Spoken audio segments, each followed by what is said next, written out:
I'm gonna say, whoa, what's that? I'm gonna say layer 1x broke. Oh, who's that noise?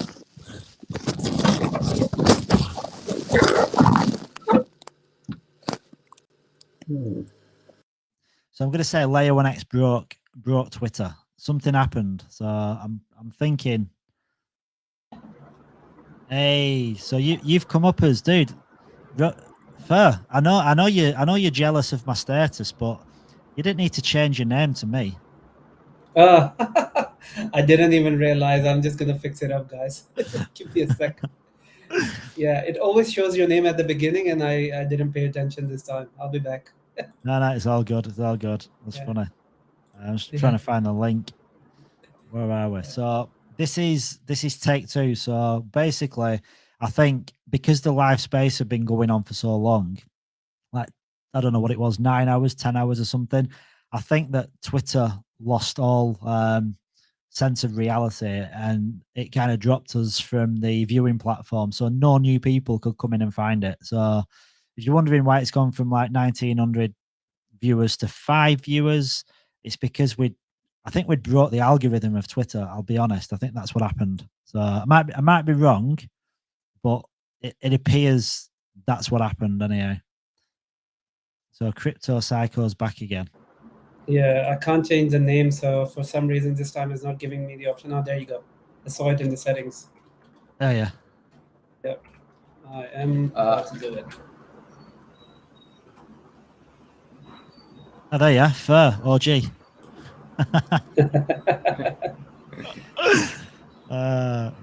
Yeah, so I was saying, I think we might have broke the Twitter algorithm. Maybe that's what we can claim anyway. We can tell ourselves that, give ourselves a pat on the back for having a 10-hour live space with 1,900 people in. Yeah. At some point, 1,900 people had been jumped into the space. But I think Escobar was right. I think because it had gone off the banner at the top, new people weren't finding the space, which is kind of key in it. You're not going to grow, are you, if no one new's being shown it, and you're kind of relying on everything else. Yeah, 100%. I'm gonna share the new Twitter link to the community as well, so they can join. Yeah, cool. Yeah. I need to stream again. Yeah. Is it working now though? Showing as a banner. Can anyone just double check? And go. Let's have a look. Hey, Fur. Yeah. Do you know why we can't stream on LinkedIn? Stream on LinkedIn. We do that via StreamYard.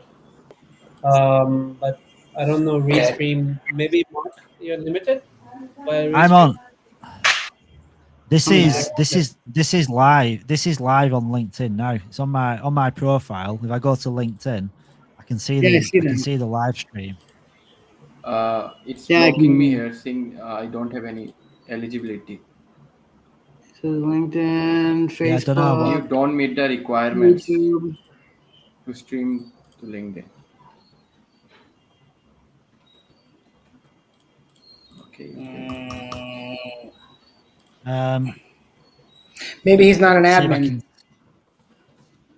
If he's an admin, he might be able to then. Yeah, I don't know. I'm just. Can you just check Twitter and see if you can see it on the banner at the top? We'll look. I can't. I don't actually know. Yeah, I don't actually know the old one. Yeah, I don't know where you look. I'll be honest. I'm not too sure because it's desktop, mobile are different, aren't they? Because Escobar was saying it's pink. I don't see anything. Yeah. I don't know where you look. Well, to be honest, if followers start coming in, people start jumping into the stream, then it's going to presumably get. It's adding it through Twitter because that's what happened before. Most people that were joining through just Twitter, showing it in front of people. It's not people. It's not people that are following me, I'm sure. So we're getting closer. We're getting closer to the full mainnet launch, or as they call it in Web3 world, token generation event, which is a pretty big deal. It's a pretty special occasion. It's a funny one, really, because token generation events kind of happened because the L1X blockchain went live already, but this is when it goes officially live, so people can buy it, which is going to be exciting. It's very exciting. And just to give you like an idea, like Layer 1X has already partnered with OnChain, which is a private blockchain, which is working with the Istanbul government, and Layer 1X is the tech underneath it all that allows all them residents of Istanbul, which is like the first leg of the onboarding process, if you will.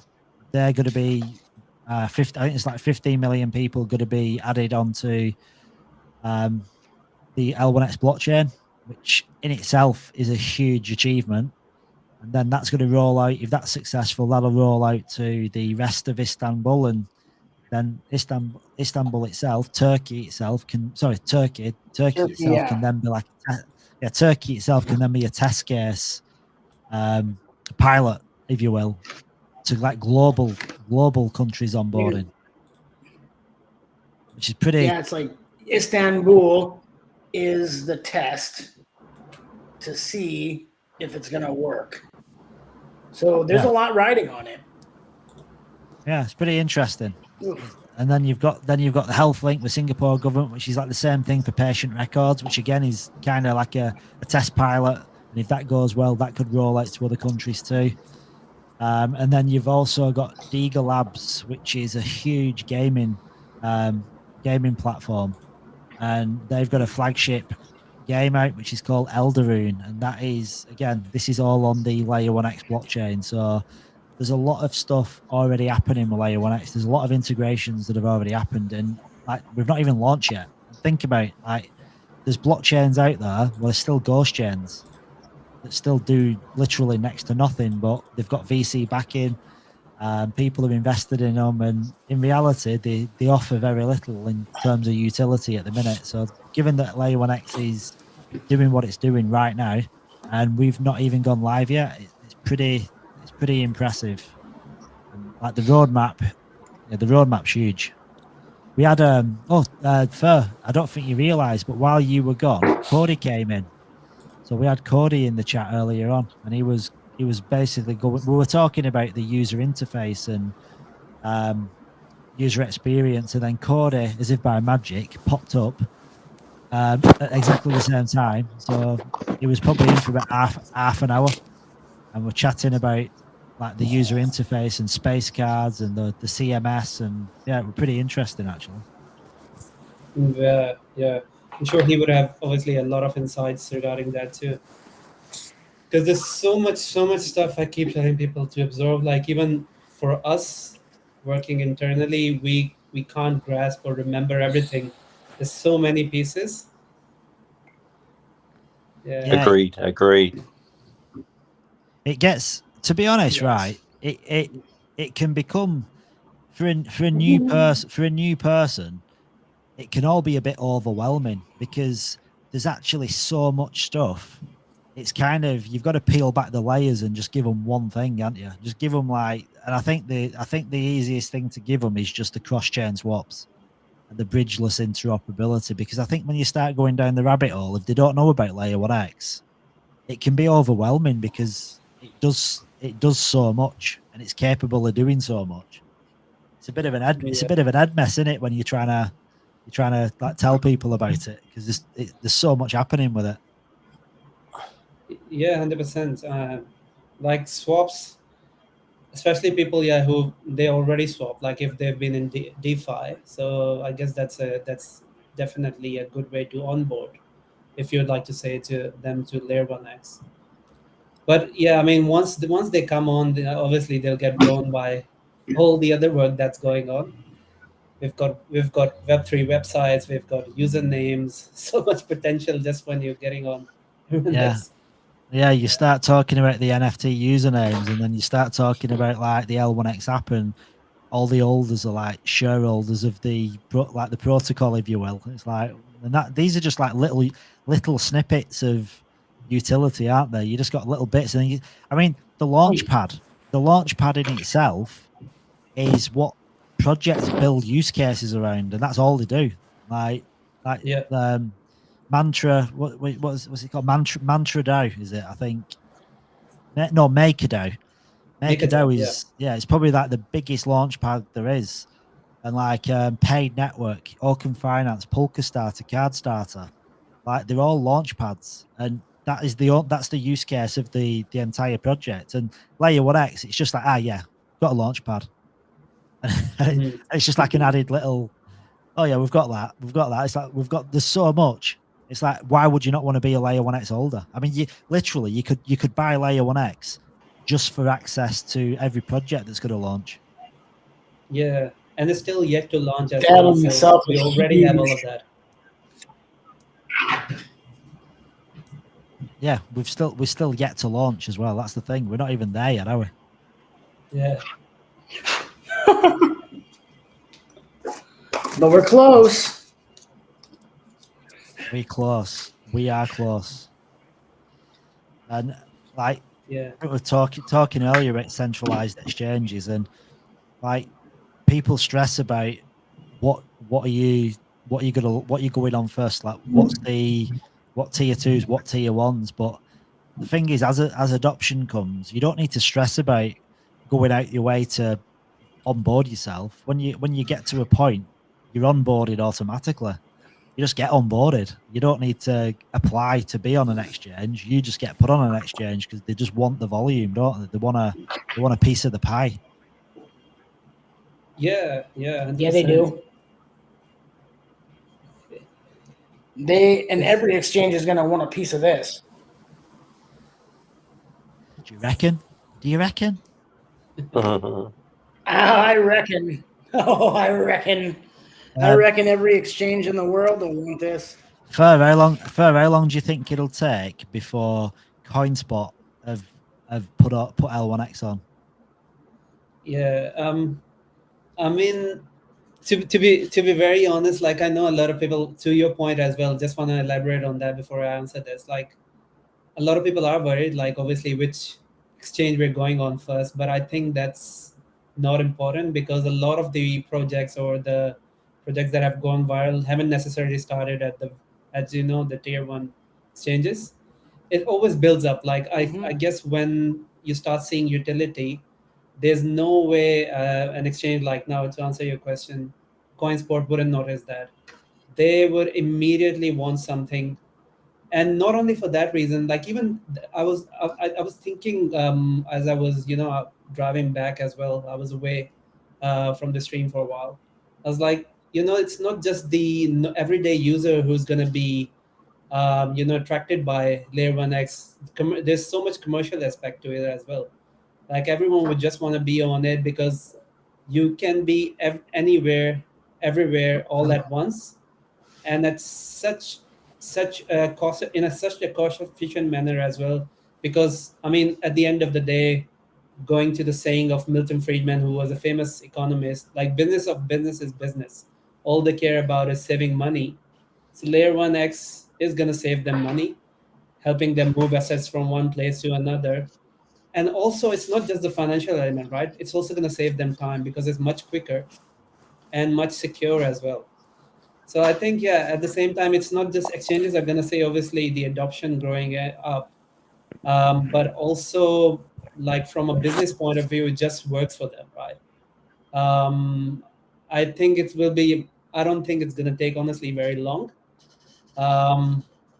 unless they have some commitments with other, under the table deals with some other projects. But I don't think that's still going to be an issue because Layer 1x, like the proof is in the pudding. Layer 1x technology speaks for itself, and we're not selling any dream right now. Like you said, I was listening in the car as well. Like the swaps are there.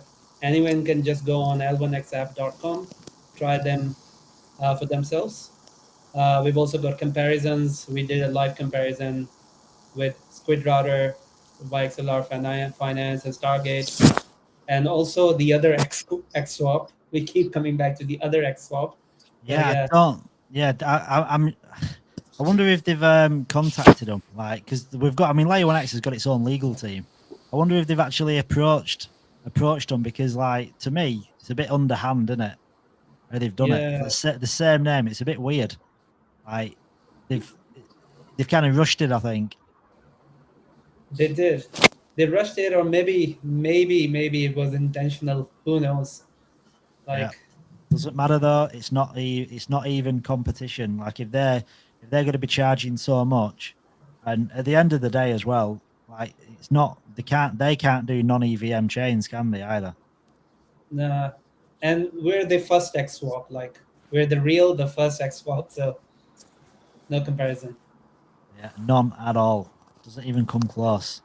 I'm just going to also share. I'm going to switch over. So anyone that's just joining the chat, if you want to find out more about Layer One X, by all means stay on this stream, but also dive into our Discord as well, because Fur is like a legend when it comes to Discord.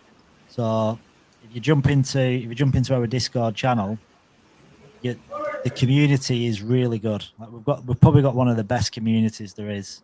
So I encourage everyone to jump in. I'm going to also drop it in the comments on the tweet as well, and in here too. Yeah, 100%, and plenty of airdrops going on as well. I mean, it's realistically a lot of people get into crypto or get into projects first from winning free coins.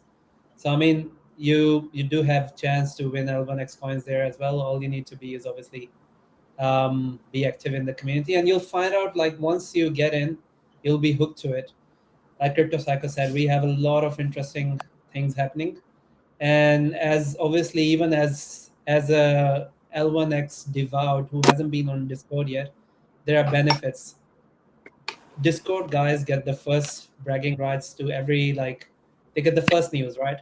So the news comes to them first before it is shilled out to other channels. So I mean, yeah, plenty of benefits being on Discord. We have airdrops. We have you get exclusive news.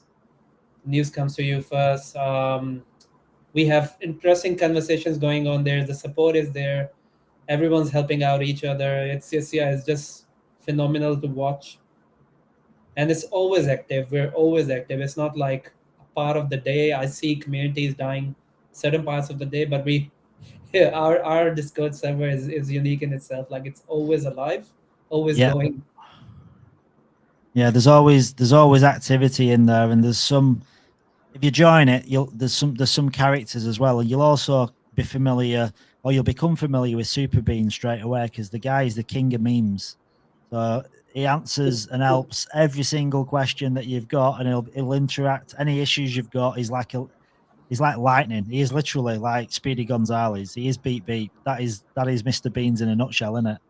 He is so quick. Yeah, and we have a GIF only channel as well. So for the meme guys. Yeah, I don't know what happened to the screen there then. It was a bit odd. Yeah. Is it like showing like very pixelated at your end or what? No, well, I'd actually, I can't share the window, so I can only share on the screen, like my display. Well, there you go. You broke Twitter. You broke Restream. What's next? Yeah, so apparently I'm actually sharing Discord right now. I'm sharing it, but it isn't coming up. Hang on, I can see sharing. Discord. You're on Discord. You were on Discord. Well, you could see Discord then. Yes, I could see that. Ah, okay. So it's just I couldn't see. Yeah, it. yeah. Oh, that's cool. Yeah.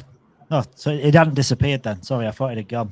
Yeah. So Super Bean. Like, I don't want to brag. I mean, I've been in a lot of Discords. I'm going to be honest, and the ticketing system is acted on really, really fast. Now, there is people that obviously has tickets that are more complex than others, but the response rate is so good. and you kind of get engagement with everything pretty quick. So yeah, it's a good Discord. I think Furs come in and tweaked it and improved upon some things, and yeah, I think you're really good at Discord, FR. It's like something you specialize with. Yeah, Discord and I go a long way back, from gaming, just using it as a VoIP to speak to my wife, who was in the Middle East. Yeah, so it's been a very long relationship with Discord. I've got my own private server where I play around with bots just to find stuff. So yeah, yeah, I love Discord, and it's great to be finally in a community where I could do a lot, where there's flexibility to execute a lot of my ideas, and everyone Yeah, loves it. Like yeah, so it's fun. yeah, I think that's the thing, isn't it? If you as we start growing, there's probably things that you want to implement or try out, and it's going to be one of them. It's going to be a work in progress, isn't it? Because this is just going to grow and grow and grow, because it's our kind of number one place for bringing the community in. Because we've got Telegram, but you can't possibly have all this content and organization in Telegram. It's impossible. It just doesn't. Yeah, and It doesn't work, does it? The organization side of it. You can't have all this. 100%.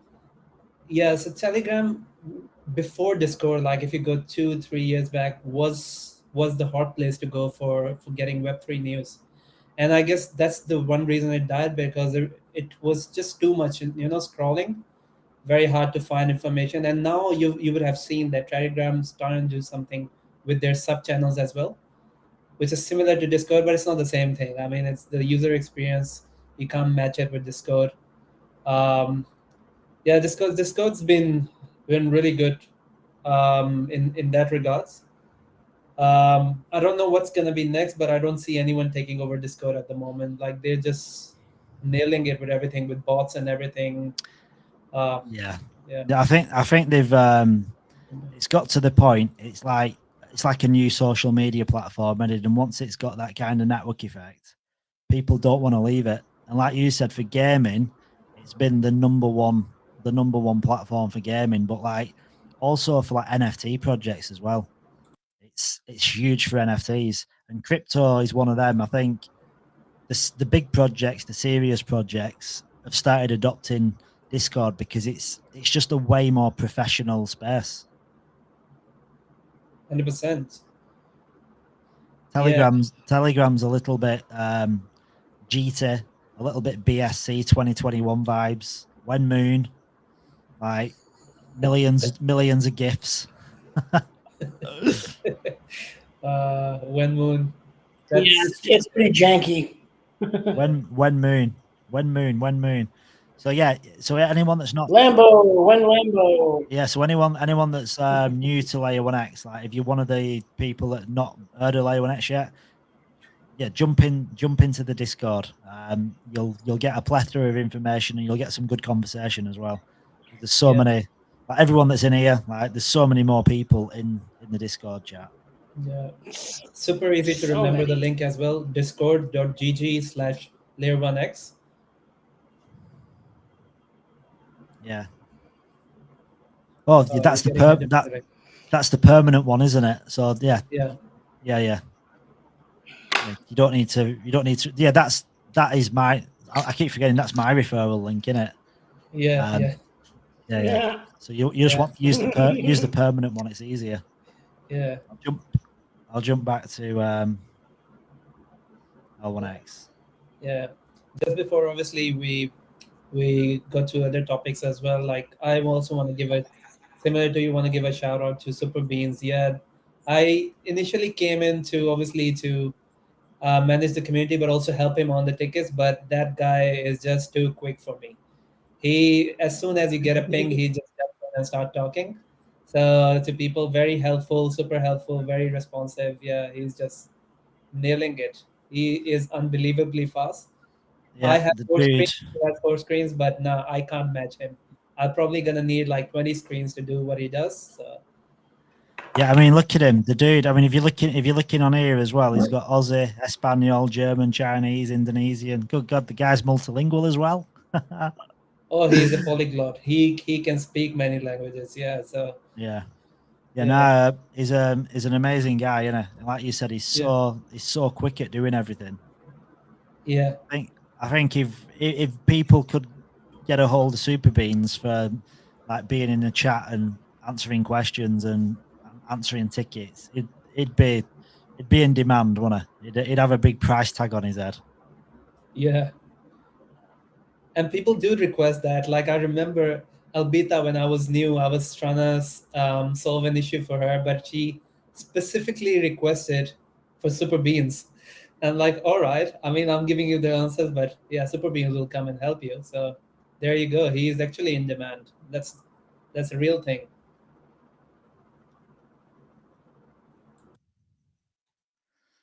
Yeah, we love Super Beans. Albita 2044, the bots are gone. Albita, Yeah. Albita, He's helped me with many a ticket. he's helped me with tickets. Like, listen, it doesn't just for anyone like on the outside as well. Like, if you're not in the team or you're not a moderator, it doesn't matter, does it? Like, the tickets are for everybody. So even I've had problems, and and it's no different. If Fer has a problem, you still raise a ticket because it's where they find the information so they can help you. So like, I've raised loads of tickets. And Super Beans is always on the ball, and sometimes like you're kind of a bit embarrassed when you get the answers because I feel like a dumbass sometimes. Shit, and especially when you spent so much time like learning and absorbing, and everyone thinks, oh, you should know this, but the thing is, what I find is, there's so much information. Sometimes it's information overload. Like you can't. Yeah, there's so much to learn. How can you learn it all? It's impossible. Yeah, you can't maybe not impossible. It's just improbable. Well, it's like me, right? I'm no word of a lie. I must have read the white paper 50 times. I'm to the point where my brain is kind of shut down when it comes to the white paper, and I think what's happened, I've read it so much, like I don't remember any of it. It's as if it's just gone because I think I've just overloaded my brain with Kevin's like dreams, Kevin's roadmap, Kevin's white paper. It's just, I think it's tipped me over the edge. Yeah, you can't remember Kevin's whiteboard. It's infinite amount of information over there. Yeah, I've been in the office with Kevin when we were talking, like early on when we were talking about the what do you call it, the experts, and we were talking about like my feed. So like putting this together, this crypto cycle playlist, my bio, that the academy.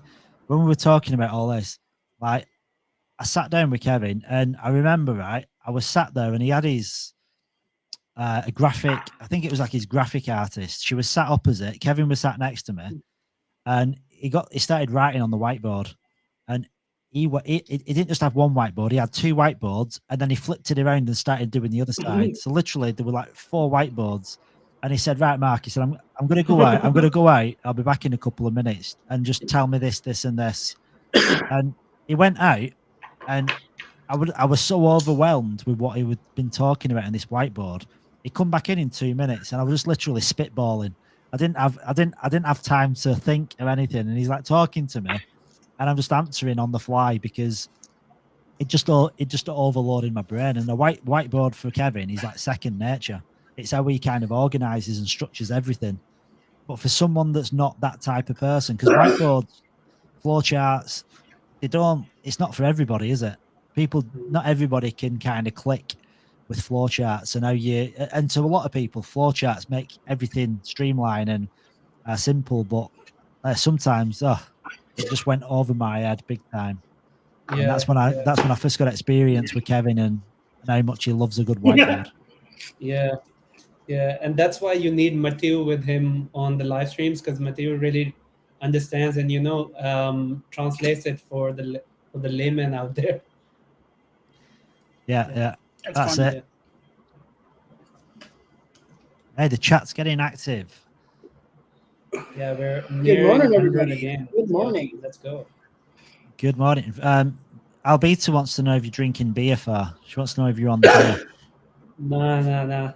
Not on the beer. I'm just drinking, cordial. That's it. Do you know what? When you said you're not on the beer, then you flicked it up. It looked like a bottle of champagne. Yeah. Yeah. No, I don't drink beer. Yeah. I'm just on the good stuff. Yeah. I don't drink beer, but I'm on the good stuff. Yeah, and Starlaw's not happy with you. Starlaw's not happy with you, Far. You're still a woman. You're still a woman track points. Yeah. One day. Is it a red cordial? So Interact, just speaking on Interact as well, points have started getting fixed now, but it's a work in progress, right? So it's going to take time. Obviously, weekend never helps, but next week you should start seeing hopefully start seeing all the points getting fixed and stuff. But yeah, I mean, soon we'll announce the actual what the reward pool was as well, so people will be able to obviously calculate their share, what they would earn out of the reward pool. But it was great to see, I guess 11,000 people, I guess near to 11,000, it was 9,000, I can't recall the exact figure, but it was somewhere around that. Yeah, participated in Interact, so that's good. Yeah. Wow. That's good. That's Cool. good. That's good engagement. So guys, really right? So good. for anyone that's new, can you see my Twitter thing? Yeah. I see it. Yeah. You're right on exactly where you need to be. Yeah, my screen is literally black. I can't see anything that I'm showing. I just know what I'm showing because I'm showing it, but I can't see it. So for anyone, yeah, I got you. Yeah. So right, okay, guys, everyone engage with this. So if you're not familiar with Layer 1X yet, engage with this tweet. So you can win 600 L1X coins, which are going to be drawn. I'm going to do it at midnight tonight. So which is, what are we on now? 8. So in 4 hours from now, I'm going to do a duck race. And that duck race is going to announce the winner. So just engage with this. So follow myself, Layer 1X, Layer 1X, X Talks, like and retweet, reply with L1X2424 or 2424, and then hashtag Layer 1X, and then hashtag L1XONA. Just copy and paste that. And then also bookmark it, which I didn't put on. And then if you go to the actual live stream as well, if you can retweet, comment on that, and bookmark it as well, that'll just keep more and more people looking at it. And yeah, when you do this hashtag L1X2424, that's what I'm going to check, and I'll pull your names, your Twitter handles out, put them into a duck race, and whoever's around, we can watch it. If no one's around, I'll just watch it on my own like some loser. But yeah, we'll do a live duck race, and someone's going to win 600 L1X coins, which is not a shabby amount. Like if and I'm not going to be in the draw because I just think that'd be unfair. But yeah, please go and engage with that because you want to be in it. Simple task, and you've got a good chance of winning. Let's be honest. There's like 23 comments so far, so you've got a good chance of winning it. And there's going to be similar giveaways for tomorrow and on Monday as well. So and I'm going to be here for the entirety of it. I was getting tired before, like my wife made my tea and I chipped up a bit, and now I'm feeling bullish. I'm feeling full of energy and active. I reckon I could be going to 3-4 in the morning. But then if I get to 3-4 in the morning, I'll probably think, you know what, I'm going to do the full 24-hour stint and get to 9 o'clock. Round the clock. Yeah. No, get your rest. But who do we have as night watchman? Who's coming over? Well, I've got a guy who's from California, and he's does spaces.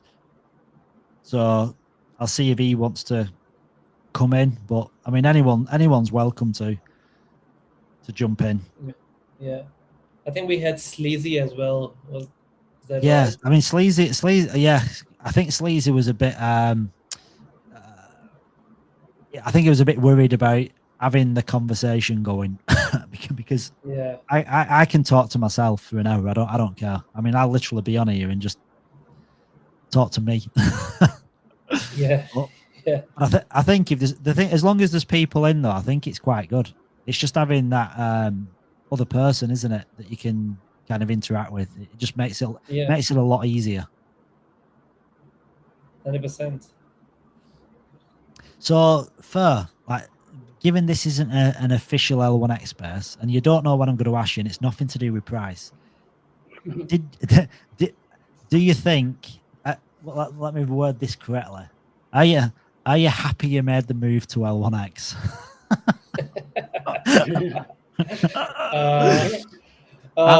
That's a good speak one, right? speak freely. There's nobody listening. It's just me and you. No one's here. No. I mean, where to begin? No, man. Has been great. Like I've spoken before about Algorand as well. Like I guess mm, I'm not just saying myself, but Joe was in Algorand too. So it was we had lots of high hopes in Algorand, and unfortunately it didn't reach the heights, which happens. I mean, there's a bit of, you could say, it's not just about the tech, but also the people who are handling it. Um, Taking the example of Apple, was always making groundbreaking products, but it didn't have the right approach. And then when Steve Jobs had the second stint, that's when he really changed things around because he was a great salesman. So I guess Algorand really lacked that element. But when I came over here, I saw that I don't know if bootstrap is the right word, but without VC funding, a project who is doing so much and making such strides, it's great to witness. And I think it's like, obviously we don't see the results upfront, and it's for obvious reasons because we don't have the same amount of money pouring in. Yeah, But I think long term it will benefit everyone, especially the investors who've gotten in first. Like with the nodes as well, we don't have any single person holding majority of the nodes. We've restricted people to five, a maximum of five. I know there are ways people can game the system, but even how we've launched right now, first come first basis and everything, I think it's worked out in favor towards the decentralization aspect as well, where no one person would have too many. So I think we're on the right track. So as I see it, I know we get a lot of criticism from marketing and stuff, but I think with what we've got in terms of resources on the hands, and being realistic that we don't have VC funding, I think we've done a really good job. And I'm not in marketing, but I would like to say that marketing's done a really good job. So Sandra is spearheading the marketing side of things. Yeah, she's just working day and night, right? So she works like 12 to 13 hours every day. She's there first thing in the morning, the first one in the office, the last one out. Yeah, she's just working, trying to get as much out as she can.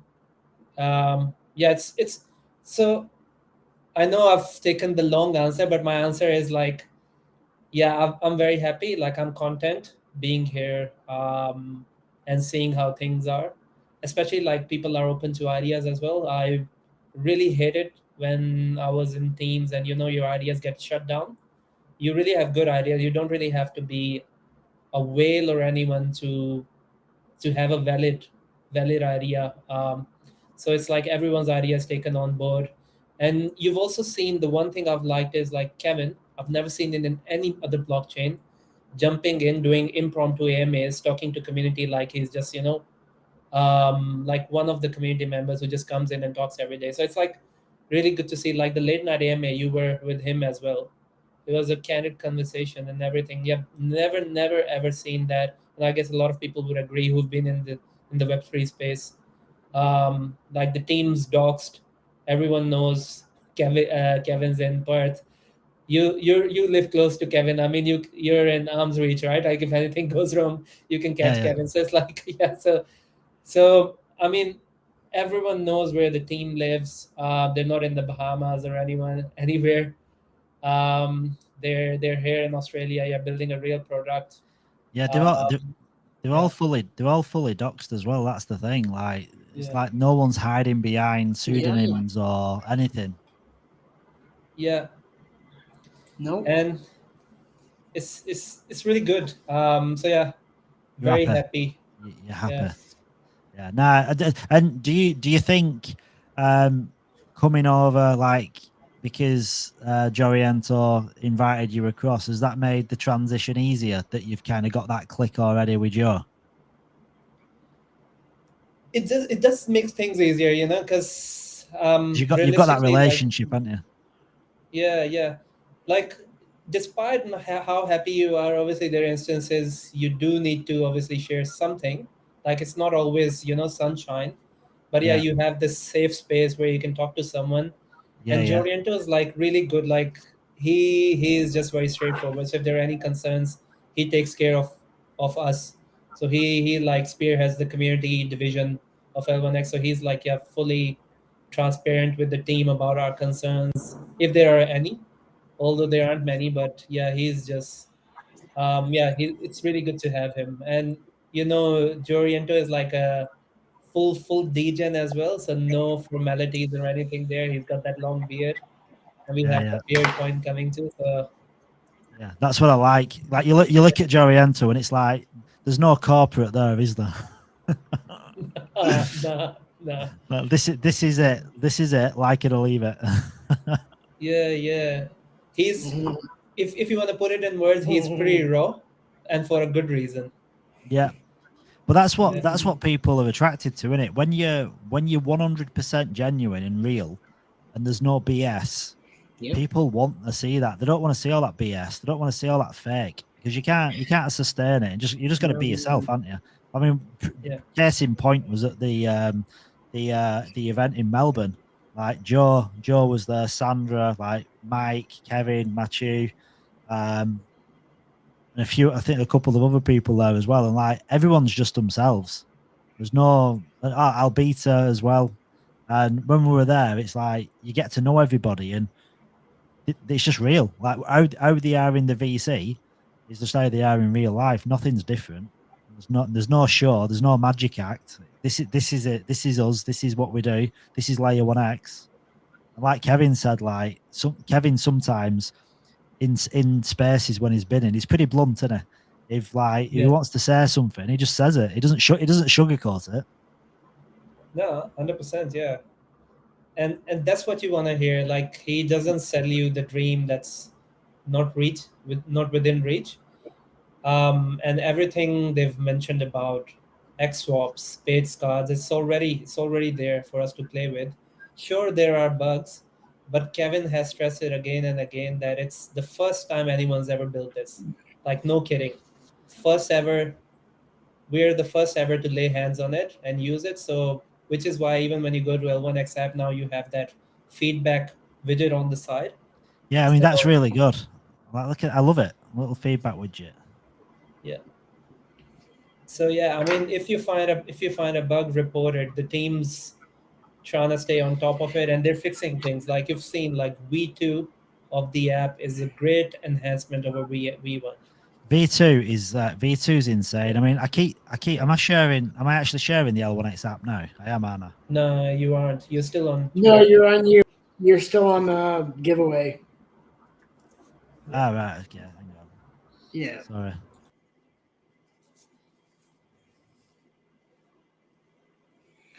There we go. Yeah. So when I mean, I was saying to Cody before, I said, when you look at it, in fact, I put it on this one because this one really shows it in all its glory. So when you put it on full screen, like when you look at that, it actually looks like an operating system. And this is like the precursor to the operating system, isn't it? Like this is the L1X app, but they're building a decentralized operating system, and this is basically what the operating system is going to be built on top of this, if you will. It's going to be integrated into this because it's got that. I mean, if you turn your computer on now, and this is what you saw, you'd be pretty happy with it, wouldn't you? And then you've got all access to everything that you need within this little taskbar at the bottom. I think it looks so clean and smooth. And like you were saying, for any little bugs, I mean, come on, I mean, to have this ready from looks easy to the me. get go. It looks good to me. Yeah. To have this ready from the get go, where you can do all your swaps, your staking, you can go to like your vesting, your like claim, like your node NFTs. It's all in one space, and this is what Cody was talking about. Cody wants to get away from where you've got to have these you've got to have the Chrome extensions. Where you've got to install these dApps or these extensions on. So he was saying the idea is that the L1X app, it's all going to be within the app itself. You're not going to have any extensions. It's just all going to be there for you to use. So you know it's all in-house and safe. Yeah. And we've seen great projects in Web3, but I mean, let's be honest, like their design is not their strongest suite, right? Like, and they've never invested in design. I go on any dApp and I see, and I'm like, this definitely haven't had a proper design pass, and they look hideous. They all they've got is like blocks and big buttons. I mean, it works. Surely, I'm talking about great projects. If they work, but they look hideous. Like this looks neat. This looks like proper. Yeah, has gone through a proper UI UX. We've got Cody, obviously. There are more people in the team too. So I mean, we had a full session on UI UX, which we streamed not too long ago, so people can go back and watch it as well on YouTube. Yeah, Cody went through and basically explained all the work that went behind in developing this. Like, for someone who doesn't have knowledge, will just see a few buttons there, but just trying to get into people's head, what we call the grandma experience. It's easier for grandma. So yeah, that wasn't easy to achieve, and they've done it. Yeah, again, saying that it's not free of bugs, but that's where the feedback is. Team has put it up there. They're willing to hear feedback, and it's the first time anyone's ever done this, design wise as well, but also a lot of the features you see, they don't exist in any other blockchain. Yeah, I mean, in reality, like, how many blockchains have got everything that this does anyway? None of them really. Like, none of them have gone to town so much on like the user experience and like the interaction of how you can kind of get around and you can go from one part to another without leaving the app itself. I was trying to give all the kudos to Cody, but he's like, nope. He said it's shared work. He said I just put the ideas in, and I think he was giving a lot of the praise to, is it Chris? I think Chris is the lead designer, isn't he? Graphic designer, yeah. So he does a lot of the actual design. So Cody is more on the philosophy side, but yeah, when it comes to putting Cody's idea on actual design, that's where Chris really shines. Yeah, and I think that's another point as well. Like, when you spend time with each of them, but then you see them all together, like even like yourself and Joe, obviously, because you've got that past experience. There's so much synergy between everybody. It's like everyone connects, everyone's on that same page, and everyone's heard, aren't they? Like, everyone's opinions are listened to, and the synergy is like on another level. That's it. Yeah, I mean, I've been in community teams before. I've only worked in community. I've never ever had a chance to, on a day-to-day basis, interact with other. But I mean, I'm speaking to Sandra every day. She's taking ideas from me. I'm giving ideas to her. Same with Cody as well. Like, we have so many, intersections. Like, we're talking to each other, yeah, on a regular basis, and that's how things come together. Yeah, again. I mean, probably said it too many times, but people see it as slow progress, but it's slow progress for a reason. Like, yeah, time we can't. Yeah, sorry, you go. No, I was just saying, like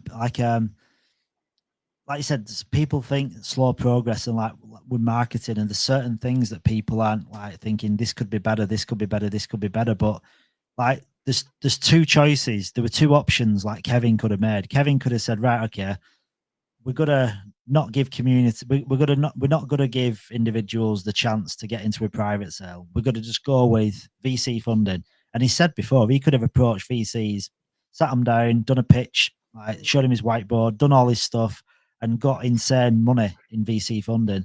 But then they'd have had like a majority share of the investment. They'd have had control over the project, and they'd have basically been giving away probably the freedom too, because you kind of get pressured into doing stuff because you're on their terms then. And rather than do that, Kevin wanted to probably retain a lot of that control, but also he wanted to give the small person a chance, give me, you, regular people that chance to buy into something and front run VCs, get in before VCs. But that has a negative side effect as well, because it's not got the backing of VCs, it's not got that injection of money, and it's not got that injection of marketing too. Because when you get your really big VCs behind a project, they push it, and they push it hard, and influencers come on board for tokens of their own free will because they've got this backing of major VCs.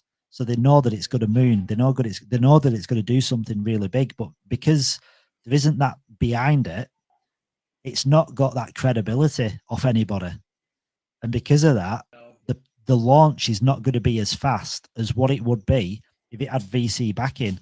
But if it had VC backing, everyone here wouldn't have bought in at 10 cents or 50 cents. They wouldn't have been able to get in at that price. Or 50 cents. So it's got its pluses, but it's got its minuses. But I'd sooner have the pluses any day of the week, because at the end of the day, we're vested for a period because we believe in it, and it's gonna go. I just think it's gonna go slower than if you had like 10 major VCs backing it. Yeah, 100%. And to your point, like one example is if there were VCs, I don't think we would have seen so many features at the onset. They would have just said, for them, it would have Launch. been, okay, you've got swaps working, let's go. Yeah, launch. That'd have been it. August time, it would have launched, wouldn't it? And it had gone, and that'd have been it. And then, like, if we wanted to get in, we'd have been buying it on with retail investors. We'd have been buying it on sexes. Yeah. So, like, for all the people that are like super critical or not happy with marketing, not happy with whatever, just think of it as like really you're kind of lucky, because the growth is probably going to be a little bit slower, but you've bought in where it can make your life changing money. Now, if it had gone the other way, it could have gone fast. It could have launched in August, but you'd have been paying minimum 50 cents, probably $2, $3, $4, $5, because you'd have been buying in with all the FOMO of everybody else at launch. So you can't have everything, can you? It's either one or the other. Yeah, exactly. Yeah, and I mean, I mentioned nodes before. Nodes is the biggest thing, right? Like, I haven't been excited by the prospect of hosting a node for any other project before this one. I mean, just seeing all the rewards and everything. We did calculations before, and also how it's been set up, the structure of it. It's brilliant. Yeah. I mean, to be honest, right, I've never ever had the opportunity to get into something so early where I could afford a node. Because in reality, like, if you want a node, you've got to fight for people to sell you one because they've already gone. And if you get one, you're going to pay a ridiculous amount of money for one. So, like, the fact that we can get nodes, I mean, I didn't even realize this earlier on, but when you go to, like, just to make sure you're getting all 800 in, you go to the event listener node, you just put one in, and you say it's going to be $10, and then you go to the calculator and you're like a $2,500 investment, 5,000 L1X is going to give you $72,000 a year. Like, it kind of beggars belief, doesn't it? And that's just an event listener node. Yeah, and it's not even an FEN. That's right. Yeah. Yeah, it's an event listener node. I mean, look at the 30-day earnings. Like one day, $200. 30-day, $6,000 in a month. Yeah. Not even a passive income anymore. It's like a full-time, average full-time role, right? Well, that's it. You literally have, if you have an event listener node, and that is literally a full-time job. Yeah. And I mean, now don't get me wrong, that is presuming layer 1x gets to $10, but I kind of put $10 in because I think $10 is not an amount which is ridiculous, and I think it's a milestone which isn't that difficult to get to, because that's a 20x, which would put layer 1x at a $440 million market cap, which that isn't a lot, is it? Yeah. Yeah. And we did a comparison before, like with similar projects who had a similar supply as well. So yeah, I mean, it's not unrealistic, but at the same time, I mean, you also, even if you do $1, that's still pretty good as well if it reaches one. Yeah, well, like just $1 where you're literally doubling up. You're just doubling the value. I mean, that's $20 a day, almost $600 a month, $7,000 a year. Now that's a nice passive income for owning a node. Yeah,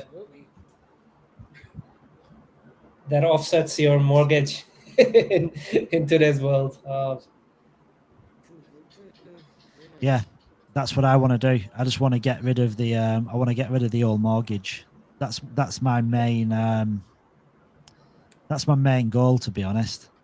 I think because my wife stresses about the mortgage, and like, our mortgage is, I don't know what mortgages are around. I mean, it's all relative in it to what you earn, but like our mortgage, I basically need to 2 weeks of my wage is the mortgage. So that's 50% in a month, already gone. Right? half of my income is a mortgage.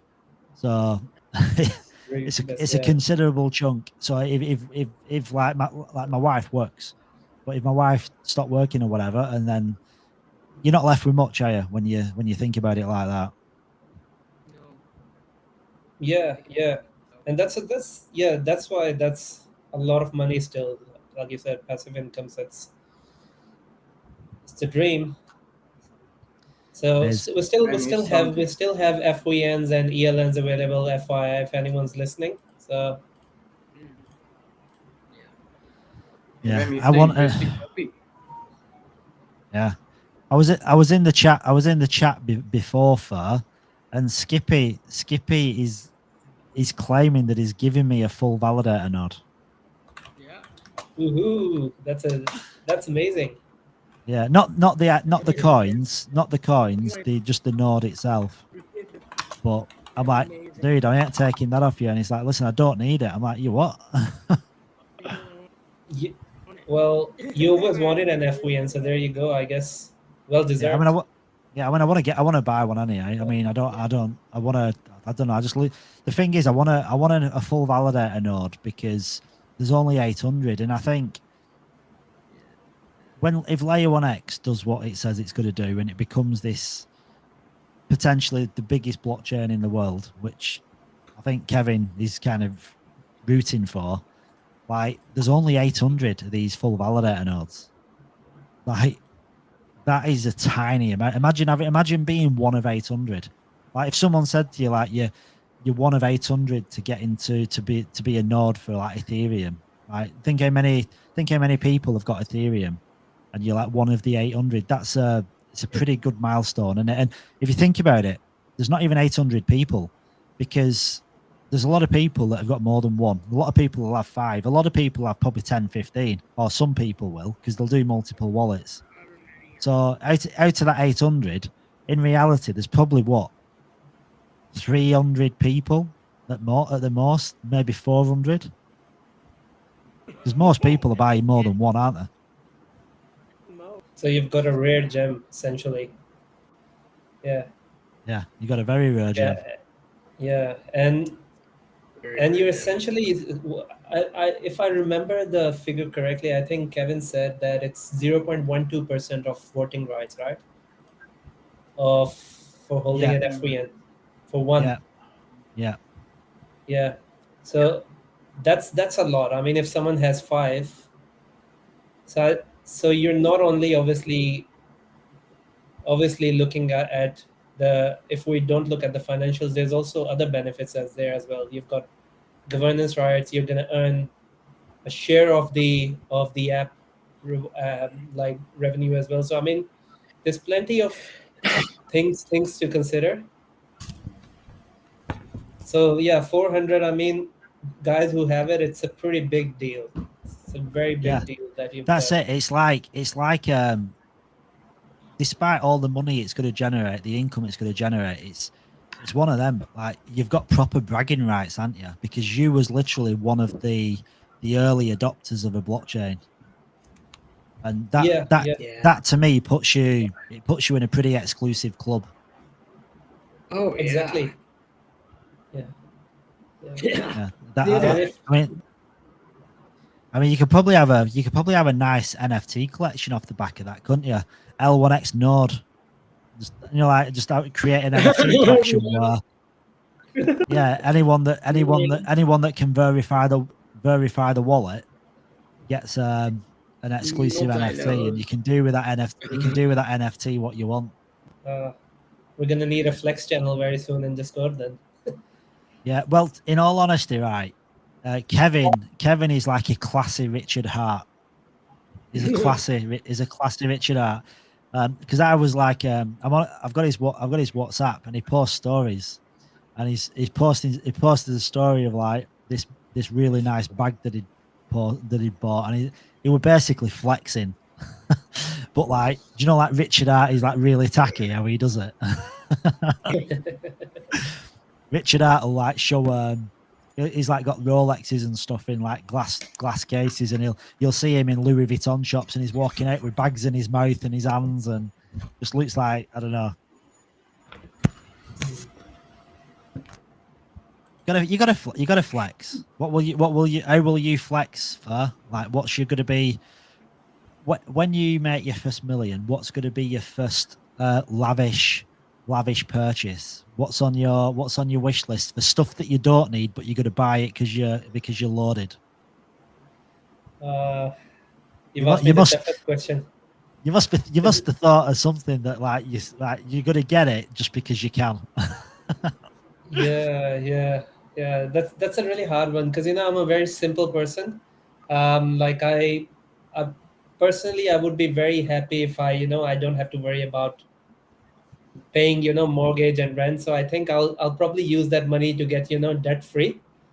Not indulge myself in more debt. That, I think, that'll be my goal. And if I walk out as a person who actually owns a house, there's no finance on the car and everything, I think I'll be more than happy using that million just to get on that state. Yeah, I mean, in all honesty, right, my goal is because my wife is like really, really homesick. So we're in Australia, and my wife doesn't want to be here. She wants to be in England because she misses her mum, she misses her sisters, so she wants to be at home. So like my goal is basically pay this house off and buy an house in the UK, so my wife can just go home and she can spend as much time as she wants. But she's not living with her parents. She's got a home. She's got her own place, but she can spend as much time as she wants. That's literally my goal. Happy wife, happy life, as they say. And I do want a Tesla Cybertruck as well. I've wanted one since I've first seen one. So yeah, pay this house off, buy a humble little home at home, nothing special, and a Tesla Cybertruck, and that'd do me. Yeah. So you're not too far from what I want as well, is there? Yeah, I mean, I talk about all the lavish stuff, but I mean, in all honesty, I don't really care about it. I think sometimes you're just having a joke, aren't you? But in reality, I'm not I don't think I'd be the type of person that I'd feel comfortable driving around a Lamborghini. I think I'd feel quite out of place, to be honest. Yeah. You'd just be looking. I I'd just be looking like one of them 40-something-year-olds that's going through some kind of major midlife crisis. Yeah, right. If you're in your 20s and you're driving a Lambo, like, yeah, but I think when you're in your 40s, 50s and you're driving a Lambo, it's like, yeah, so yeah, he's going through that time. He's got insecurities. We just came in through a lot of. Yeah. Finally just worked. Yeah. Next paid off. I'll have to jump off for a bit, guys. I'll be back hopefully. It's all right. Don't feel obliged, because I know for you as well. It's getting late, because for me it's 8:30. So for you it must be what, 11 o'clock. Yeah, it's 10:30. So. Yeah. So yeah, if you need to call it a night, dude, don't worry. I'll be here for the foreseeable future. I literally, my wife is just bringing me coffees. I've literally got coffee on tap. I think today I've had about 8 cups of coffee. So just keep drinking it. Caffeine, extra caffeine. Yeah. Don't make yourself intolerant to coffee though, because that's what I did with me. I had too many coffees for too long, and now I can't drink coffee at all. Like I just start throwing up. So don't know what happened, but Weird.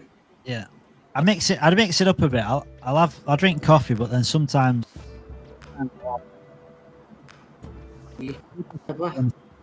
to drink green tea. I've never tried green tea. Green tea is great. I love it. I mean, I don't like the unflavored one. I'll probably take the ginger green tea, but yeah, I like ginger or lemon green tea. Do you know what? I'm going to try that. My wife's going shopping. I'm going to ask her to get me a ginger green tea, or a ginger, or what, a lime green tea. Lime green tea, yes. Go with the Nirada one. I like Nirada. Oh yeah, I've heard of that, mate. Yeah. I'll give it a go. Good, Dude, so we don't want much, do we? Like literally, I want to pay this house off, get an house in the UK for my missus, and some Nirada green tea, and job done. That's the dream. That's the dream. That's the dream. Yeah. The dream. And actually just do this kind of, not 72-hour live streams, but do this, like this Web3 life, because like I actually enjoy it. I've met so many amazing people, and the relationships you build in this space are so intense. You're proper friendships, aren't you? Like literally got proper friendships. Yeah. Mm-hmm. You shared the love, and you obviously received love in return as well from people. Yes, I mean it's amazing. Like even right now, you see we're on 72-hour stream, but guys like Ronak and Garrett have been here for hours as well. I mean, they're not getting anything monetary out of it, right? But they're just here, just supporting, being here, talking to us. So it's pretty great. Yeah, Ronak, have you got a Layer 1X t-shirt on there? I can't tell. It kind of looks like it is. It is Layer 1X. Yeah, Layer 1X. Yeah. Let's go. Yeah. Anyway, guys, I'll jump off, but I'll be back. Yeah, it's okay. Take care, man. Catch you later. Cheers, everyone, and cheers everyone soon, on the brother. stream as well. See you soon. Listening. Yeah. See you. See you, man. So, Albita, it's time. Hey, I got Albita. Yeah. I got one of the question again. Okay. Am I audible? What's the question? What's the question? Task. What will be the task for tomorrow? If you could host a dinner party with all the major cryptocurrencies as guests, what would the seating arrangement look like? Would Bitcoin demand the head of the table, or would it graciously share the spotlight with its altcoin coins? I'm confused of L1X and Bitcoin. Dude, the question was that long. My brain is actually unresponsive. What was it again? Can you Yeah, abbreviate yeah. it? Yeah, I'm telling it in briefly. Suppose you're hosting a dinner party, and would Bitcoin demand the head of the table of that party or other cryptos?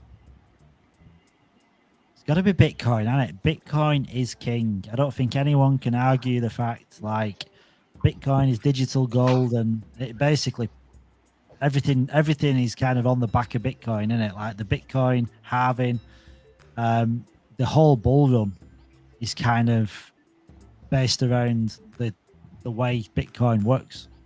So I think Bitcoin's got to be the king. But then if you want to be biased, you could say L1X, couldn't you? If you wanted to be biased and give L1X the love, it could easily be Layer 1X. Very well, yeah, Yeah, very much so. but if Bitcoin bleeds by 2%, altcoins are bleeding by either 15 or 20%. Sorry, Ronak, That's I what didn't catch that. I was saying that if Bitcoin bleeds by 2 or 3%, altcoins goes down by 15 to 20%.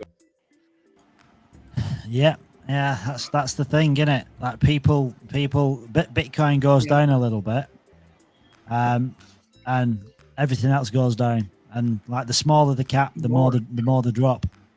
The bigger the cap. I mean, some stay. Like if you look at like Binance, for instance, Binance kind of stayed up and did quite well during the bear market. It didn't dip nowhere near as much as everything else. It kind of held its ground. Like Ethereum, I think Ethereum went down to like $700. But yeah, the smaller caps, they just get wrecked because the reason is people that are whales that hold big positions in these coins, the second they see volatility in Bitcoin, they sell and they either go back into Bitcoin or Ethereum, or they go into stable coins. They just basically swing trade, and because they've got such big amounts that it has a big effect on the chart. And I think that's why I think that's why the small caps are so vulnerable, because they're controlled by like a small amount of people.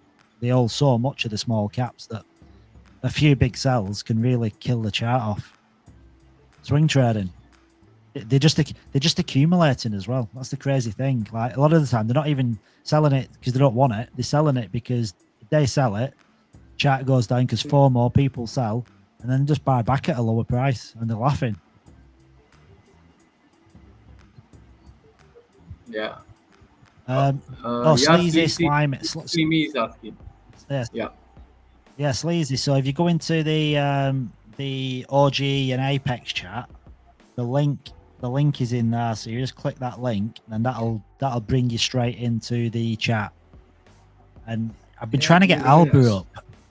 I've been trying to get Alba up now for 2 days. Alba's a very exclusive ladder. Alba doesn't come up for nobody. Alba comes up when it's worthy of a coming up. So we've got to wait. I think Alba will come up when we've got royalty in the space. Nice. She's waiting. Have some royalty.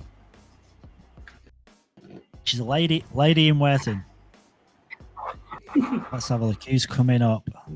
I see Garrett's Sleazy water bottle Slimy is in the house. Hey.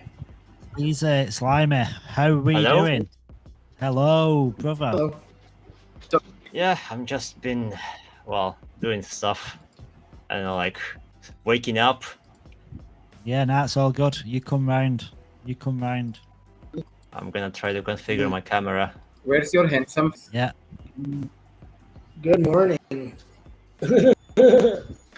That's Sleazy. You're here now. I'm gonna go, so I'll leave you to it. You can do the night hours. I'll be back in the morning.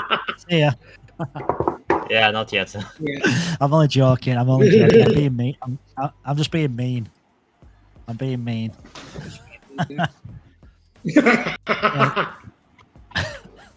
Yeah. So there was this is the second part of the live stream, because I think we've realised, thanks to Escobar's due diligence, I think when we got to about 8 hours in a live stream, I think Twitter actually kicked us off the bar where you've got all the spaces that are happening. So no one was finding the space again. So I think at a point we got up to like 1,900 people that were viewing or had viewed.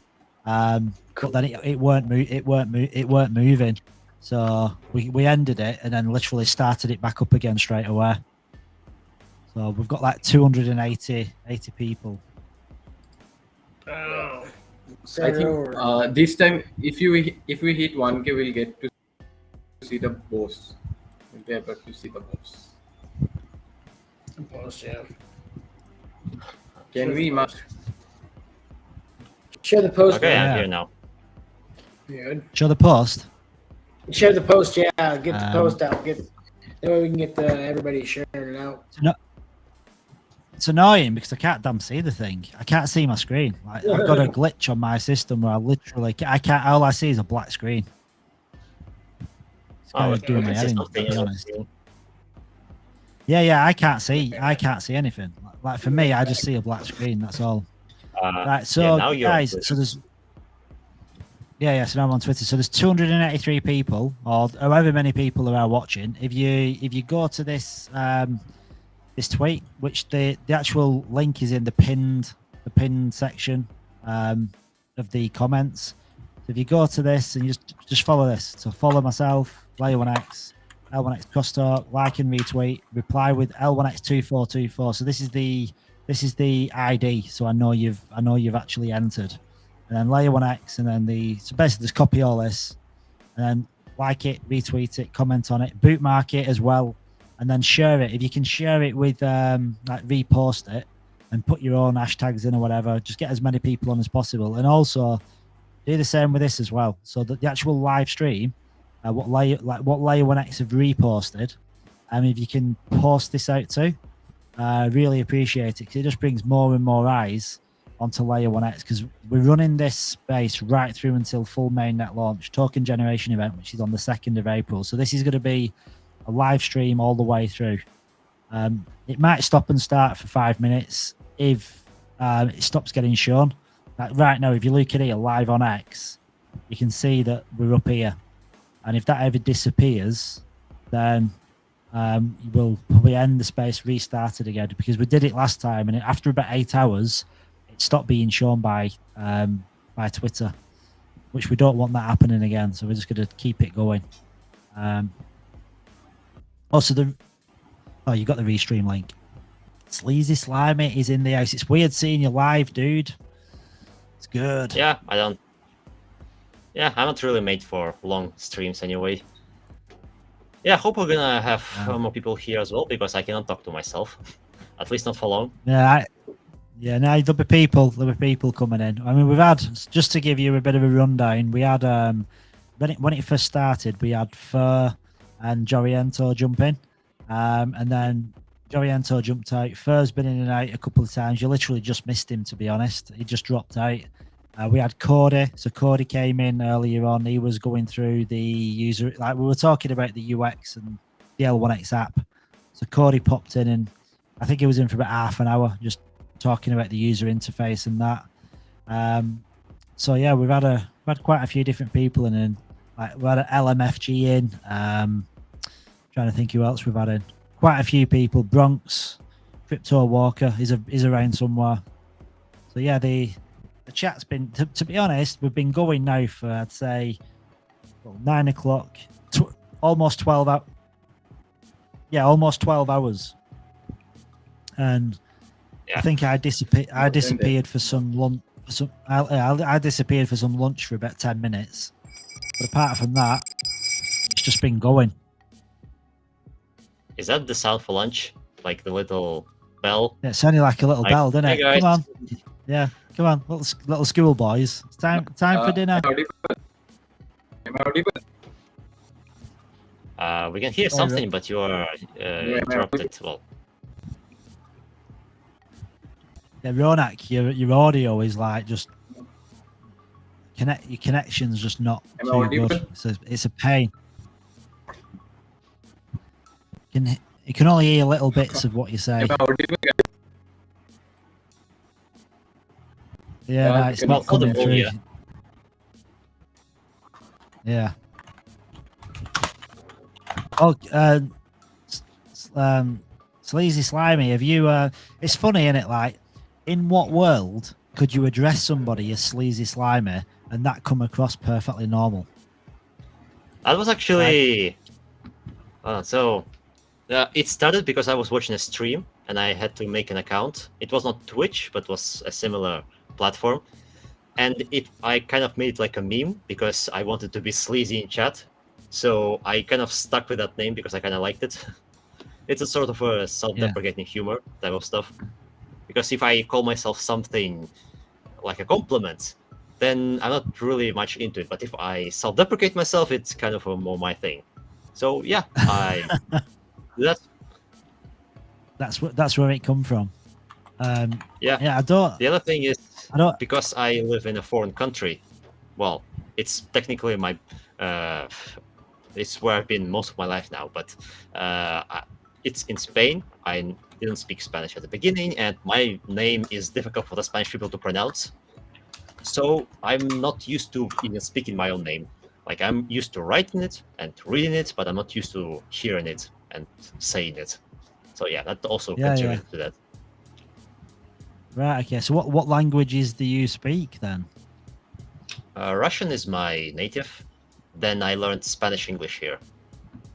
Pretty much. Yeah. So I mean the thing is that it kind of puts English people to shame, doesn't it? Because like if you're from the US, you're from I don't know Canada, England, Australia. Like if you speak English, you just speak English. So like when you get someone that's multilingual and you can speak Russian, but then you can speak English, you speak Spanish, it kind of, I don't know, it just shows what the brain's capable of, because as an English person, learning a language is very, very hard. But I think some people are just prone to absorbing, I think. Russian, I mean, is English like just a second language for Russian speaking people anyway? Well, you learned in school, like, I would imagine you have like Spanish in school, right? Yeah, but do you not learn that at school from primary school? Yeah, we start learning a little bit of English bit by bit, pretty much. Well, when you're English, when you in England, you don't learn languages until you're 11.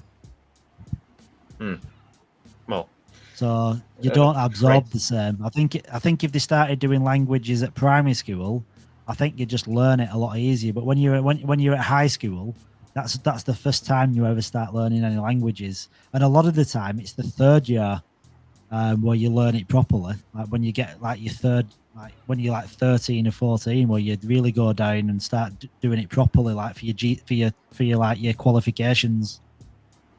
Yeah. Well, the other thing is, I'm not actually Russian. I'm Kazakh, so we have two languages in my birth country. So it sort of had started from the beginning, but not me, because I never learned Kazakh. But normally people learn both, and they kind of mix things together. Like, Indians, they mix English and Indian together when they speak to each other a lot. Yeah. So that's kind of like Kazakh and Russian in Kazakhstan as well. I'm the example. I'm the example. I know that because my father-in-law, he's Indian, and when he spoke to his family, I'd listen to him on the telephone, and he'd be gibbering away in Indian. I've not a clue what he'd say, and then every now and then you just get an English word that'd pop up. So, and you just pick up on them words. Languages. There are more than 2,000 languages or more. Yeah, in India. Yeah, Hindi is the native. Crazy, yeah, I would imagine you have a lot of dialects native to each town, maybe a city. Official languages are there about 22 only. Crazy. Wow. Crazy. And English, you've probably got about 50 dialects from all around, all English, but different dialects. Yeah. It's also the thing that in Russia, because it's so big, there are things that can happen in different regions that deviate from the standard Moscow. For time, Russians had this thing where they like to study French and put French words into the language, so some words from French actually stuck in the language. I'm not talking recently, I'm talking like 400 years ago. The same was with German, so some German words stuck as well. They're not that many, but it's curious to see how they're actually similar. Now it's kind of English that people start forcing some English words with the Russian pronunciation. It sounds very cringe, but yeah, that languages start mixing with English a lot. It's not just Indian, I guess. It's I don't know. Spanish don't do that much. So are you in Russia now, or are you in Spain? I'm in Spain. Yeah, I'm gonna stay here. I don't want to go back, especially because I don't want to do the military duty. You know. Oh yeah, you've got to go through the like, what's it called? National service. Yeah. I kind of have asthma, like half asthma. So Yeah. I don't know if I would be able to opt out, but yeah, I'm not gonna risk it. You know, I'm gonna wait at least another 10 years, because by then I will be too old for it. Yeah. Spain's a nice place though. Like I've been to Spain a few times. So, yeah, it's I don't know. There's a lot of beautiful scenic countryside there as well. I would imagine that it's not for the English native speakers. It's not quite the situation where there are no other languages, because if you're in USA, you would try to learn Spanish at least a little bit, right?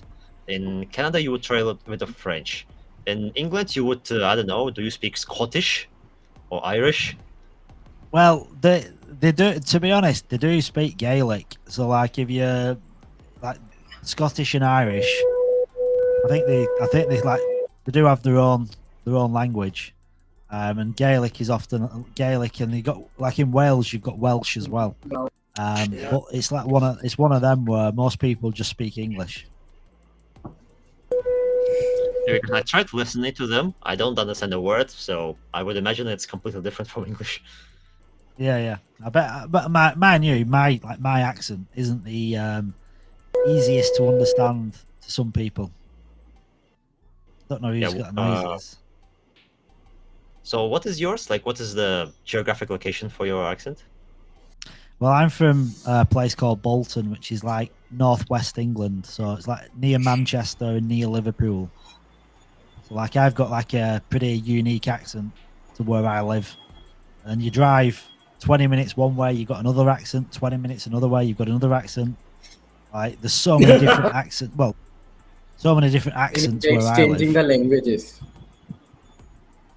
Yeah, and there's a lot of influence as well because like, yeah, there's a lot of different influence too because like the Northern England, there's a lot of influence from like Norway and Sweden and Denmark from when the Vikings came over. So like, there's similarities.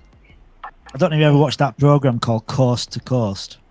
They basically like do a deep dive on the UK and the coastline, and they talk about a lot of the different like what do you call that, different influxes of communities from around different parts of Europe. I think that's why the accents are so different because they got so many different people coming over from different countries. I think people that are English aren't really English because you've got all these European countries where people came and invaded back in like medieval times. The Vikings are from Norway, right? Or is it more Sweden? Yeah. Yeah, I think it's kind of Vikings yeah. I think it's all around the same area: Yeah. Denmark, Sweden. all that area up there probably. Right. Yeah. You know, the English Oh, made I mean- quite a bit. You think then Celtic languages are more of a Germanic thing because of the influence of Vikings? Like I'm trying to think what family of languages it is. Like it's Celtic, but what is it similar to? Yeah. To the Yeah. I think there's like Gaelic. I think a lot of it is from like Norway, Sweden. Like different cultures coming together.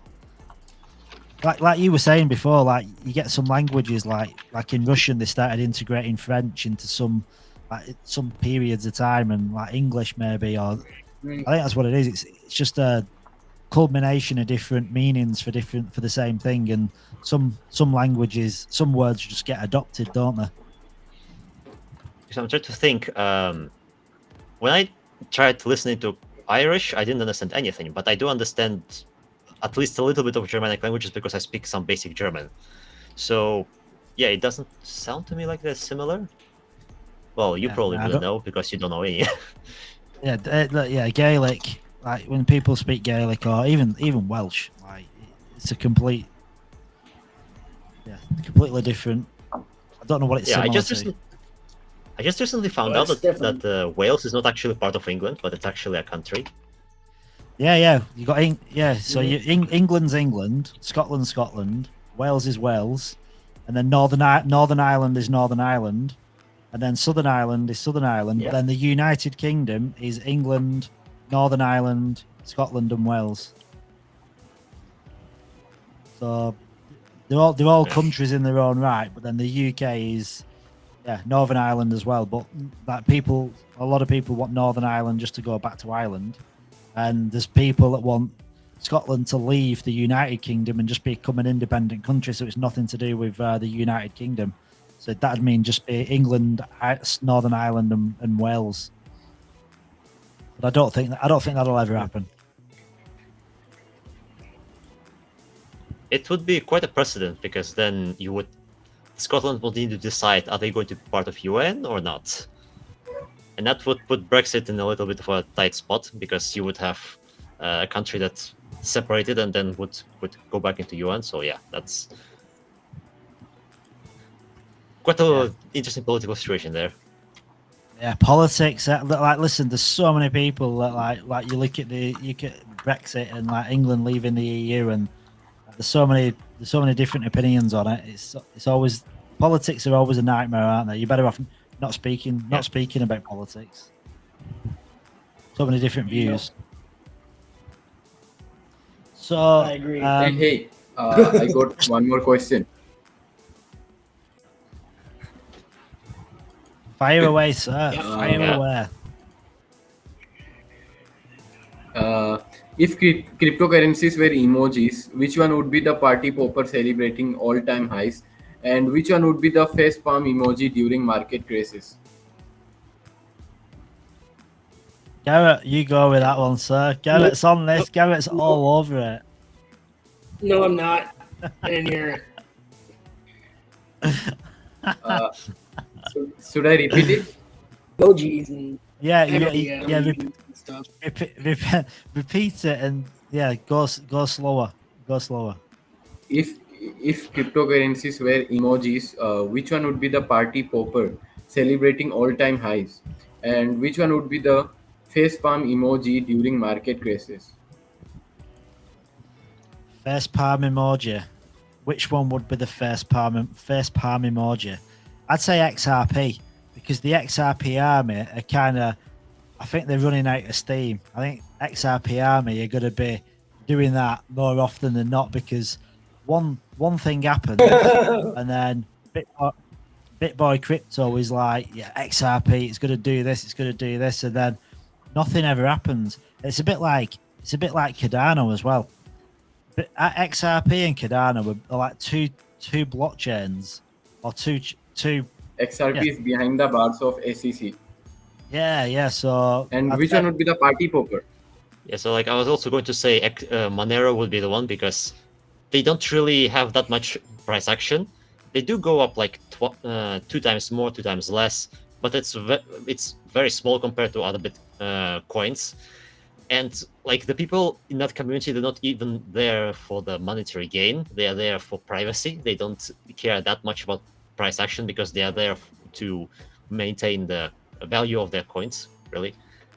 So I think XRP is a very niche community for them. So they don't even care that much about price action. Of course, they would want to sell, but it's not that important for them. Yeah. Okay. Which one would be the party popper celebrating all-time highs? I think Bitcoin. Plenty party poopers out there. I think they're all. I mean, I feel like All time Dogecoin. Yeah, I mean it's Dogecoin. and all meme coins really. They're all about going up and down. But Bitcoin is all time high every time, every moment. Oh yeah. Yeah. They're all. I mean, they all. The thing is, like everything. As long as you're not in like a scam coin, like pretty much every single. Yeah. The thing, crazy thing is with crypto, right? Most people think that don't do crypto. They're not in Web3. They just think it's a scam, Ponzi scheme, blah de blah de blah.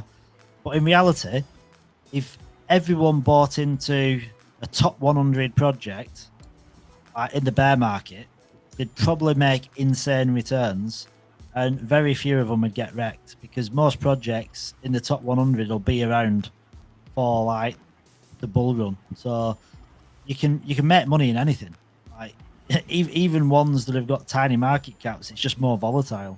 So I think nearly every coin moons, doesn't it? There's not many tokens in a bear market that don't do insane numbers, apart from the ones that disappear, the ones that die. Oh yeah, I'm which thinking about it often now. do. Because we've had already how many that is fourth cycle I guess for Bitcoin. Last cycle I didn't hear that much about 4-year cycle. I even had people who were thinking no, it's a myth, like market decides and 4-year cycle it's not a thing. But this time everyone is pretty much sure that this is how it works. It's a given.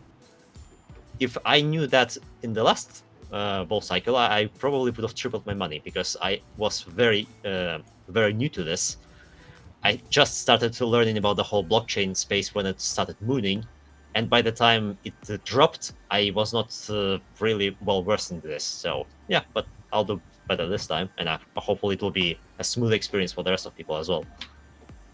Although that also means that if people are sure that it's gonna moon and then crash, it's gonna moon and crash harder, because everyone's expecting it. Yeah, it was like there's a saying, isn't there? Like it's a self-fulfilling prophecy, because if enough people believe it, they're kind of preempting what's going to happen. So like it's like trend, like support line, resistant lines on charts, because enough people believe it. That's why charting works. Everyone's got the same mindset. Everyone looks at these trend lines and is like, oh yeah, well, I'm going to put a limit order in here, or a limit sell, limit buy, limit sell. And it's kind of herd mentality. Enough people believe the same thing, and it kind of controls the market. Like you think about it, right? The bull cycle, it's all about Bitcoin, the halving. It's a narrative. It's what people have believed. And because people believe it, people trade like to the same. So it's that one big self-fulfilling prophecy that makes it all come true, because you've got a massive amount of people that all believe the same thing. It's like, I believe that's also why Bitcoin is set to crash, because the altcoins are rising, but not as much as you would expect with such a steep Bitcoin action. So everyone's expecting it to drop at some point before we start really going up. And so it will drop because everyone's expecting it. Yeah, I think the only thing that might be... Sorry, go ahead. Yeah, please continue. No, we're going to say, I think the only spanner in the works this time is before Bitcoin ETFs were approved, the whales like control Bitcoin. The whales would have been around for like years and years and years. They control what happened to Bitcoin, and I think now, because all these Bitcoin ETFs like BlackRock and Grayscale, ARK Invest, because these guys now are buying Bitcoin in insane amounts at a time. I think the ability to whales to dump Bitcoin to have a massive effect, I think it's going to slowly reduce, because there's control now outside of the whales, and these guys that are buying Bitcoin ETF, that are buying Bitcoin so they can give ETFs to the clients. They've got to hold on to that Bitcoin, because when pension funds and individuals that are putting the pensions or whatever into a Bitcoin, into ETF, like, they can't swing these institutions. They can't swing trade it. Like BlackRock and ARK Invest, and they've got to hold that Bitcoin because they've got to have the asset to back it. So I think it'll probably be less volatile moving forward, especially if there's an Ethereum ETF, because the same's going to happen with that. There's going to be all this institutional money buying Ethereums for the ETFs, and then they've got to hold it because they're backing the asset. It's going to bring stability, but I still think it's going to be very volatile. But I don't think it's going to be as volatile. It will be funny to actually see Ethereum ETF, because, like, we all know Bitcoin is here to stay. It is the OG. It is the basis for everything, pretty much. I don't think it will die anytime soon. But at the same time, like, there are diehard Ethereum fans. I don't know why they would want to hold that view, but sure. If we have Ethereum ETF, and then from our point of view that are in other projects that see that it's unsustainable, we would see Ethereum ETF, and only to expect Ethereum to die later, like very soon, in a few years, because it's just not. Yeah, I don't know if anyone is actually expecting a good upgrade for Ethereum. They're promising it, but it's been how many years, and it's still the same thing. They're just going to try to update their consensus, but it's still in the works, and we don't know how much more it will be delayed since it's been so long. So yeah, it will maybe if a proof of stake from the proof of work. Well, I think it was hybrid, right? It was proof of work to the hybrid between proof of stake and proof of work. Yeah. Something like that. Yeah, I'm not following Ethereum too much. There's not even much to follow because it's delayed all the time. That's all we see in the news. It's delayed another time. Yeah, it's everything seems to take a long time, doesn't it? And then, like, it's gonna be cheaper, and well, it's not. Well, it's gonna be quicker. But I mean, if you look at it, nothing's really come down in price, has it? Like, the transactions still take forever. There are a couple solutions that are being promoted a lot. It's ZK Sync solution, ZK rollups, they're calling it. Sure, since we're talking about it, why not explain it for new people or something? Essentially, it started with optimistic rollups, where you would do a side chain. So imagine you would have a postal office. You could pay 3 times to send 3 letters to send to your family. But the easier way to do this, it would be to bunch everything together and send it all at once. Then you pay only for 1 delivery. It goes by weight, of course, but let's imagine that it's going to be cheaper in the end. So that's what essentially they're going to try to do. If more, you would imagine, if, let's say, person A sends 1 ETH to person B, then person B to C, then C to A, you would essentially do nothing. So you could cancel 3 transactions like that. Or if different amounts, you could calculate the total sum. That's one way to decrease the price. Optimistic rollup is when you, so how it works, you assume that the transaction that is submitted is correct, and you give it some time. So if anyone says that it's wrong, then they start reviewing it. But if no one makes a complaint, then it goes through. So the good side of it is that it's cheaper. It's I guess it's more scalable, but it takes a long time because you need that time for somebody to contest it. Then we go to ZK rollups, which is similar, but you always need to prove that the transaction is correct. So it's more expensive, but it's still less expensive than Ethereum, but it's more expensive than Optimistic, but it's more secure and something else. But yeah, it's more secure. Where was I going with this? I don't remember. Yeah, Makes sense. Oh, yeah. No, you So didn't- what I was going to say, ZK Sync is one solution that came up with the ZK rollups, and then there's Polygon, which also does ZK rollups, but it forked it. So yeah, those are the two main drivers at the moment, which is the Are same you technology but two invested different components. Are you guys invested in Polygon? Sorry, what? Are you guys invested in Polygon? Am I going to invest in it? Did you say? Are I you don't hear guys the middle invested word. in Polygon? Matic? No, I'm not. No, I'm not touching Ethereum. It's every Poly- time pay 20, 30 euros. Yeah, I'm not doing this. Yeah, no. It was asking, are you invested in Polygon? Yeah, no, I'm not invested. No, like I said, I'm not touching Ethereum. It's just way too expensive to do anything. Is my voice not I'm not. clear? Sorry, what? Polygon, Matic. Polygon. You're talking about Polygon, Matic, aren't you? Yeah, well, Yeah, I'm I mean, you gotta- not in. I'm not in Polygon. I mean, the transaction fees are tiny on Polygon, but I'm not in. I don't invest in any blockchains, to be honest. Like the only blockchain I'm invested in is Layer 1x, because blockchains for me, I'm a degen. I ain't making money on investing on a blockchain. Right. I mean, don't what wanna- exactly do you mean by blockchain? Because you invested in Shibarium, or what's pronounced? No. Like the only blockchain I'm invested. The only blockchain I'm invested in is Layer 1x. So I invest in projects on blockchains, but not Right, so not layer in 2, blockchain. straight.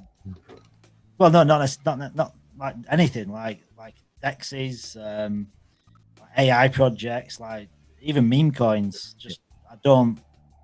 I want to make money. I'm not in crypto to like make a 5x. I'm in crypto to make generational wealth, and you don't do that by buying into Bitcoin. Yeah. Now, Bitcoin, I will buy when I've made a lot of money.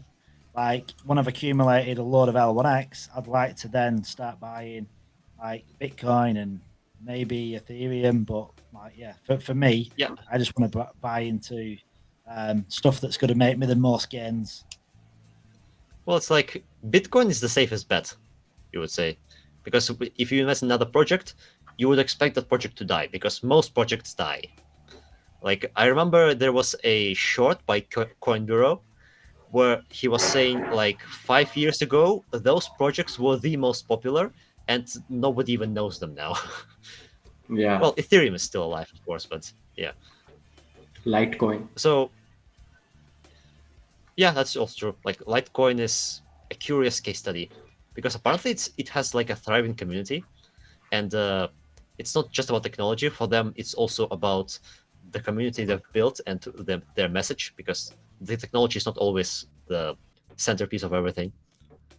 And because it's already so well established, maybe Litecoin is also can be a better tool than some other projects. But yeah, I don't know much about them. Yeah. What I is mean, your I'm not. retirement plan? What's what? What's your Retirement. retirement plan? Yeah. In about Like in about a how year. many millions you want to be retired? Well, Wait. Let me see.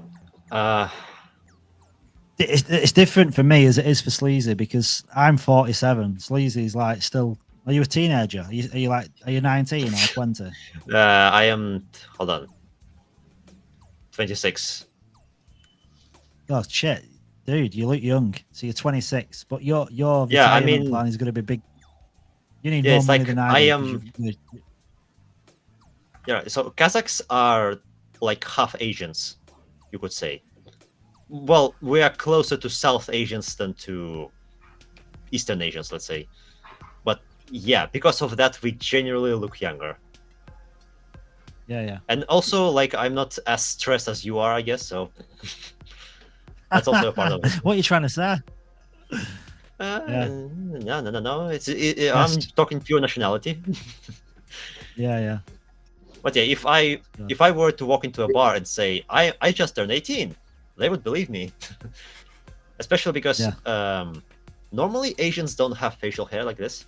I am actually quite proud of my mustache. Speaking of, I should shave a bit here because if it goes like this, it's like I'm frowning a bit, you know. Chinese. But yeah, normally Asians don't have good facial hair. It looks pretty bad. Mine, I'm pretty proud of. I'm blessed with it. I would actually like a bit on my cheeks as well, but it's actually not that good. So I just shave it off because it's just a little bit of like if I compare myself to the Spanish people, I do pass a bit for a Spanish person. They have a lot of facial hair, like a lot more than me at least. They have like all of it covered like this.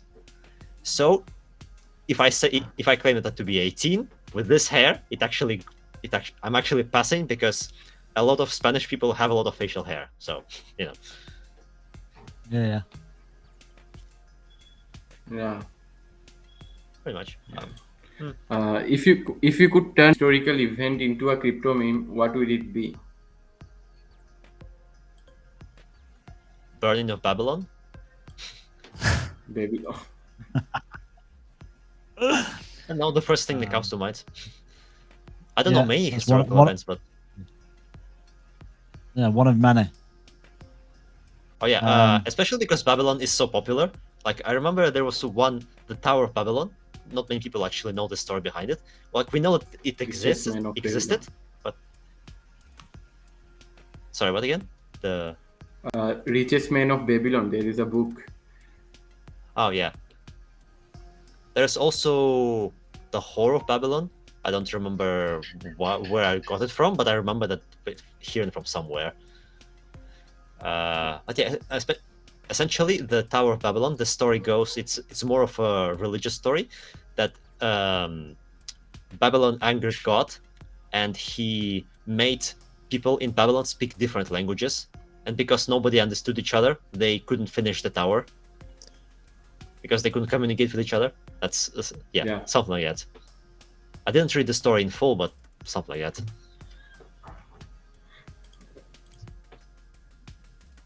That reminds me. My mind really low. You are in. It reminds me you're of cutting Baby out. Doge.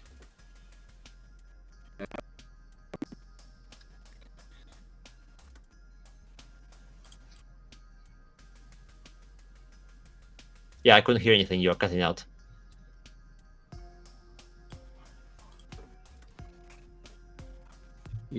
Yeah, it's my network problem.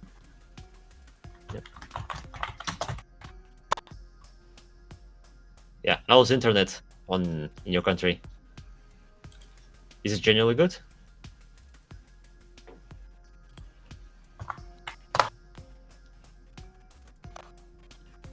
Yeah. For my case, when I moved from my house more in the mountains, well, on a hill, more like into the mountain, to this, well, not to the city, to the town, I actually got the fiber, so I'm pretty happy with that.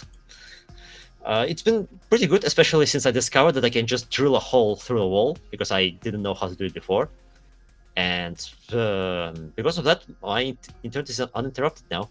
I'm pretty happy with it. It's especially going to be relevant for hosting the node. I'm thinking of buying the uninterrupted power supply as well for that.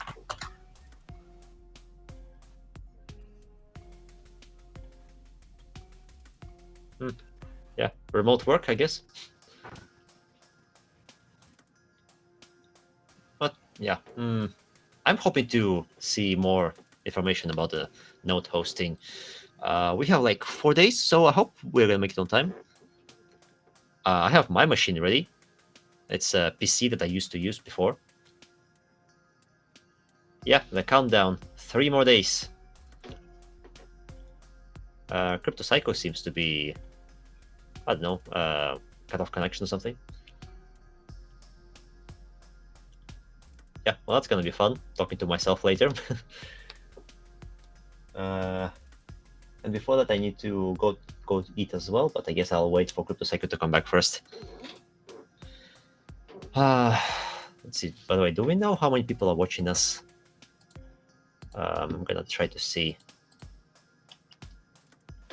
Am I audible? Yes. It's clear. It's what? Well, clear. Is my voice Yeah, clear? more or less. Yeah. Okay. Well, it has some static to it, but yeah. It's in yellow. Yeah. There we go. Yeah, he's back. Back. I had to quickly go and get a drink. My wife is disappeared, so she's not she's not around. I were getting fed and watered before, but I think the novelty's worn off now. And our Easter Saturday has now disappeared. So tomorrow Easter Sunday is gonna go, and then Easter Monday is gonna go as well. So I think I might have some cheeky early Easter eggs later on to keep me going, get that sugar rush going.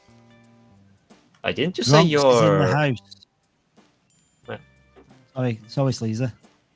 Yeah, didn't you say your wife is in England and you are in Australia or something? No, my wife wants to be in England, so Okay. I'm here. Yeah, she's homesick, so she wants to be home with her mum and her sisters and her dad and all that malarkey. So I want to kind of get to the point where I can buy. Yeah, get to the point where I can buy an house and then get an house in the UK as well. So then we can travel back and forth as much as we want to. Yeah, I can imagine when you're telling her in just a year you'll be able to afford it. She's like, "Sure, honey, sure. Now get your medicine, right?" Yeah. That's exactly what it is. She thinks I'm a mental, brainwashed coin people. As Garrett remembers my wife, that's what she calls everyone. She doesn't believe any of it, like none of it. She just thinks she thinks I'm delusional, and she thinks she's going to be refunding my daughter and her boyfriend for buying Layer 1X. Yeah, that's what she thinks. She's going to have to send money back. You're gonna have to pay him back. That's what. Yeah, that's what she thinks. But I don't mind. I know what's coming. I know what's coming. I know what the future holds. Bronx, tell me, right, Bronx, how many beers? How many beers have you neck, Bronx?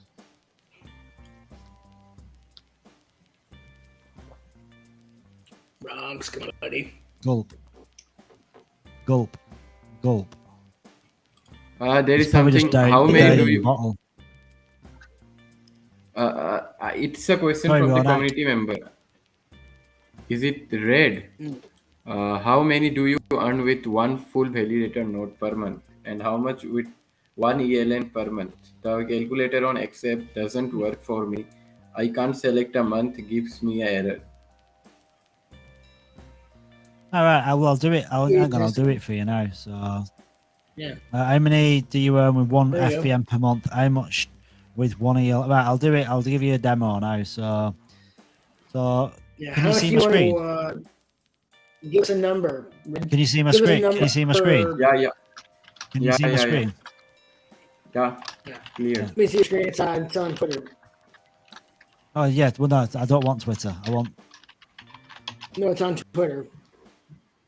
It's doing my head in this, so I can't see my own screen. Right. How frustrating. Wait, I'll be back in 10 minutes. I need to go have lunch. Doesn't it suck? Okay. Yeah. Right, it's all good, man. See you in a sec. It's all good, Sleazy Slimy. Right. Okay. So if you've got one full validator node, and just it doesn't change anything. But if you drop down the menu and you go right down to the end, so when every validator has been claimed, 800 by March 2025. So one FVN. What did he put as the price? Did he have a price in mind, or? I guess just let's give him a demonstration. Like at certain points, I guess. He didn't have an idea.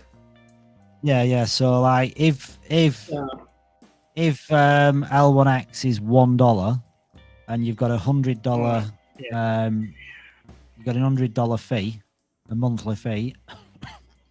We have nearly hit the EL and target for opting. Yeah, so that'd give you a $1 full validator node. Sorry, a $1 L1X value. It'd give you 13.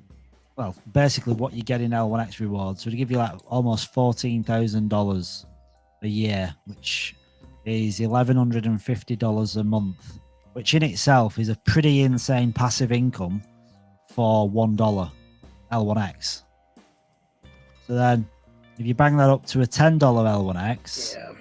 you're going to be earning $140,000 a year, which is $11,500 a month. Like that is like Wow. that's a really good Whoa. job. Like if you were earning 140k a year, you'd have a decent job for that. For an average person, and that'd be a fantastic wage, wouldn't it? If you were earning that. Heck yeah. That's $10. Now, if you think about this, right? Like that. Layer 1X is 22 million. So for it to get to $10 from 50 cents, that's a 20x, which means that like Layer 1X would only need to be $440 million market cap to get to $10. So a $440 million market cap for a Layer 1 blockchain that basically turns Web3 upside down on its head, I'd give you 140k a year. So let's get real and let's start talking about what Layer 1X can really do. And you put it at $100 L1X, you're going to get $1.4 million a year. Bonus L1X coins. This isn't using your L1X. This is utilizing the L1X you're going to earn from having a full validator node. You're going to be earning $115,000 a month. A month when L1X is at $100. And is that a big achievement? Is $100 a big achievement? Well, that's 200x. So that is putting Layer 1X at a $4.4 billion market cap. Is that a lot? In reality, no. Like a $4.4 billion market cap isn't a ridiculous market cap. If the community of Layer 1X catches up with the technology, because the technology of Layer 1X is above any other blockchain that exists. So if the community can kind of catch up with the tech, then you're cooking. Then you're really starting to see some traction, because like the tech itself is capable of so much, and we only need to bring in certain like protocols to get this kind of adoption. Like if you say, for instance, Uniswap looked at Layer 1X and looked at what it offers and connected with L1X, or some of these really big like aggregators like 1inch. Look at 1inch, for instance. Imagine if 1inch utilized Layer 1X's technology for all its aggregation. Like this is what's going to bring adoption. Now, in the short term, like marketing through like KOLs and key people, like big KOLs that have got a lot of weight and a lot of credibility in the space, they can bring eyes onto Layer 1X. But regardless who we bring on board, the technology is going to speak for itself. The tech is going to be the one that does the talking, and it's going to be these connections, what we're already making. It's like OnChain's one connection, which is a Web2 application, because it's all to do with it bring onboarding Turkish citizens, the Turkish individuals. Then you've got HealthLink, which is Singapore government. These are like Web2 like applications. But then, like, think of the gaming. Like, they've got this huge partnership with Deagle Labs and Elderune's, like this flagship game they're dropping. All these, and our I can't think what his title is now, but he was head of gaming. He's now head of something else. Who's on board with L1X, and he's got so many different connections. So like through like bringing on board Deagle Labs and all these other projects that are going to start connecting to Layer 1X, the network effect happens because all these people are connected. So everyone in Web3, it's a small clique, it's a small community, and when you start like kind of jumping in like the VC realm, and you start jumping into the founders realm of these major blockchains and major protocols, they all know each other. So like when 1inch all of a sudden becomes an aggregator for layer 1x, and it's offering all these insane returns and these opportunities for other DeFi protocols that are using 1inch, then that's when the network effect really kicks in, because it'll just become like a domino. They'll just start falling, and everything will fall into place. And when that happens, like when you understand what layer 1x does and how advanced it is in the tech, and how onboarding like blockchains and protocols, projects, it's just going to be an organic thing, because they can't not on board with layer 1x, because what layer 1x does, when all that starts falling into place, the TVL on layer 1x is going to be through the roof. Like you look at Ethereum, that's got 50% of all TVL. If you start just like thinking logically, why is the TVL on Ethereum? The TVL's on Ethereum because Ethereum got the network effect. It was the first to market. It was the first blockchain, and now it's got the whales on there, and they can control it. And Ethereum is the go-to chain, followed by Solana. But like, if a project can have exposure to 8 blockchains right now through one liquidity pool, like why wouldn't they?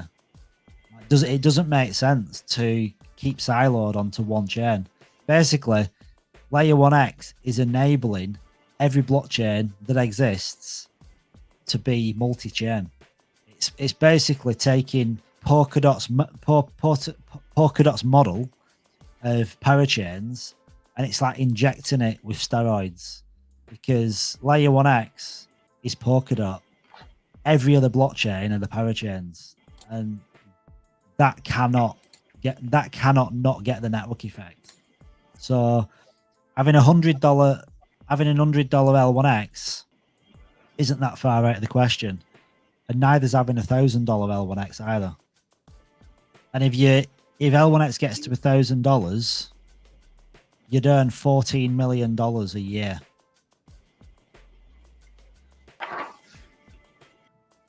$14 million in a year off $1,000 L1x. But let's keep it real. Let's keep it back to $10 for all the naysayers and all the people that think you're living in a pipe dream. And the tech will prove everybody wrong, because the tech will bring adoption on its own, because the TVL will come to layer 1x because it has to, because otherwise all these protocols are going to get left behind. You think, right? Any DEX, any aggregator that's on these connected chains that doesn't like use L1x to access all the other chains, but then its competitor does, what's going to happen? Two things. The competitor is going to just dominate, or that project is going to jump on board and connect L1x as well, which brings TVL to L1x. So projects either die or connect with L1x. It's not even a tough choice. Like, why would you not unite? That's the thing. You're basically allowing every single project to be connected to every other project on every other chain.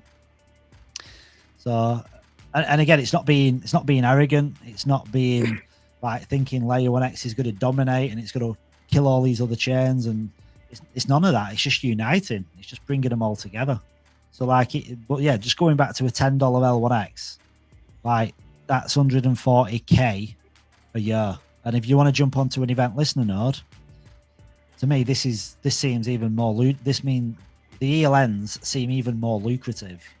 So a $10 L1x with one event listener node, let's jump down to the same, March 2025. That's going to give you $72,000. 72k on a $10 L1x. So if you do the math, you're kind of better off buying event listener nodes. Like 2 event listener nodes gives you the same as a full validator node, yet 2 event listener nodes cost you 10 grand, whereas 1 full validator node costs you 10,000 L1x, whereas a full validator node, no, 5,000 L1X, whereas a full validator node is 25,000 L1X. But I do think these numbers, there's probably room for movement with them too. So if I were you, if you can afford a full validator node and event listener node, I'd get both. Obviously, if you can't, then I don't know. Do you go for one full validator node, or do you go for like a few event listener nodes? Because I don't know. Like this is very lucrative, and as the network effect happens, layer 1x is just going to become more and more valuable. Yeah, Exciting times, isn't it? Exponentially, it's going to be insane.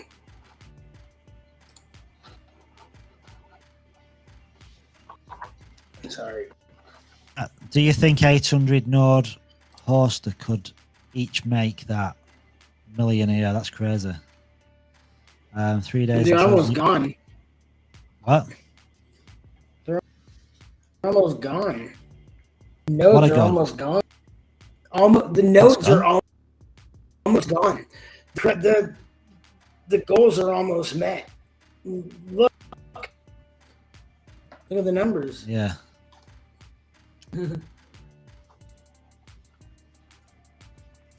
No, the rewards don't go down. So that them L1X though, as far as I know, them L1X rewards are based on 800 nodes being sold out by May 2025, and the rewards that you get, like the rewards don't change, like with. So basically, the rewards are the same. So like on an ELN, you're going to get 7,252, and with a full validator node, you're going to get 14,000 L1X. So the price is determined. The price is determined by the price of layer 1X. Sweet. An ELN just gets half of what a full validator node gets. That's great. I'm looking at this, and that's what this is telling me. You know, is it gonna change in the future? Like, is this reward? I suppose what he's asking, is this reward variable? Is it going to change in the future? So I remember this is like from several months ago. The reason why they made the event listen node like 1/5 of the full validator node is because they thought it would give 1/5 of the rewards. That was like a few months ago. Then recently, Kevin said that they are actually very competitive to each other because, well, he didn't give any specific reasons, but that they are also competitive. So I don't know if it just stuck this way, but I guess we'll find out when they are launched in May. Event listen nodes. Yeah. I mean, I'm not sure. Like, if sorry, Sleazer. The other thing is they are different in terms of how they should be operated, because event listen nodes. First of all, I don't know if they are going to be one node is going to be listening to one particular chain or to all at once. I would imagine would be more efficient to configure your event listen nodes to a specific chain. Although I don't know if that would be scalable as more chains are connected. And we did hear information that it's going to be the same amount of event listen nodes forever. But apart from that, because of that, you actually need to deal with something about connecting to another chain. So I would imagine there's going to be some configuration needed, whether it be from you or from the core team, but there would be some of it. So you would treat it very differently to full validated node. So full validated node, it's going to be unchanged pretty much, I would imagine, because it's on the same network. But because event listen node deals with another network, you're gonna have, at least from you, what I imagine you would need is to take into account that whatever network you're connected to, you're going to need some coins staked into your node. So yeah, it's going to be a different use case in a sense. Yeah. Meanwhile, it's interesting that there are not new people, but all the people who are not following every day the news. So there was one guy who is reading my notes and tells me that he's reading in order, and that actually helps him to get the information. I'm actually quite inspired to continue to improve this formatting, because it's actually like, I didn't expect it to be as useful as this person is telling me this. So maybe that's going to be a better extension of sleazy timestamps. I'll take a minute to respond to a few messages.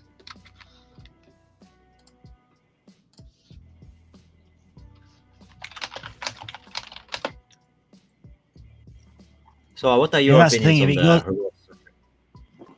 If it goes quiet, it's kind of responding to messages.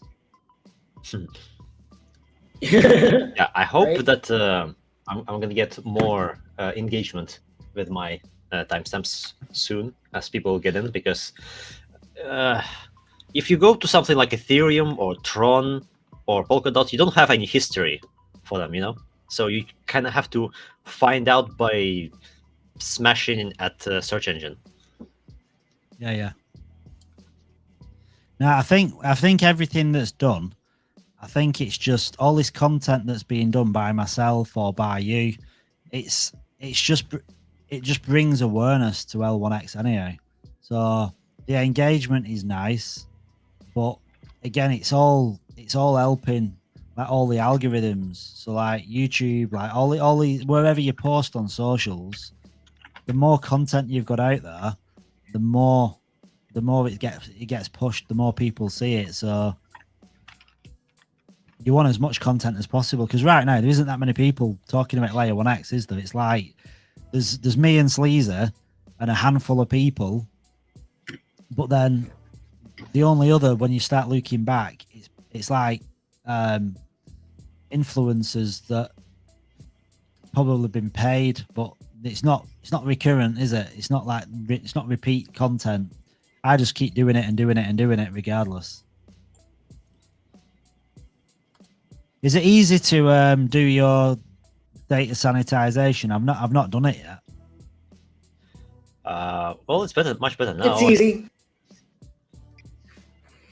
I've done it, but it's easy. I was looking at it. I was just crunching the numbers, but I was having issues with being connected to the restream and doing it at the same time. It was glitching, so I'll do it later.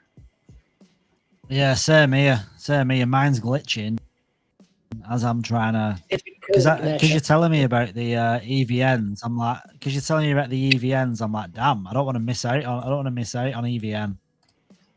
Yeah, you miss out, but at least I have 2 already waiting there for me, because I already signed up for 2, so I have 2 reserved at least. I want more, but I would settle for that. I don't want to be greedy. Actually, yeah, I do. I want more. dude, you want to be as greedy. You want to be as like greedy a as pig. possible, man. I You want to eat want it as all many up. as possible, to be honest. But this is, I'll do it before I go to bed or take a nap when I leave this for a little bit. I'm getting so tired right now. I'm having trouble sitting and talking. Dude, so the data sanitization, just for anybody that's not done it yet, literally all you're doing is confirming that what you got in the private sale and public sale is correct. Nothing else. That's all it is. Yeah. So you don't need to worry about what rewards you've got through referrals, because that's nothing to do with what you're doing here. It's purely what you've bought. No, purely what we bought or what we won. My rewards are in there too. The ones that I won in the giveaway for the 10,000 L1X giveaway.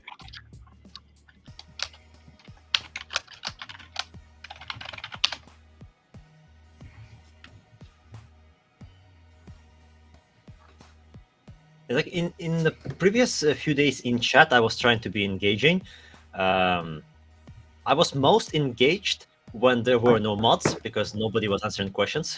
So I generally don't like answering questions when the mods are already typing, where you can see in Discord that they are typing. So yeah, that was interesting, and I was trying to read chat, but it's so difficult to actually keep track of the situation.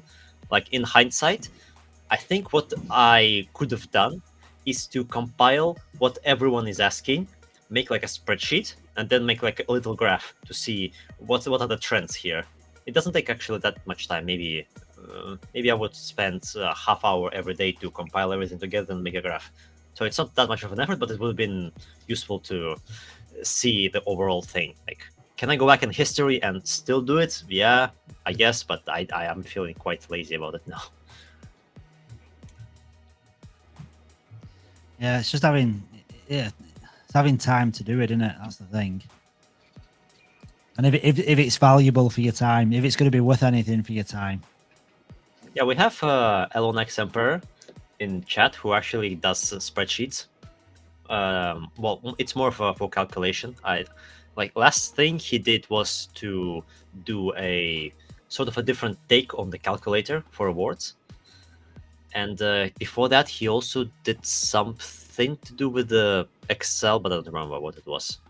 I remember it was quite cool, but I don't remember what it was exactly. Yeah, I've tried.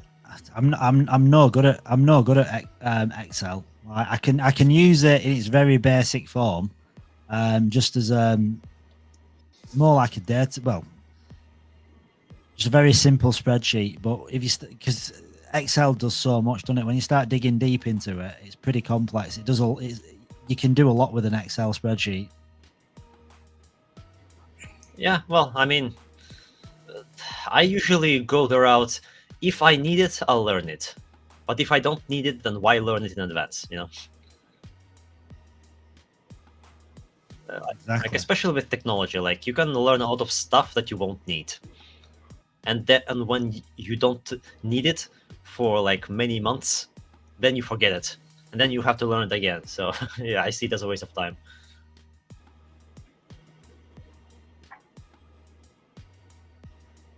You getting sleepy now?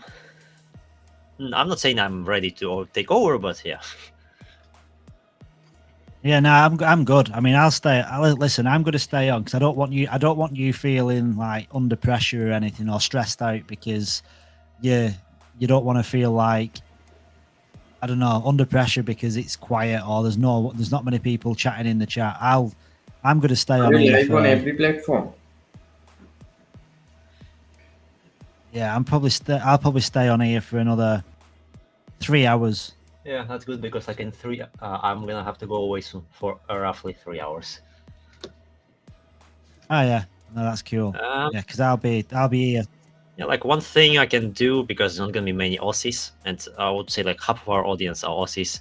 I can go into the the website thingy where you can design a website. I guess I'll just try and do some design there, I guess, if it's quiet. Yeah, to be honest, I was looking at doing that myself, because I started going into the space cards and then going into the website. Yeah. And I started designing it, but it's one of them where you actually need to concentrate a little bit. So you also need at least you got to be, yeah, you got to kind of focus on it. I was trying to create my space cards I was doing like a YouTube video and trying to do the space cards, but it doesn't work. You can't have the same thought process when you're concentrating on creating content, but then you're actually concentrating on creating a space card. It's hard because the video just becomes really boring. So you're better off just showing an end result and having it done. It's like there are Twitch streamers which like go and actually entertain the audience while also coding. Like that is such a great skill. Like you gotta be able to do both at a high level to actually combine them together. Like they're not many people who actually can do it. But... that's multitasking on a different level, isn't it? If you can code while entertained, so that basically means your muscle memory is typing all this code because it's just ingrained in your brain, and you can carry on doing something else at the same time. Yeah, like these guys, they spend so much time coding. At this point, it's like writing template for them, you know. If you write the same thing over and over again, at some point you just type it without even looking at it. Yeah, I've just got myself 2 event listener nodes. Nice. So what are your plans for it? There you go. I've vested them on platinum for the longest period, because that wallet then is going to give me that wallet's then going to give me access to the launchpad. Yeah, buddy. To the launchpad and the whitelist all the projects that launch on it. It's like at one Yeah, point, man. I was thinking about more in gold because of the timing of bull run, but then I'm like, I am going to maintain at least 2 nodes, one event listener, one VVN. So I might as well just go for platinum, because I'm not going to cash out everything anyway, you know. So even though I am pretty confident that a part of it will go into the bear market, like so what, because I'm not going to take it out of my wallet anyway, because I need it for the hosting. So, you know, I just went for everything platinum. Yeah.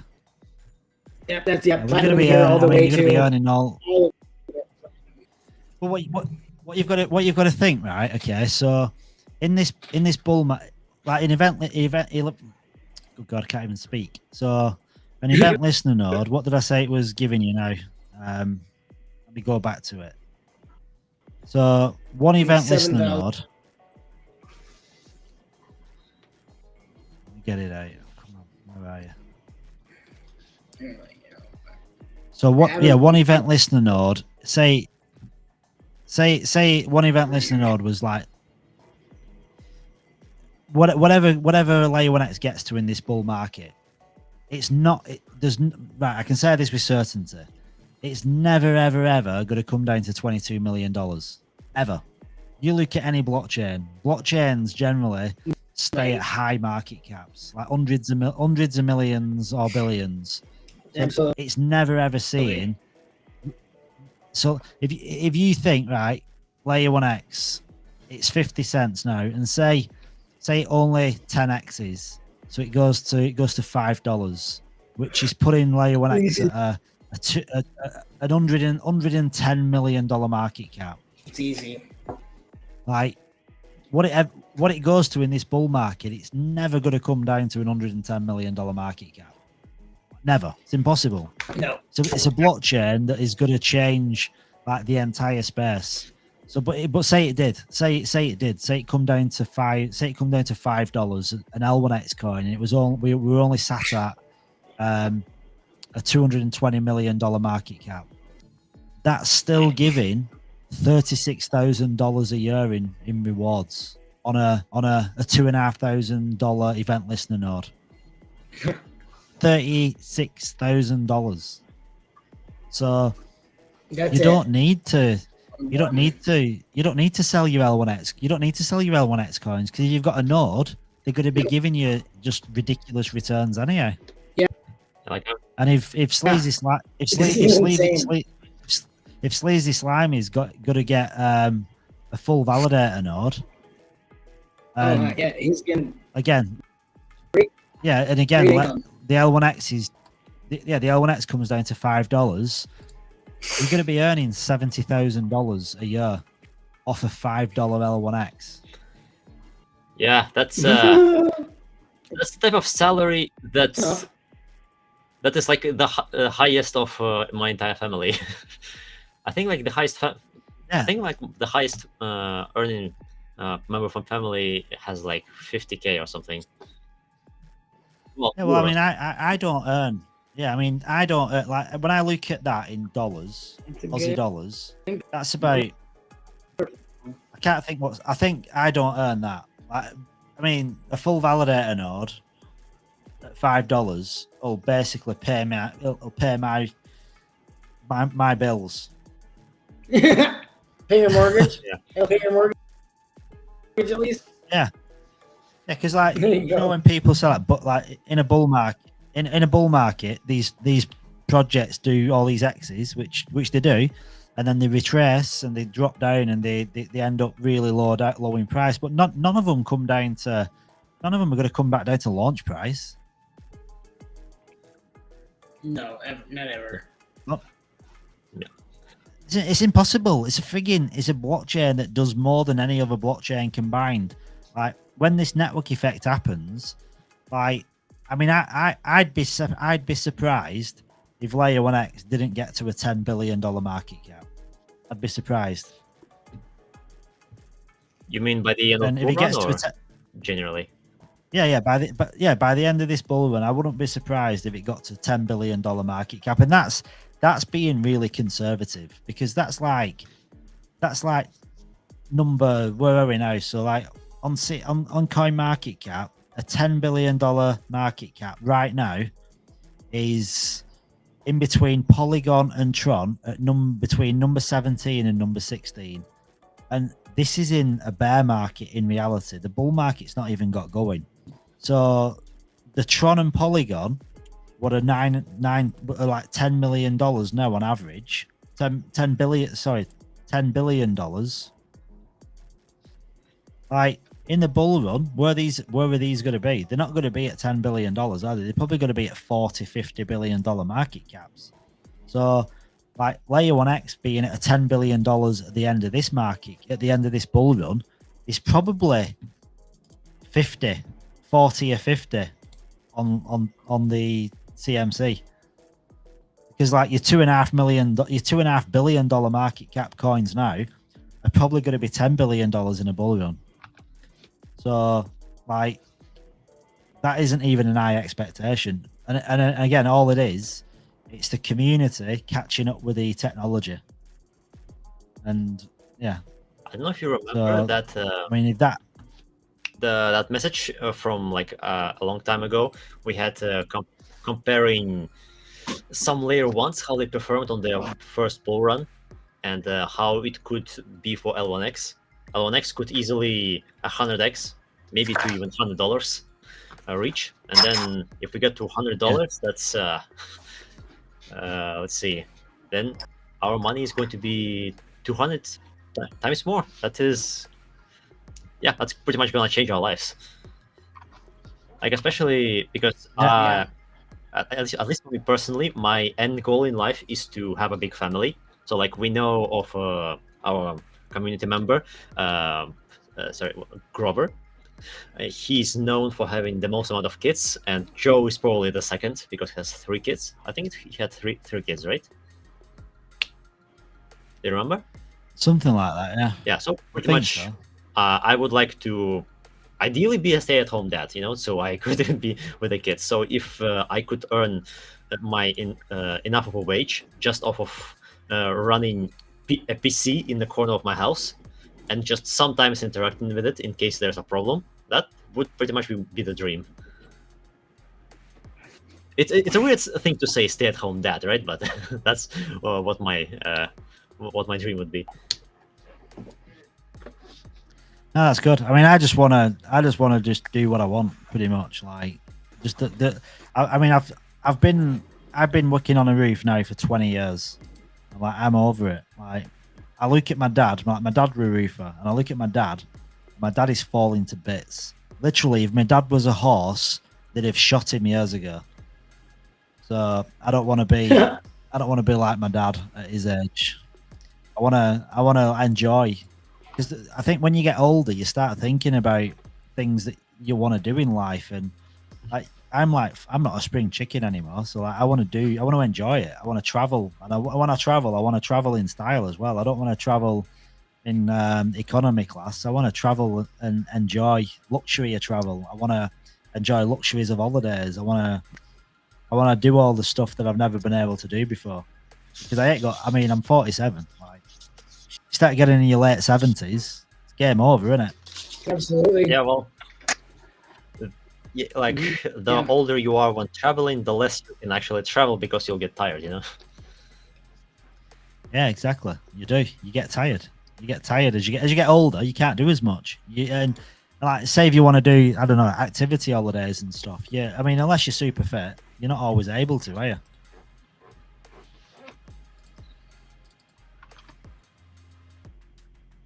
I have to drop out now. I will see you later in a few hours. It's all good, man. Catch you later. Okay. I'm trying to So do the I data feel science really, really application happy. investing. Yeah. They've all Garrett, sorry. I'm just going to say, all them ELNs now, they've just been sold. They couldn't be. The last one, I just watched. I have some already reserved. I already I'm just have messing two with you. reserved, so that happened. That can't happen, dude. Figure out what the heck's going on. Check something out. Come on, Walker, dude. Let's vibe. How's it going, Let's Garrett? jump in. G'day, mate. G'day, mate. How you doing? Hey, yeah. How you doing, Walker? Hey, yeah. How you going, Walker? How's it How you going? going? How you going? G'day, mate. How's it- How you I'm going? always getting a bit crows. Yeah, mate.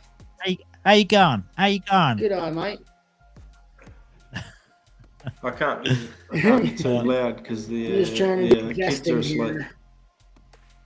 Yeah, don't wake up the kids, and be mindful of how loud you speak, because you'll be getting bollocked off your missus. Oh, absolutely. If I, I won't be getting if it. I wake up, Right on. no, gotta keep the wife happy. Keep the wife happy. So we're boosting back up. We're up to Yeah. 496 views. We dropped off the old stream because Twitter I think we brought Twitter because we were in a live stream for so long. So I think it kind of stopped showing up. Is that what happened to it? I think because it was going on for quite a long time. I don't know what happened. Yeah, so they must have just thought kind of this is the world's longest AMA live chat thing. yeah. Yeah, Well, I think it probably was awesome. absolutely. Wasn't there 1,000 people?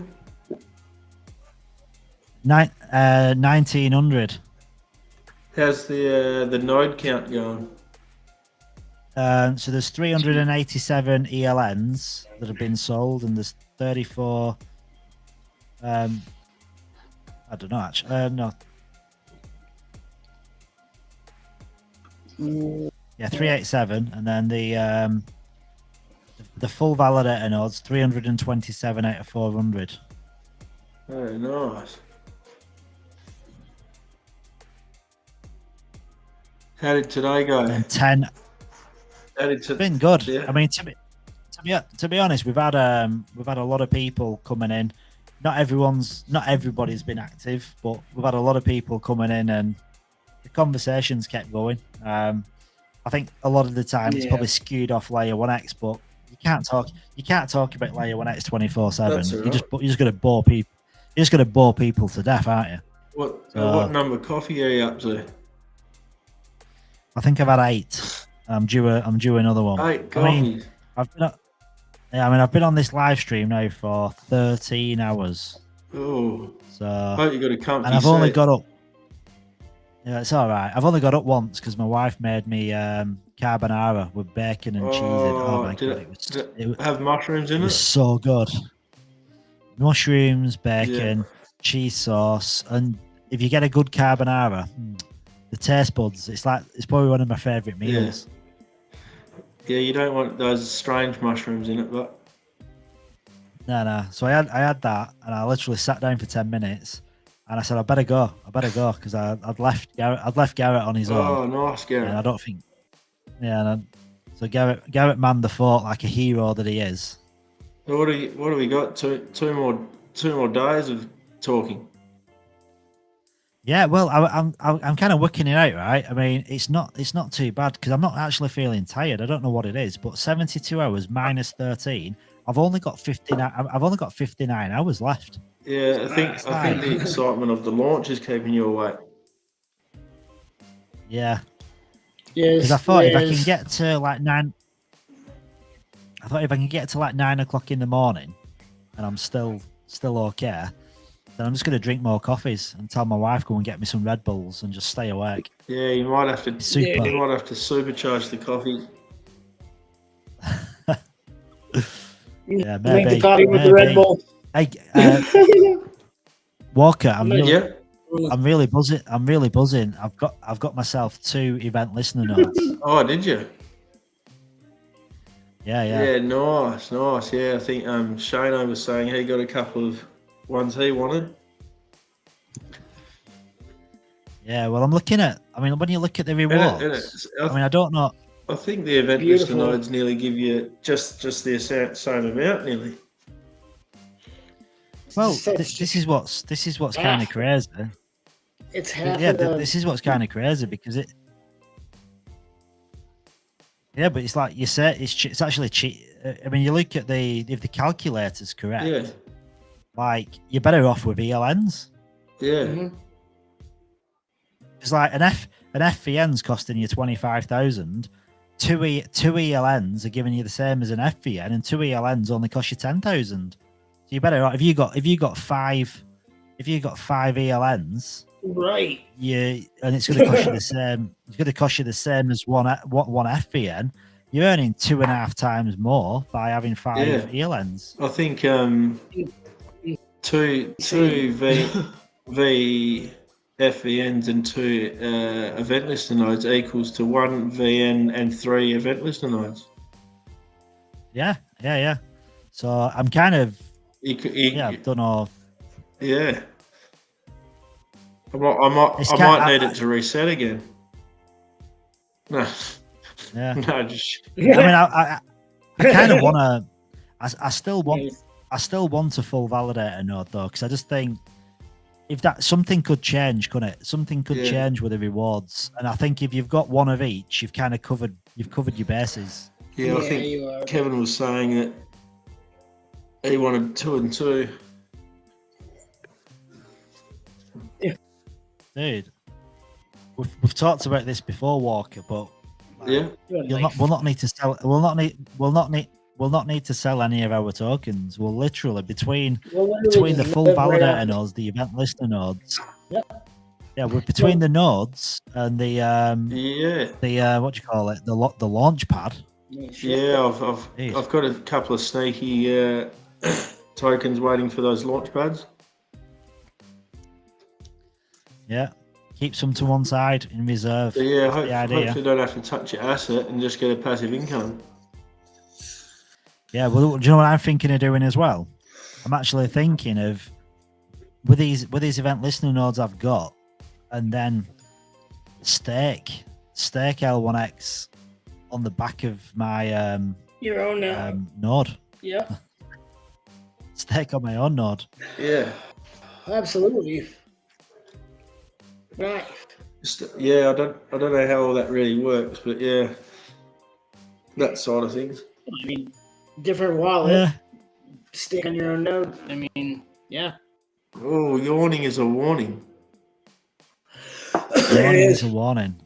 What? I think it. You won't be able to go on your country drive. Uh-oh. Nah, I'm all good.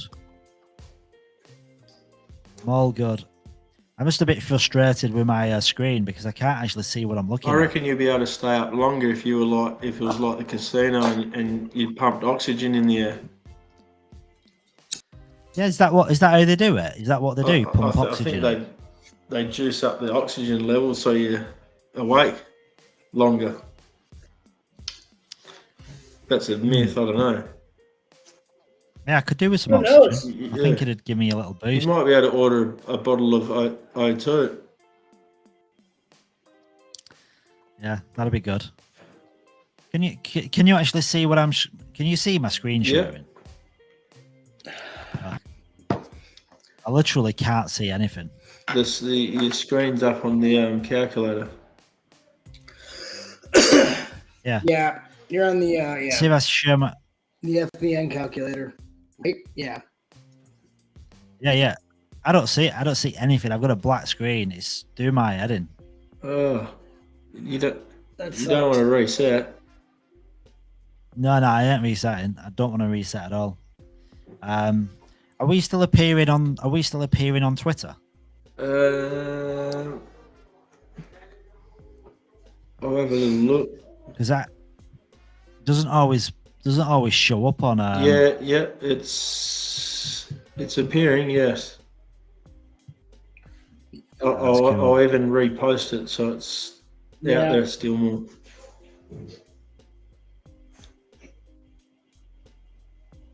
Yeah, I thought so. Well, it was. I don't know. Even did your little quiz. You did the little quiz. Yeah, your little You did. who should we connect with? Oh yeah, it's actually got some engagement because I'm in this restream software. I don't see everything that I'm looking at, so. Oh yeah, there I am. There I am. I've got some really shit headphones that only give me a few hours of Bluetoothing, and then they start glitching for some reason. Yeah, mine are the same. You get so long, and then they just die. Yeah, and I get one. I get one of you. I get one of you, bud. One lasts longer than the other. Same here. My left one always dies before my right. I don't know why. And I've had numerous pairs of that same type of earbud, and they all do that same thing. It's weird. The left one always dies first. Damn it. Yeah. So for anyone that's just jumping in, Yeah, buddy. I don't know how many people are actually live watching, but like there's actually a giveaway going on. So all you need to do is engage with this tweet. So follow me, Layer1X, L1X, X Talks, like and retweet it, reply with these hashtags and this hashtag. So do all that, and then boot market. I've not put that up there, and that's it. And then I'm gonna do like a, I don't know, either a Twitter picker, or maybe a duck race or spin the wheel, whatever. And someone's gonna win the 600 L1X coins, which have got a valuation of right now of $300. yeah, So it's not nice. not a bad little prize, and they're all compliments of Crypto Walker. So Walker, thank you so much for the donation. We really appreciate it. No worries. Just call me anytime for any more. No worries. Yeah. Yeah. So and if you're not into crypto or Web3, these coins aren't real. Oh, they're not. So when you get L1X coins, they're not going to be gold and silver little chocolate coins. Oh. They're going to be in your wallet. They're going to be in your wallet. They're virtual. Yeah, I wanted some chocolate coins. They're virtual. Yeah, and just full. Yeah, and full disclosure, like L1X hasn't actually gone live yet. So when I say you'll get L1X coins, you will get them, but it'll take like until they've gone full mainnet live before they get airdropped into your chosen wallet. So just as a heads up, I'm going to be doing that later. So make sure that you engage with that. If you're here listening, it'd be crazy not to engage with it. Yeah, I mean, obviously, because these are going to be very, very, very lucrative someday. They're going to be what? I know it. They are. This will be one of them, right? Like people buy into these, like people buy into like things like Polkadot, and they'll buy like I don't know, I think it's about $10 or something now, and people buy them like 10 at a time or whatever. And they might spend a decent chunk of money, but then you're looking at L1X and you're getting 600, but you got to remember it's only 50 cents. So like if L1X gets to like $10, like, you got 6k worth of L1X coins. It's not that far off. Like a $10 L1X isn't like stretching at a big market cap. It's like 220 million is a 10x, so it's only a 440 million market cap. So we're not even asking for a big amount.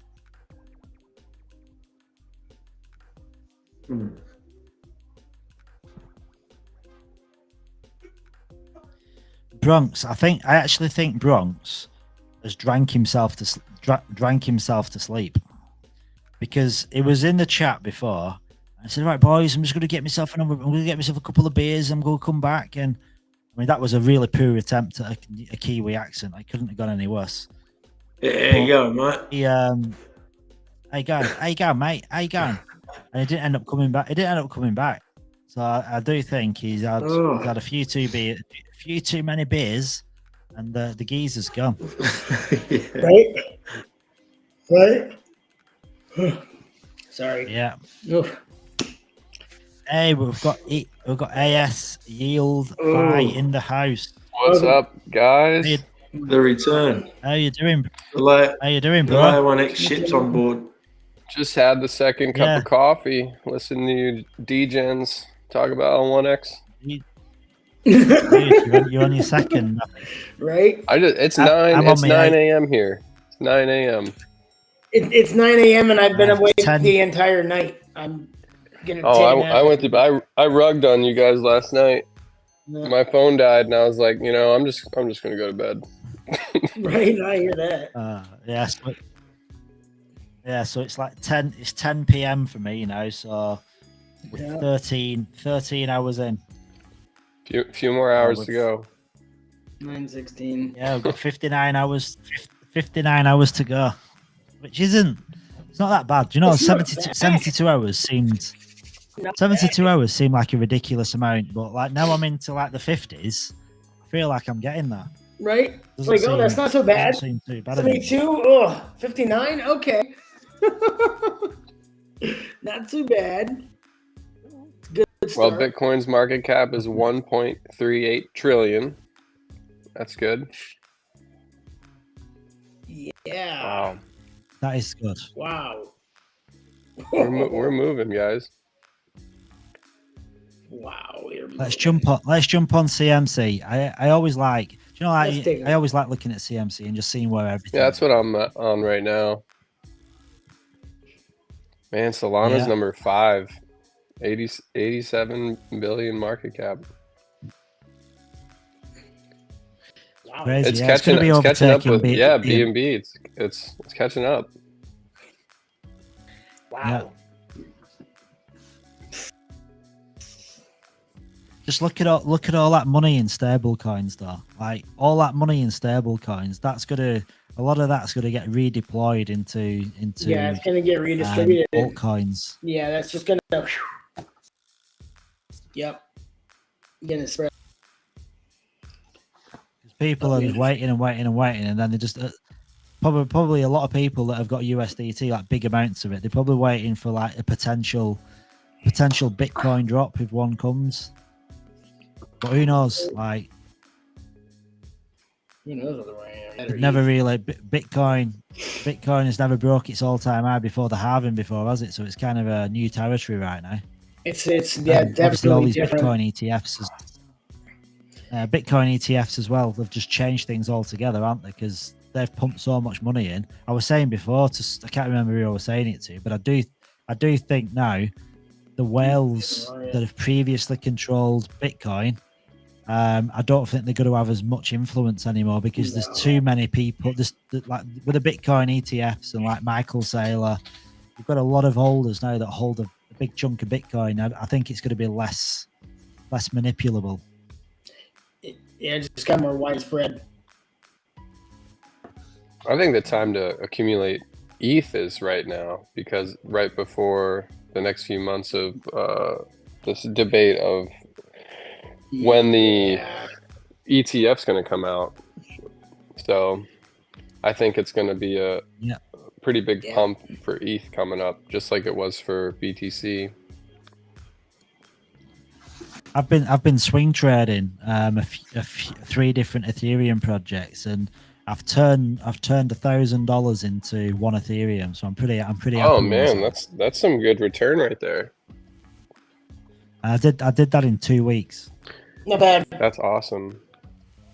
I've been just I do a lot of V3 concentrated liquidity providing, but I lend. What I do is I lend Bitcoin and ETH, and then I borrow stables against it, and then I farm with the stables Oh, so you were doing pretty much what like Luna were doing with Anchor Protocol, similar kind of mechanism. I use Aave though, so Yeah. and just lend my Bitcoin on whatever blockchain has the best APYs, you know.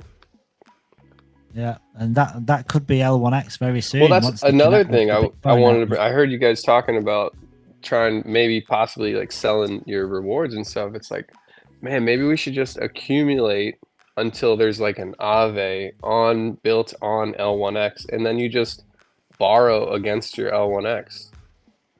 Oh, Yeah. Well, Yeah. I mean, I think totally. I think Aave will end up coming to L1X anyway. I think so. Like for you, it'll be perfect see because why not. you're already used to the platform and everything. Yeah, we just gotta. Yeah, we gotta put it on L1X. Yeah. Yeah, there's no. I mean, Simple, right? all these big protocols, they've all got to eventually connect with L1X because Yeah, they have to. think of the opportunity for Aave. If Aave is the first mover, think of all the extra like incentives they can offer to steer people away from any other protocol. They can literally dominate, can't they, if they're first mover? Oh, totally agree. Selling shovels in a gold rush, Yeah. man. Selling shovels in a gold rush. I love that. That's Shovels in one a of my gold favorite rush. quotes from that hash That's lock great. Yeah. interview. That guy was amped up, man. Yeah. As like poised as he was, he was super. He's like, Yeah. oh, a lot of my clients are gonna really probably want to join L1X. I was like, oh shit. Oh shit. Yeah. Oh shit. No, I don't. Yeah, I don't think anyone's seen anything like it, have they? Especially, That's the yeah, thing. it's like It's this pretty- security auditor who like reviews all the code for L1X is speaking so highly of L1X. It shows just how Mind-blowing. important L1X is really for crypto. Yeah, it is. Yeah. It's wonderful hearing that. Yeah, I'm not a security Can't believe- coding expert, but I mean, hearing that from one is pretty important to me, you know. Yeah, and that's it. imagine And when you're talking to someone, like Ashlock, that is like, I mean, I know most people have like heard of Certic, and they rank Certic as like number one, but a lot of the time it's just first mover adoption. So they get put on a pedestal, and they might not necessarily have like better auditing. It might just be because they've been around the longest. So, but like Ashlock is like, I think there's Certic, there's another one I can't remember the name of it, and then like Hashlock, and they're like the three biggest what are out there. And when you look at the Hashlock website, and obviously there's probably a bit of bias in there because it's their article, it's their that information, but they're comparing like Hashlock to Certic and this other audit company, and like they're claiming that they are a lot more thorough. Now, obviously, that could be biased, but it's all there in black and white, innit? You can check, you can do due diligence if you want to do. So, but yeah, I mean, the fact that Hashlock could give it like a clean bill of health, and they couldn't really find anything wrong with it, and they've got praise to say about it as well. Yeah, exactly. Pretty impressive. It's pretty impressive what Kevin built. Kevin and the team. Yeah, Absolutely. yeah, but they've got some pretty experienced devs behind them, haven't they? Like they've got UI designers from your biggest names. They've got blockchain developers from like Polkadot. I mean, they've got like a pretty esteemed panel. They've got, I mean, you look at Josh, who's, I mean, a lot of people don't even know who Josh is, but Josh, he's a co-founder, and he's got his own legal firm. So like Layer 1X has got its own legal team. So they've got everything like going for them. Like the I think Dr. Bonnie Clark, she's like the head blockchain advisor, and she works for the UWA University of WA blockchain department. Yeah. So they've got like academia behind them, they've got legal team behind them, they've got like some of the best And they got Crypto Psycho. developers. Crypto So Psycho, I don't know yeah. if that's a plus or not. They got Yeah, he's the biggest influencer. top tokenomics. I'll tell you. Yeah, well, I mean, listen, being on camera can pump a chart. I was in one yesterday. And I took a project from 100k market cap to 170k market cap until people realised that people were buying because I was on a VC, and then people started dumping and taking profits. But yeah, people have trust, don't they, when they see people speaking? Yeah. I mean, I don't have any technical ability. Like, I can barely remember Pascal and C++ from university. That's going back a long time. I did Pascal and C++, 1995. 1995 to 1997, I was doing computer programming, because back then it weren't called coding; it was called programming. Like now it's gone all upscale, hasn't it? It's all coding now.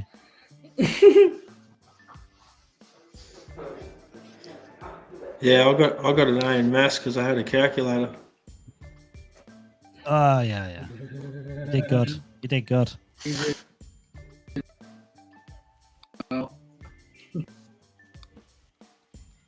So I'm good at maths now.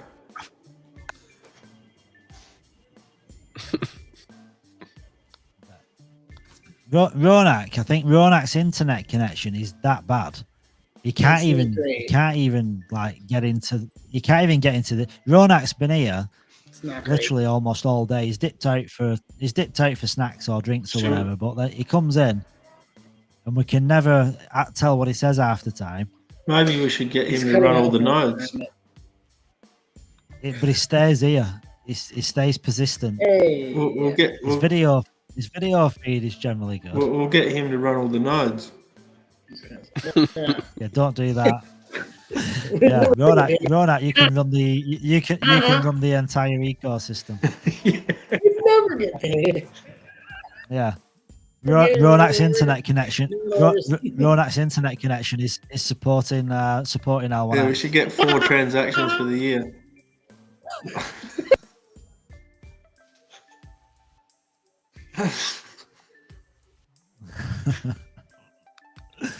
I wouldn't even trust my internet connection, to be honest. No. I mean, this is how bad my internet connection is, right? I'm at home. I'm on Wi-Fi, but I'm connected to my mobile. I'm connected to my mobile because I don't trust my Wi-Fi connection, because before it dropped out. I think Luckily, it said you needed 100, and mine says it's 20. Whatever the megahertz or megapascals or something. Megapascals. That's got to be it. megapascals. Yeah, that's it. That'll do. Megapascals all the way. Man, Yeah. I'm itching for another announcement. You're itching for another one. Announcement. Dude. Are we not going to have these nodes being hosted prior to TGE? I believe Kevin said they are going to be, but they better get shaping, huh? Yeah, I mean, it's Saturday for me, and it launches Monday night in America here, 8 p.m. Yes. So Tuesday. well, for us, Tuesday we're night. 13 hours behind. So we're actually it's April 1st, 8 p.m. Central Time. So where do you actually see it? Like on the exchanges that we're on, that we're linked, that we're connected to. I think they posted it. I think there is a Twitter post saying because I can't remember it. There were links. There were links somewhere where you could click on the links to Bitmart and Mexi. I think they might have been in one of the blogs. I wonder. Well, it says like April 1st, 8 p.m. is our launch day live AMA. That's on our Discord. Yeah, it's not April 1st. It's April 2nd. Yeah, that's April Fool's. That's April's Fools. Yeah, I'm looking. That's April's Fools. So it's actually Tuesday morning when the live stream happens with the team, the actual launch of it on Tuesday. We don't even know what time it is, but like that 9 Tuesday o'clock? morning. Oh yeah, no, right, okay. Yeah, you're I right. think it was 9 o'clock, Tuesday. Yeah, if it's Yeah, no, Tuesday he's right, morning, yeah. it's gonna be Tuesday it'll be morning. Monday is night for Monday us. night for you Yeah. guys. Yeah. So I think it might be late then. I think they might be doing it Tuesday night when it maybe goes live. So it's Tuesday for everybody, maybe. So it could be your Tuesday morning by the time they go live. It all depends because they've not even said what time it's going to be yet. I thought it said I know the 9 Twitter space goes. 9 o'clock. Well, is that in not the just when morning. the Twitter space goes live? Is that not just the Twitter space? I think that's when the Twitter Twitter space space goes is. live. Yeah. Or the AMA event. Yeah. Where is it? It's just, Yeah, 9, I can't wait to 9 see a a.m. chart. launch day live. yeah. That's going to be the exciting bit, isn't it? Do you know when you can actually see it on CoinMarketCap? Yeah, it's gonna be incredible to actually see a chart after 1 year of waiting. Yeah. Because I got it says, in late March of last year. Yeah, I had 2 days notice on the private sale. Yeah, well, I think Garrett said I did mass DMs to everybody that I knew. I think on the 15th of March. We're at the 15th of March, Garrett, that message. Garrett, can't hear anything you're saying. You can hear me? Garrett? Oh, yeah. We're at the 15th of March, that message that I sent you. Yeah, it was the 14th. Yeah. So that's when basically we found out about it. So I think I bought in that week or the week after. So yeah, it was kind of last minute, wasn't it? Yeah, I was driving on the road listening to an AMA, and I had already put in like $1,500 into the private sale, and I literally pulled over mid AMA and got on my phone, moved some money, and bought more on the 31st of March before they ended the private sale. I was like, that was the biggest. Yeah, you did the right thing. I think I really did. I mean, that's how I was able to get an FEN. Yeah, man. How did you find out about Layer 1X to start off with? Like, I was a big investor, or not big, but big for me, in Dex Finance. So I have been watching Dex Finance for a long time, and how they're building their vaults. I mean, they didn't have their vaults at the time. They just had Dex IRA and their kind of governance token, but they've changed their whole tokenomics to a fixed supply governance token now and made all these vaults. But EMP and Dex Finance posted their private sale, thing, and were pretty much positive and bullish on L1X. I was like, oh, if these guys are kind of really getting after it with this new blockchain launch, I looked into it, and they were claiming interoperability, and I saw this first EVM to non-EVM swap, live. I was like, oh my God, they did it. They did it.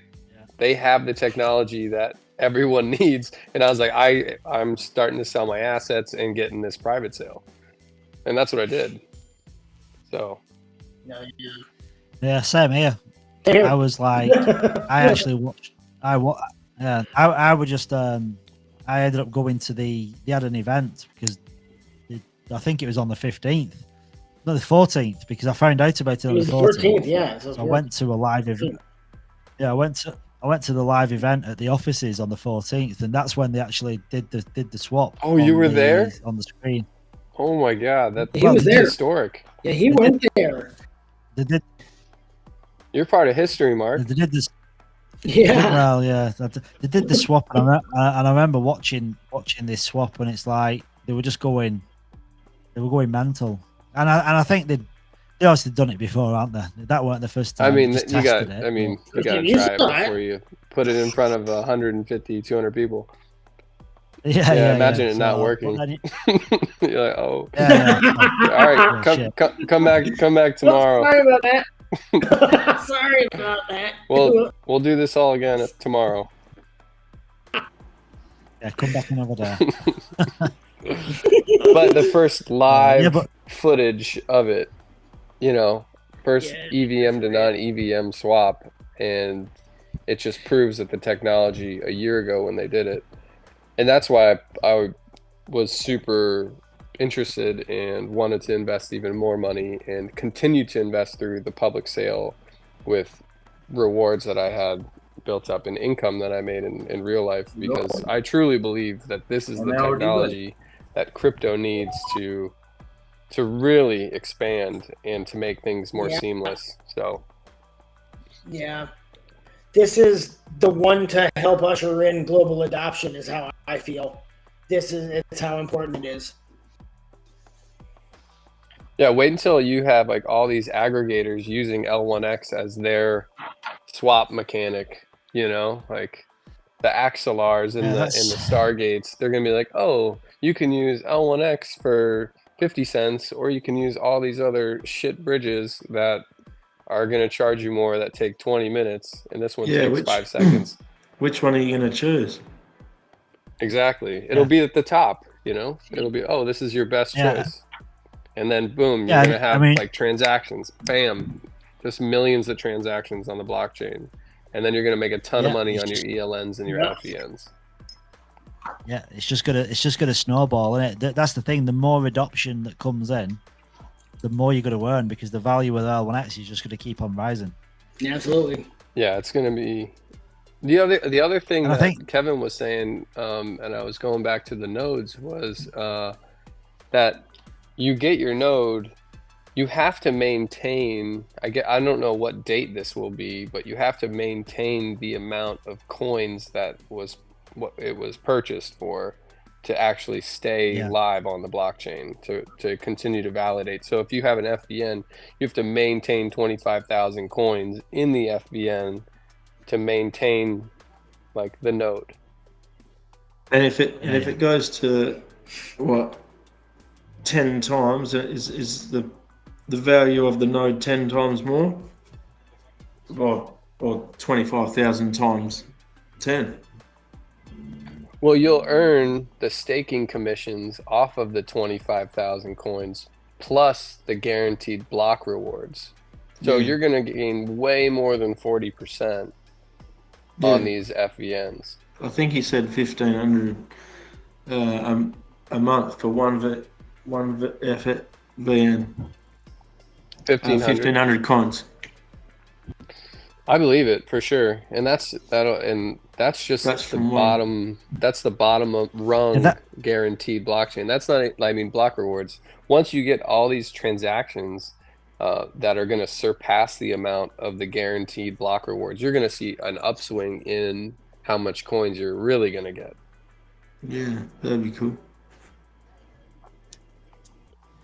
Yeah, it's gonna be pretty interesting, isn't it? Once adoption starts kicking in, like this is what's crazy, because us the small people, like your individuals, we're getting the first dibs at private sale and public sale for those that didn't get in private sale, and getting first dibs at ELNs and FVNs. Like if this had been a VC backed project, none of us would have had nodes. None of us would have had nodes. They'd have been gone. Yeah. They'd have been gone. Yeah. I mean, I'm just a, I'm a nurse. I'm just some, schmuck on the internet.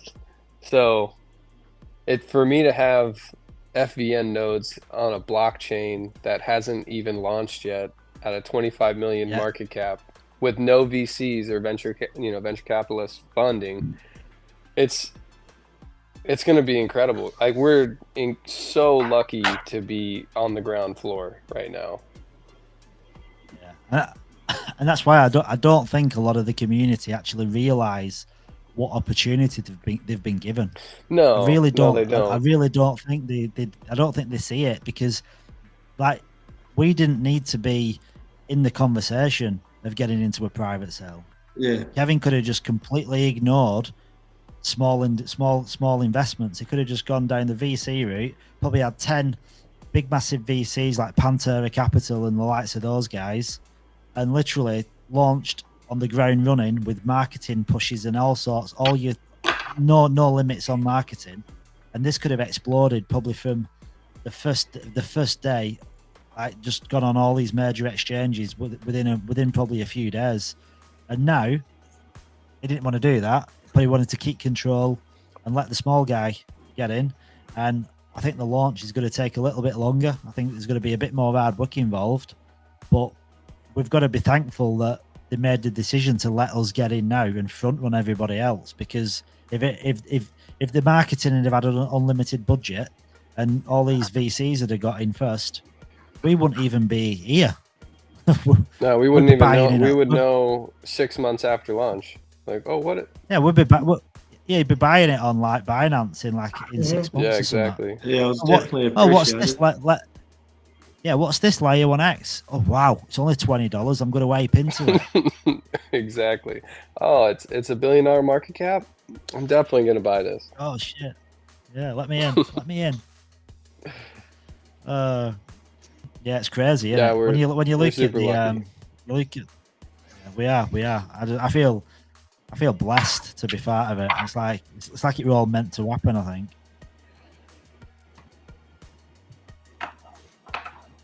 Sure I was. I'm sure. Whoa, what am I sharing? Yeah. I'm going to say goodnight for the time being. I'll catch you later. I'll be on when I get up. All right, Garrett. Dude. See you, Garrett. You guys have a great day. Have a good sleep, man. Rock on, brother. Yeah, like this is like when you look on here and you got like for an FVN at a $10 L1X, you're going to be getting 140k a year. $10, yeah. Type in 200. $10. Yeah, I mean, at 200. It's gonna be nuts, man. I got a few of them, so I'm really amped up. Yeah, and if you look at a $200 L1X, you'd be getting 230k a month For one FVN. Yeah, that's $230K a month. Yeah, that's if your L1X is $200. Jesus, what's the market cap on that? That's $4 billion. No. Nah, well, no, 222.2 billion is. That's 1,000x. What's that? Yeah. No, 22 million. So 220 million is 10x. 2.2 billion is 100. That's 100x, 50. That's a $50 coin. Yeah. So then, like, if it was 22 billion, that'd be a $500 coin. I think it'll get there. To be honest, I think we'll get there. Yeah. So say it's a 10 billion coin, that'd be around $200, wouldn't it? At 10 billion market cap or something. But even the event listener nodes, these are really lucrative as well, because when you look at one of them, and like, okay, go back to $10 for an event listener node, and they give you 72k a year. Yeah, I wonder if that's like unconfirmed, like those rewards. Because we haven't got over the, like, maybe they don't know exactly what the ELNs are going to provide yet. I wonder if it's, unless Kevin's like, I think this is it. This is what they're going to make. Yeah, I think they've done some calculations on it, and like they're going to be pretty lucrative. But he said there's, I remember him in an AMA. He did said there's going to be some like room for movement with the ELNs as well, because of the way obviously oracles charge all this money. Mm-hmm. Like, oracles aren't cheap, so because ELNs are doing the same job as an oracle, that you can determine the fee of the ELN, so you can set your fee. So if your fee's cheaper than an oracle, then chances are you'll get the you'll be able to determine what the fee is. But he said it's one of them where I think he mentioned that it'd have to be like a united fee, like where you all agree on it. But you could all set a higher fee, so you could actually earn more rewards if you set a higher fee. I think it's going to be really interesting once Kevin steps out of the coding room and starts going on these talks, almost like TED Talks around the blockchain community. Yeah. And starts really shilling L1X. The thing is, when you hear Kevin talk in a public setting, it's a bit like when you listen to Gavin Wood or you listen to Charles Hoskinson. They draw a big crowd because they're on a different level, aren't they? Yeah, I mean, so it's amazing how smart he is. They found us, so they get this respect anyway. But when you start listening to him speak, he's so well versed and technically adept and educated and articulate that when he speaks, everyone listens. Because we went to the Australian crypto convention in Melbourne, and Layer 1X had the stage there, and they were Kevin was talking on stage, and like everyone's just just go quiet and listen and absorb it all, and like, shit, what the hell? Yeah, and most devs aren't as personable and confident as Kevin. Kevin has like the whole package. He has the charisma, he has the knowledge, he has created the first interoperable blockchain, and he's a genius. But he can have a conversation with me and you and be completely, Yeah, he's grounded as well. He's grounded. He's humble too, but confident. Yeah. But he can carry on a conversation. Yeah. It's not like he's one of those, like a shy nerd in the corner that just codes all day. And he's not Vitalik either. He don't walk around in a unicorn t-shirt. Exactly. Just a boss t-shirt. Yeah, he likes his brand. Kevin likes his brands. And he's not the other way either. He's not like oh god, what's the Hex founder called? Oh, Richard Hart. Yeah, he's not Richard Hart either. No, like the complete opposite. Like, yeah, that guy's out of his tree. Like a tacky kind of cheesy confidence. Yeah, over the top, egocentric. Yeah, loves himself, and all he's done is forked Ethereum. Yeah, he's a troll. Yeah. Yeah, I've got my 2 ELNs. Skippy, congratulations, by the way. That's awesome. Yeah, Skippy. Skippy actually is giving me an FVM. He said that, but then I saw his face once you said $1.4 million a year for an FVN. And then he left the stream.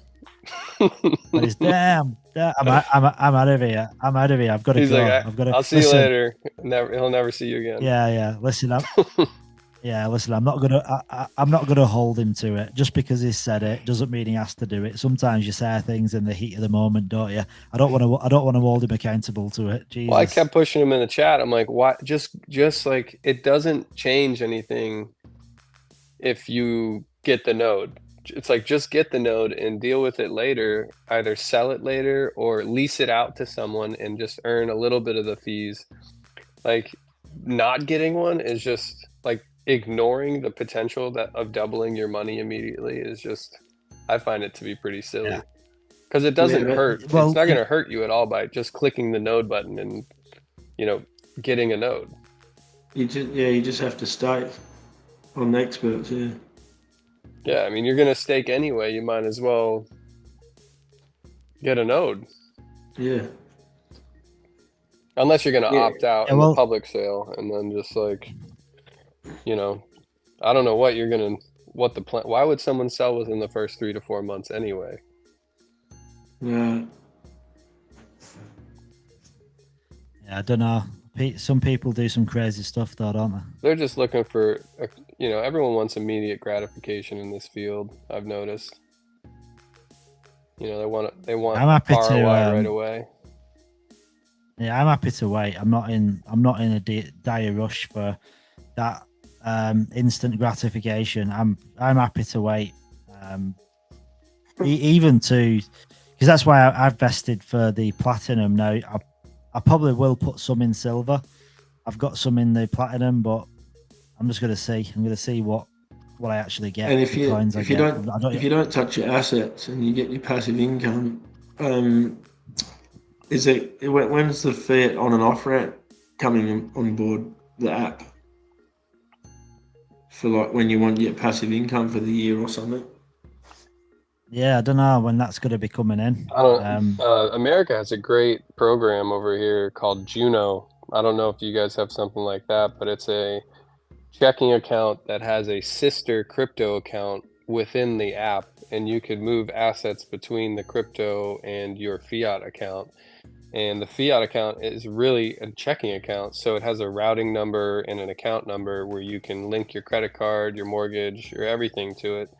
So I've been using that, and I've been offloading divs directly into that wallet in USDC on Arb, swapping it for fiat, and then paying my bills with it. Yeah. Nice. What was it called? It's called Juno, Juno. I don't know. Juno, yeah, Juno.finance. Is that like a They did say they were going to put the fiat on and off ramp on the app, so we never have to leave the app. I mean, that's genius if they do that. Yeah, they said we never have to leave the app. It's going to be easy as grandma can do it. The other thing I'm waiting for is, this is what I was thinking, and Kevin hinted to it, was that once they get established, it'll be kind of like an easy way you'll have your rewards come out into your wallet, but then you'll be able to do auto take profit and auto sending and swapping of assets. So say you get 1,000 L1X as rewards. Say I want to swap 500 of those L1X immediately into USDC and put it into a wallet. And the other thing, I want to split 250 and 250 and swap it and send it into another 2 wallets. That's possible. So it'll be interesting to see how we create a take profit auto compounding kind of mechanism. I want to restake 500 of the reward coins, and then 500 I want 250 into my tax wallet, and 250 I want swapped into USDC and sent to my checking account wallet. It'll be really fun to see how they make because Dex Finance has a similar setup where you can do auto compounding, and then and take profit percentages. So I'm interested to see how we can just streamline everything. So I just wake up, my tax wallet is filled with 25%, my income that I want to use is 25%, and my auto compounding of rewards of 50% is automatically all done for me. Yeah. Yeah. Is that on Juno? No, that's not, that's what I foresee with our nodes, and hopefully we can have someone develop something like that. So make it much easier. Have to wait. Yeah, and then you just wake up every day. You don't have to do anything. It's all, you just programmed it automatically so that it automatically restakes 50% into your node, and then you take your 25% into a tax wallet, and 25% goes into your income wallet where you use and you swap to your checking account. That's where I foresee L1X going, though. Yeah, I think that's going to happen. Yeah, that would be good. Just to don't really want to have to do anything.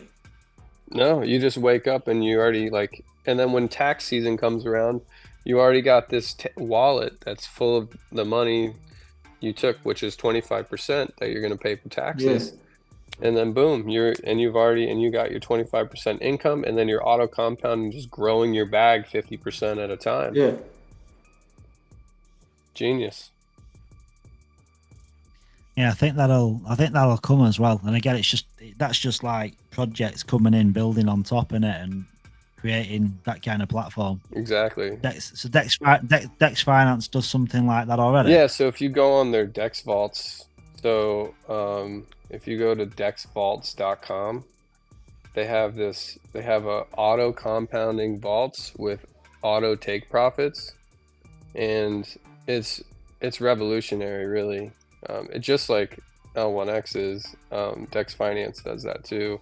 It has created revolutionary 3 liquidity pair, or as many liquidity pairs as you want to put into one vault, and it will actually, with their proprietary system, auto rebalance these LPs and take profit and auto compound these things. So pretty much if you do a take profit of 50%, you're going to get 50% divs, and 50% is going to be auto compounded back into these LPs. So you don't have to do anything on your liquidity providing besides take profit when you want to. It's pretty genius. Yeah, that sounds good. And that's going to be probably all on L1X anyway, because like when the L1 Dex kind of comes about, it's all kind of the same guys behind everything anyway. Exactly. With EMP Money, Dex Finance. I mean, L1 Dex is probably going to have basically all the tech that they're building out now with Dex Finance. Mm-hmm. That'll probably be integrated into the L1 Dex. Yeah, they're going to have a perpetual, like a perp Dex on there where you can do leverage trading, which they made on Pulse Chain. They're going to have I'm sure, using some of their proprietary auto compounding and LP code on there and take profit code. So I think it's going to be quite a great, probably state-of-the-art Dex. I'm really excited for it. These guys are smart. I've been following them for quite a while.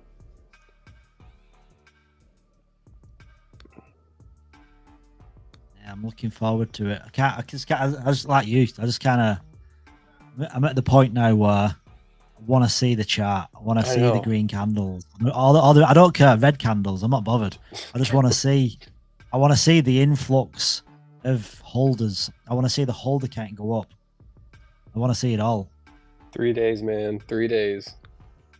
Yeah. The only like thing I've got, not like worry or anything, but like, because Layer 1X is its own blockchain and it's not a fork of anything, it's its genuine own blockchain, like the integration part of it. So like at the minute it's going to be integrated into coin market cap, but how will that get into like Dex Screener and Dex Tools? Like they'll have to add the blockchain. So is that going to be ready from the get-go?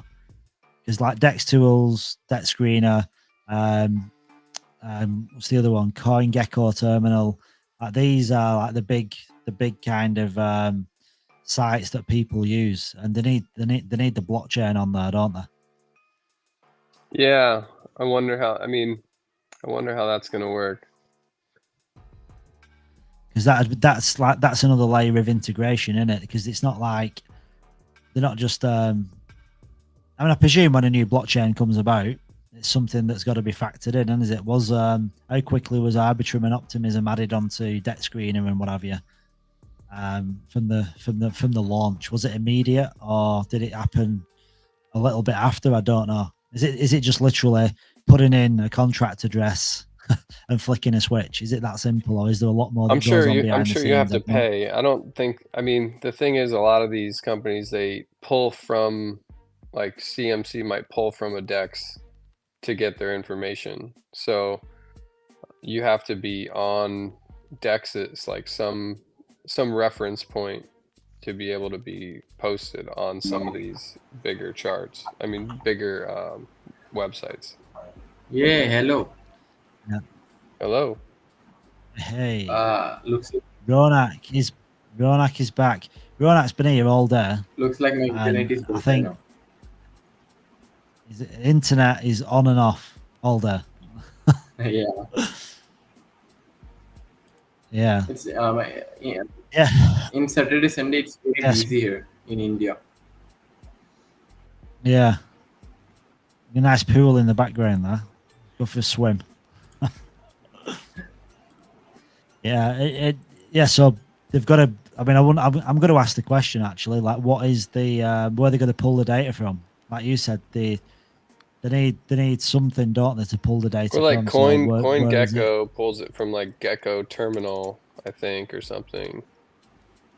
Yeah, I actually like CoinGecko Terminal, but my favorite is Deck Screener. I use Deck Just Screener, yeah, doesn't mostly. Yeah, it just doesn't have the market cap of the coin, does it? Which is a bit annoying. I don't know why. And it's why they also don't like put that on because there, I don't know. they don't have the accurate market cap because they use whatever market cap is on the just that one DEX that this specific pair is on. So it doesn't do the full entire market cap of the coin like you would see on CMC. Yeah, it's a pain in the ass. But I do like it. I just think, and I love the bit on the right hand side where you can put in what you've got and the value of it in like USD and the net and like the native like Ethereum or whatever. I mean, I've been through so many. So hopefully it's be good if that's sorted out from going live. Because there's got to be some data source somewhere, aren't there? Like you said, so they can pull it from it. I think we're gonna get a lot of updates in the next 3 days. I mean, I'm hoping that they post another. Well, Fur was hinting. He didn't say a name, of course. Fur was hinting that they have one of the top 6 exchanges. So it's not been announced or confirmed, of course, by the team, but I think there's going to be a few more sexes and a few more dexes involved. We'll get that announced soon, probably, and then hopefully we get this hosting node AMA so we can do this click to hosting, because that's what I'm worried about, because it wasn't very seamless when people were using the app to do their data sanitization and actually vest their coins and claim their nodes. Like, people had to wait a little while. I don't know how long people had to wait, but there was definitely like a slowdown period due to congestion.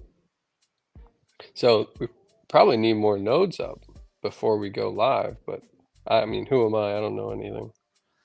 Yeah, well, I mean, I think most people want to get the nodes up anyway, don't they? Like everyone. I think I waited 3 hours. You waited 3 hours for yours? But it came in waves, supposedly. So that's what I was getting told. So it was coming in waves. I just thought it was coming in late because I was second name starts with W. They went by alphabetical order. Yeah. But yeah, 3 hours I was pressing refresh button quite a lot. Yeah, at that point, just like try to go to sleep. I was like, come back. Is this gonna be 20 hours, or as soon as I go to sleep it turns on? I mean, that just shows you we need more nodes, right? Yeah, definitely. Well, I'll be 5 minutes. I've got to make a coffee because I'm starting to fade. And I have one, bud? I need something to eat, and I need something to. Yeah, I need a coffee as well. It's only 11 o'clock. I've got like another 57 hours or something. John, you're crazy for doing this. I love it. Yeah. Well, you've got to be a bit mad. Like my wife said, why are you doing 72 hours? Why did you not just do 24 hours? Yeah, you chose a big number. I said it seemed like a good idea. Yeah, you definitely got excited. Yeah, I did. I think I excited myself because originally, right, I said 7 days. I mean, I don't know what the hell I was thinking. I literally said a 7-day live stream, like as if like I can do a 7-day live stream. You need 3 people. You'd have to do it in shifts. Yeah. But Sleazy Slimy was in. He's left.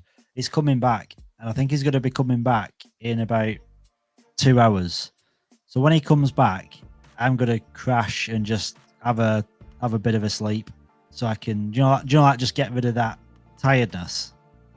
Take a nap. It's just a nap. Quick nap. Quick 3-hour nap. a power nap, because like Yeah. you wake up feel refreshed. Yeah, 15 Yeah, the minute nap. shorter it is. Yeah, The 15-minute nap would be great. Well, the thing is, right, I didn't even get to sleep because last night I was being a DJ, and I had to get up this morning at 7 o'clock because I had stuff to do and I had to walk the dog and drop my daughter off. So to get in the live stream for 9, I had to be up at 7, and I didn't go to I didn't go to bed till 1:30. So I didn't really get much sleep. I only got like 5.5 hours sleep last night. So like now I've been up since 7 in the morning. It's now 11 o'clock at night, and I've literally been in the live stream for like 14 hours. But yeah, I'm gonna get a coffee. I'm gonna get some chocolate or something. I need some sugar, and I'll be back in a little bit. Sounds No good. worries. I got about another 30 minutes. Yeah, I'm about the same, I think. Yeah. So Walker, Texas Ranger, did you get any nodes? Yeah. After my 3 hour smashing the refresh button. Yeah, I I've got a couple of each. Nice. So yeah, I'll see how that goes. Hopefully, I think it's gonna go pretty well. yeah, a couple of each, and then yeah, because I didn't want to really. If you don't have to touch your asset and it gets a passive income that you don't even have to work, it's pretty good. Because obviously, if you actually had to buy the node, they're valued at, what, 12 and a half. It'd be a lot different US. if it was a sunk cost. Yeah.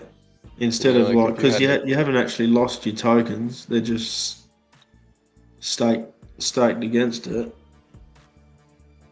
Exactly, and we'll have to. I'm gonna just all the rewards that I gain from the node, I'm gonna put right back into staking to it until I get to the amount that is not like that I don't have to rely on any other stakers. So if all my Yeah. stakers left, that I'd still have the 25K coin amount on that Yeah. node to keep it running, because I don't want to Yeah. rely on anyone staying. Yeah, I'm pretty new, very new on this, so I wouldn't really know too much. Me too, about man. This that. is my first. I've always wanted to do this. I've seen like all these node videos from like Crypto Andy and all these guys doing ASIC, Yeah. little GPU or servers, or I don't even know what they're called, but they're making passive income, Yeah. just running these things in their house. Yeah, if I don't have to work, that's the goal. I agree. What do you do for work? I run my own business as a property maintenance. Oh, nice. Is that like property managing and property maintenance? More like the outside sort of landscaping maintenance. Oh, nice. And like nice. and pruning them like Edward Scissorhands type stuff. At trees and making trees nice and cutting them properly and things, make them grow better. No, that's cool. I had that done to my willow tree the other 2 years ago, and they had to properly cut the limbs so that the tree would continue to live, I guess, because it was dying. Yeah, they cut the dead wood or trim the tops or trim the sides or the undergrowth or whatever, yeah. And where do you live? So I'm in Perth as well. Oh, nice. Seems like there's a lot of Aussies. Yeah, so I went down to the a few of the Perth meetings as well. No way. Were you at at the office? Yeah. How did you find out about it? I was lucky enough. My couple of friends called me, and they must have been thinking, who would want to get in on this? And they thought of me, and I was very thankful. It was the old pub owners back in the day, and I gave them a hard time back in the day. And now I'm hell thankful for letting me know. Thankful for giving them a hard time. Yeah, well, so they remember you. I was a bit of a rat bag, and then they gave us a call and said, "You better have a look at this." And then that was a year ago.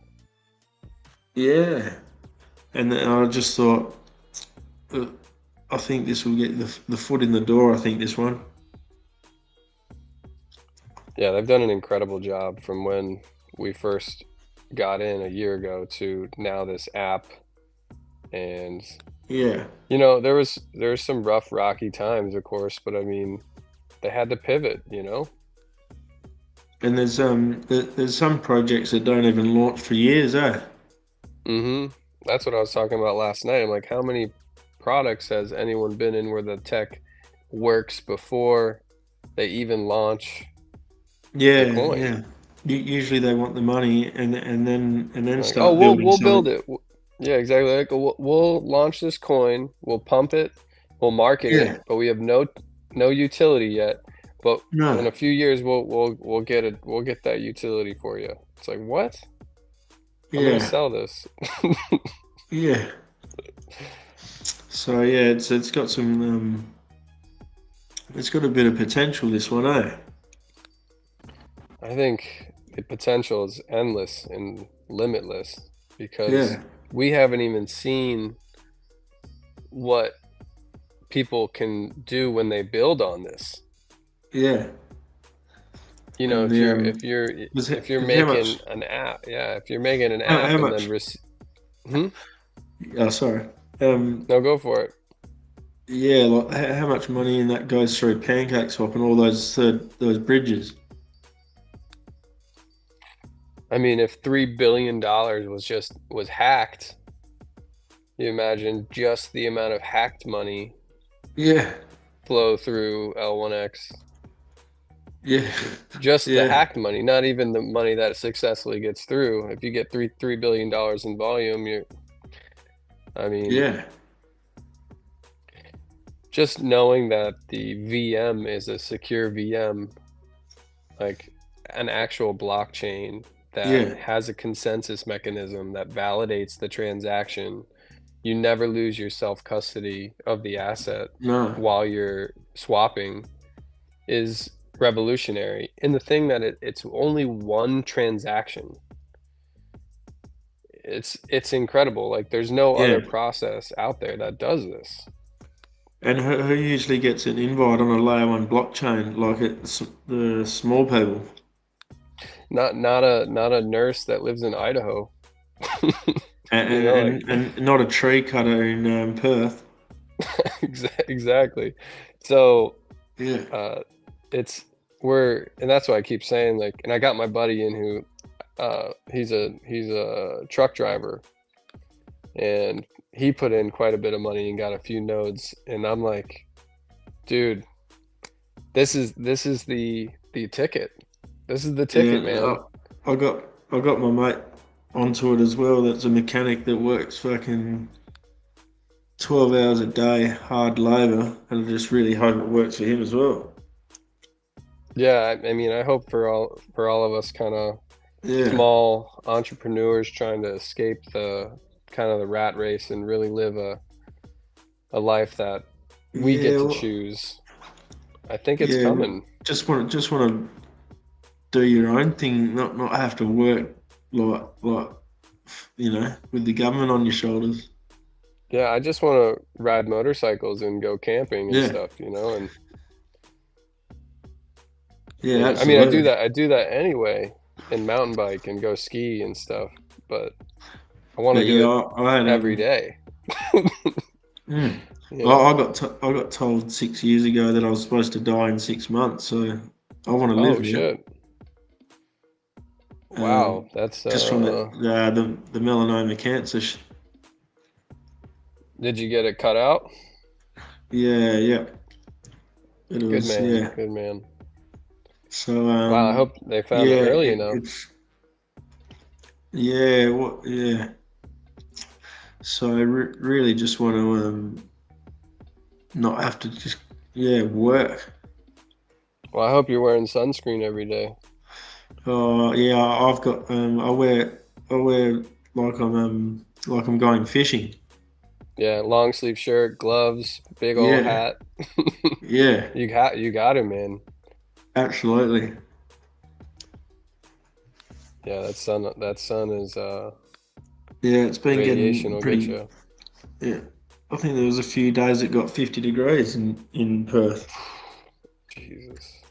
Is it like a dry heat there, or is it a humid heat? Oh, it's a pretty dry, hot heat. Yeah, and then sometimes it's humid with the rain, but mainly dry, real dry. Just like being in an oven. It just it was literally like you know when you open the oven up to see if the chips are ready. Hmm. Just put That's your what head it in felt there. like. Just put your head in there to see if the chips are ready. Smash your head with the door, and that's what it Jesus. feels like. Well, based on, it's crazy because if we even stay at a 50-cent price, Mm. let's just say we're static. We're like a damn stable coin at 50 cent, Yeah, for a year. You're still going to be able to net profit and create like 25% of or 50% of your salary, depending on where you are, with just yeah, a 50-cent coin if you have a few FVNs or a few nodes. So yeah. I think really, like, it it could, calculated it was what the wages anyway. Yeah, so it really can at least take the load off, or like the heaviness you may have if you're strapped for yeah. cash, for a lot of No, people. I'm pretty good, but it's also paid in US for Australia. It tricks you a little bit when that's US.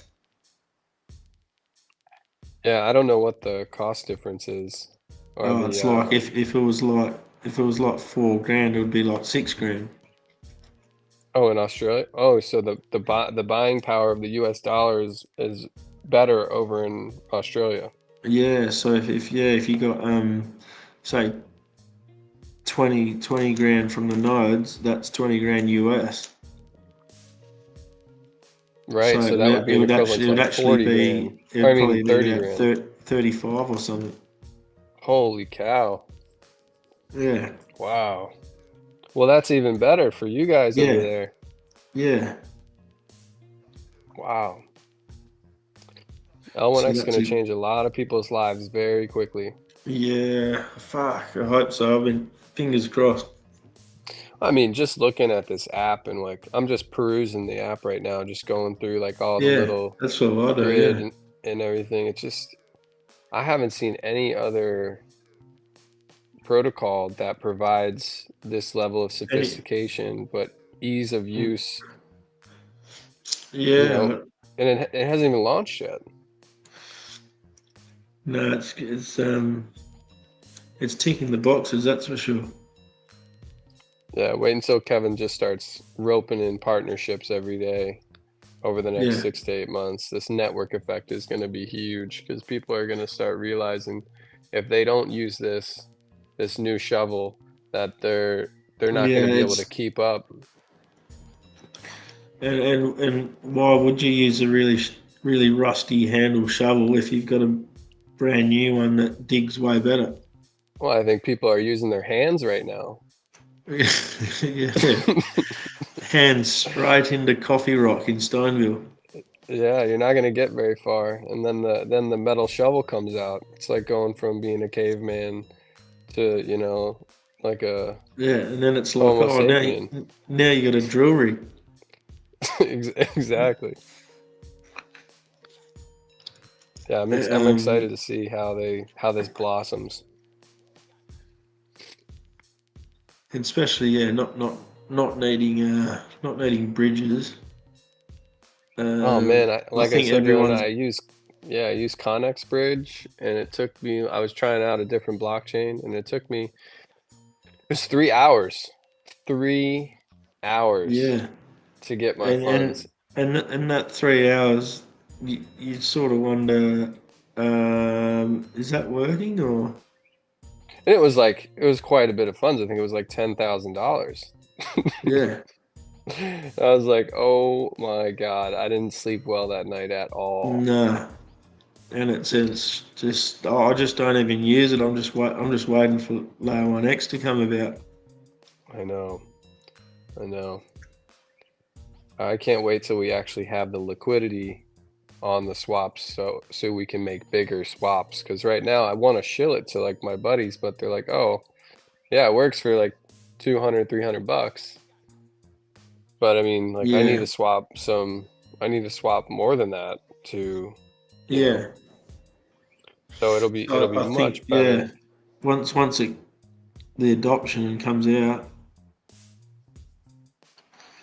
Yeah, I wonder how the liquidity providing is going to work, because the LBP tokens of like the 600 grand is on Ethereum and Binance, but you have all these other chains. I don't know how they're. Yeah, how the they can put liquidity is gonna their work. liquidity on there as well. I think all the other chains. Yeah, exactly. Because we'll Somehow. need AVAX. Yeah, you'll need all this liquid, and that's why I think the ELN. That's why he was saying the ELNs might be, or Sleazy was saying earlier that the ELNs might be specific chains, or maybe a group of chains where you have to stake, AVAX, Bitcoin, ETH on the actual ELN itself to provide liquidity. So I'll be interested to see how they move the LBP tokens at launch, if we're able to restake them on the FVNs or on nodes or whatever it is to provide liquidity for the swaps. And how if you choose a third party to run your to host your nodes, so you don't have to do anything. Oh yeah, all of my nodes are going to go on hosting. I'm a travel nurse, so every 3 months I move somewhere. Yeah. So I mean, I'm in Wisconsin right now, and I don't know where I'm going to be in a month and a half. I can't just like close my laptop, drive 2 or 3 days, and then like put up my laptop again. I'm never going to get people to stake on my node if I'm if every few months my internet's down for 3 days. Yeah. So no, I'll be doing the same, I think. Yeah, and it's just for ease of use, man. Just throw it up on a hosting service, pay the hosting fee, and then you're going to reap the benefits. You're going to just not have to worry about you don't have to worry about uptime. You don't have to worry about, your internet speed, your actual RAM, and like you don't have to worry about any of that. I think the fee is pretty good compared to what you might get. Yeah, and I saw that actually Flux. I was looking at Flux, and Flux, I think the highest cost that they have for their fastest server is like 80 euros. I don't know what the equivalent I think is.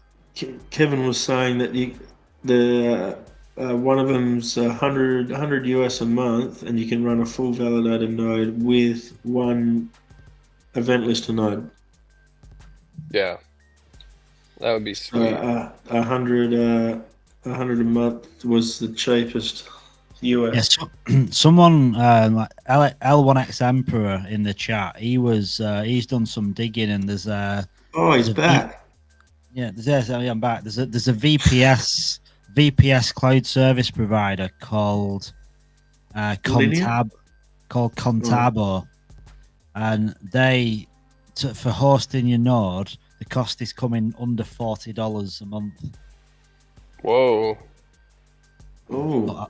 So worth checking out. Contabo, Contabo. Well, I have a feeling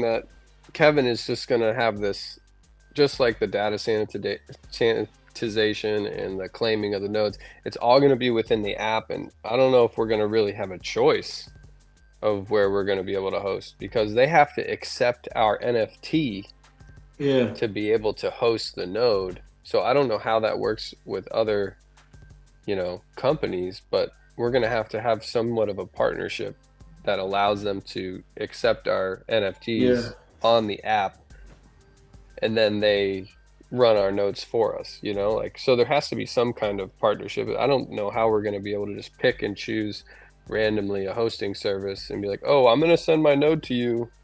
Yeah, they'll be like, what the hell? What do you mean you're sending They'll be me like, an what NFT? are you talking How's about? That work? How's that work? I don't. Exactly.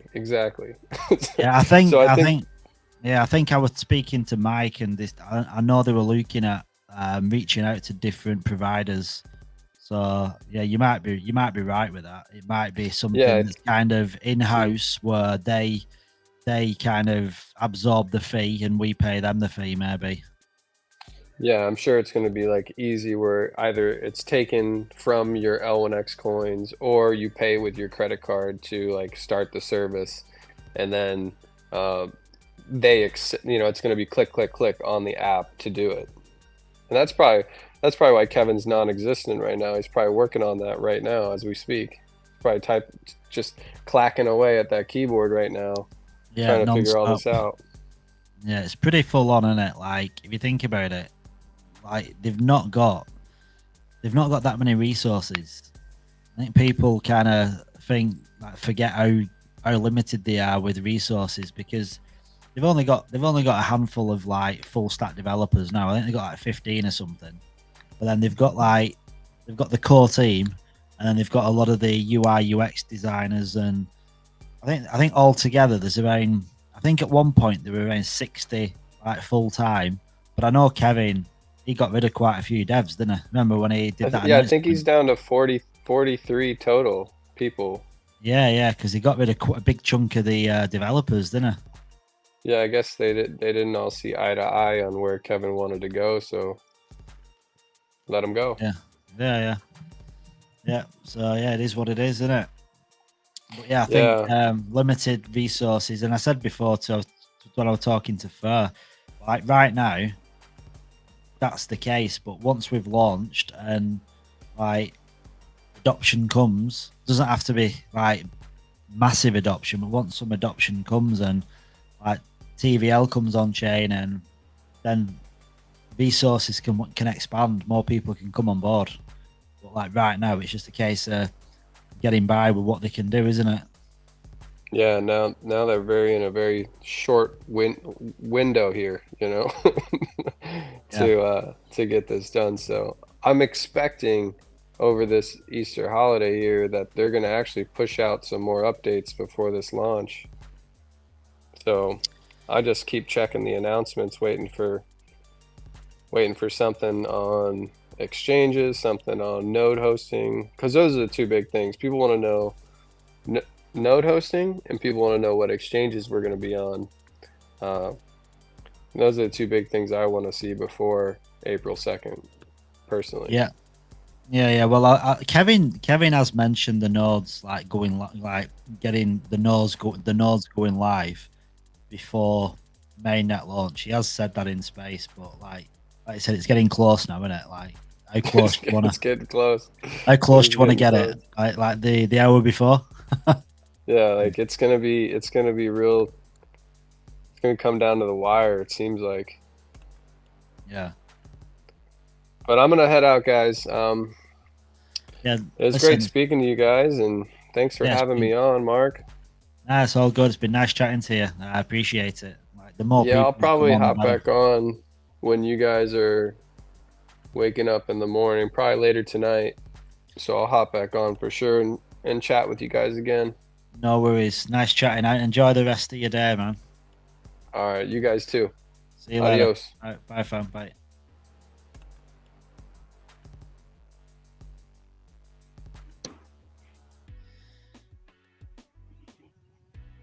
Fur's really good because Fur has left his computer on all night, and he's done that because he's got the stable internet connection. So if I go offline, he stays Am I there? online. Ronak. Hey man. Hey, buddy. All I'm seeing is black screens. I came this time online with my mobile. No, it's okay. I know you've got your internet connection, so it's okay. Because I know Crypto Walker's like got his camera off. When I said black screen, I'm more talking about what I'm sharing with. What's the time? What's the time? 11:30. 11:30 p.m. It's 9 p.m. here. Ah, yeah. So you're 2.5 hours behind. Have you took your dinner? I had my dinner ages ago. I just went and said goodnight to my wife, who's not happy with me. Believe me, she's not happy with me at all. Staying for doing 3 days. So why not just do 1 day? I said I can't. I said I've already committed. I'm deep down the rabbit hole now. So I just made myself a coffee, ate some chocolate. Got to keep the caffeine intake going. Otherwise, I'm gonna pass out at the desk. Yeah. I think you've got an.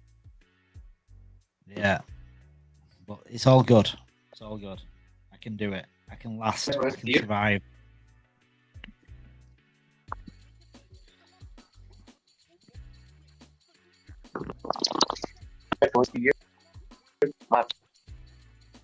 What? Sorry.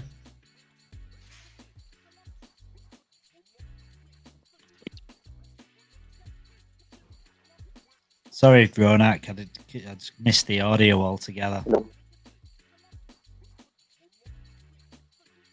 There we go.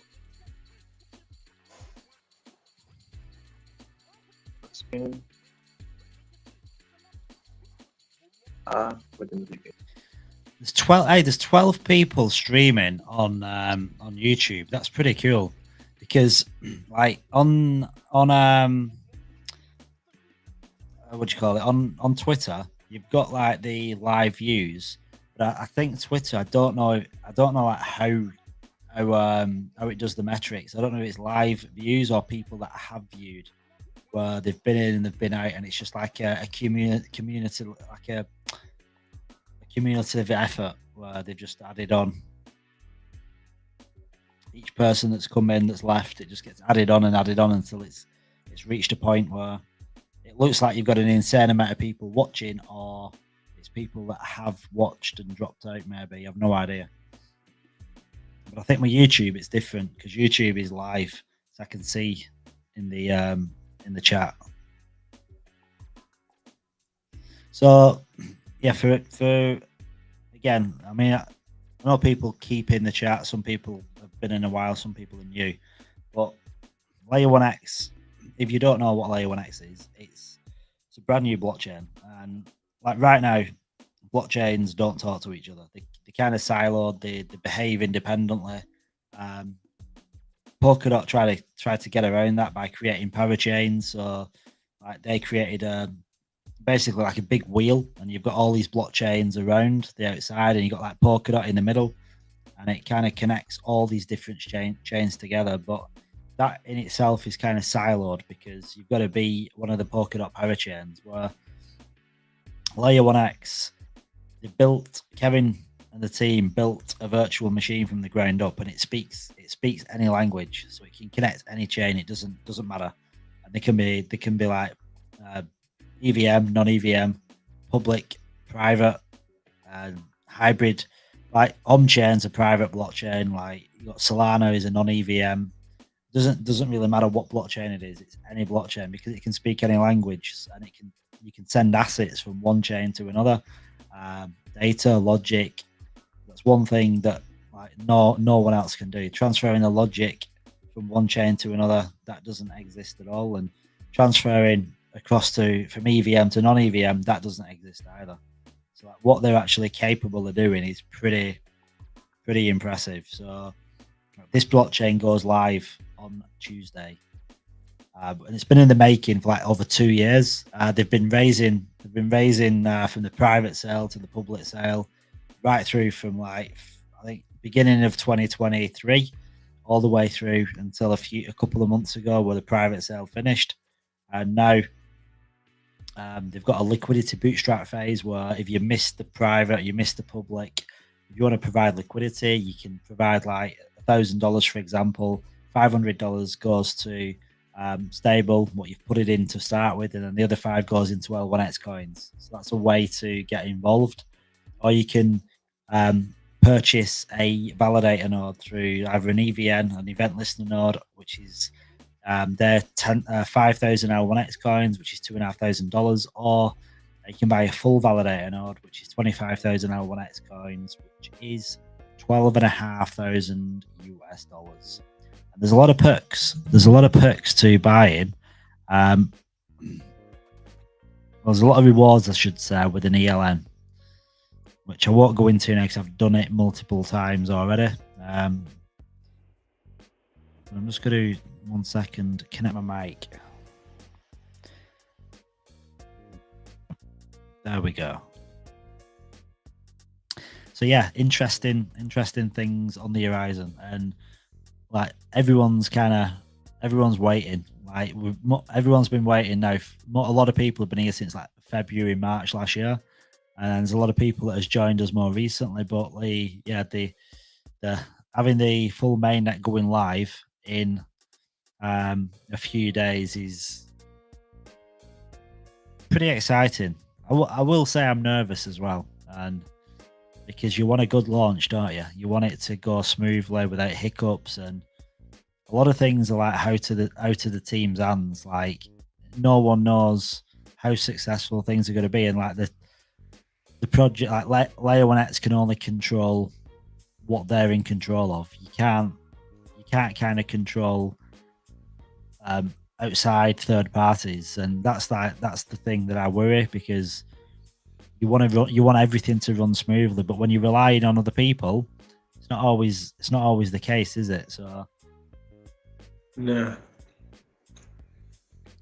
I've just topped up the coffee cup. Oh yeah, you've done the same as me. I thought you were going to say I've just topped up my ELM balance and I've bought another validator node then. Oh, well, actually, I did. Oh, you have? You've topped up? Yeah, I got a little bit excited. Do you know what? Right, I keep looking at the event listener nodes, and I'm getting more and more bullish with the event listener nodes, because I'm thinking if these figures are accurate, they actually outperform the full validator node. Yeah, is that what I was saying as well? Well, like it makes more sense to get 5 EVNs than 1 full validator node, because they cost the same, but yeah, you get way more back. Yeah, I think it was tricking everyone. Yeah. How many ELNs do you have, Mark? Well, there's Ronak's back. Ronak, brother, I've bought 2, and I want a full validator node as well, but at the minute, I haven't got the token. Well, no, Skippy. Yeah, but the thing is, like Skippy said, I'm not going to hold him to that though, because he said it on a live stream, and I don't want to hold him accountable for something that he said maybe getting carried away. So yeah, I'm not holding him to that. But if he did give me the full validator node, I still need to provide 25,000 L1X coins for it, because the validator node on its own has to have the L1X coins to back it up. Yeah. No, like without the L1X, it's not doing its job, is it? And isn't it the 25,000 staked in the platinum that goes towards the node? Yeah, but then you can actually sell your node, can't you? Yeah, but you don't need to find another 25,000 somewhere. Well, I don't think like Skippy wasn't giving me 25,000 L1X coins. I don't think that was his. I don't think that was his intention. I think he was talking about giving me the full validator node, and then I could provide L1X to put towards it. But I don't think that's going to be possible because he's already vested and got Yeah. he's already got the full validator node that's got the 25,000 L1X connected to it now. Yeah. When the marketplace opens, you can sell the full validator nodes, but Yeah. the marketplace hasn't opened yet either. Yeah, we'll have a few good names and a few good nodes for that. Yeah, we've got some good names already, I think. Yeah. Yeah, I've got. It's Top 6 exchange. I actually forget about that because I got the tokens. I've now got 2 ELNs, or I know I'm getting another ELN. And then I've got all the usernames as well. Hey, you don't believe, but I got a ELN through the L1XF rewards. L1X rewards. That makes me happy, dude. So you actually, you won one. No. The amount of L1X coins I have won till now is equals to the full ELN. On ELN, yeah. Oh, so the amount of rewards you've got will get you an ELN. Event listening now, yeah. Nice. Yeah. Nice. Oh, That's good. That's good. I think I'll be up to about that as well on rewards. Yeah. I don't know where I am in rewards yet because I don't know what rewards It's I've still got. not showing, eh? Well, I don't even know what rewards I've got because they're not showing. But like, I don't know who bought what because I'm just posted it on my YouTube videos. So Yeah. it could have been one person, could have been 10 people. I haven't got a clue. I've no way of knowing. Or did you put my referral code up there? Oh, thanks. Yeah. Use that referral code. That's someone's been in changing it all, giving all these referral codes, putting one person in. I don't know what's happening with them referral codes. So at the moment it's 25,000 for a full validator node.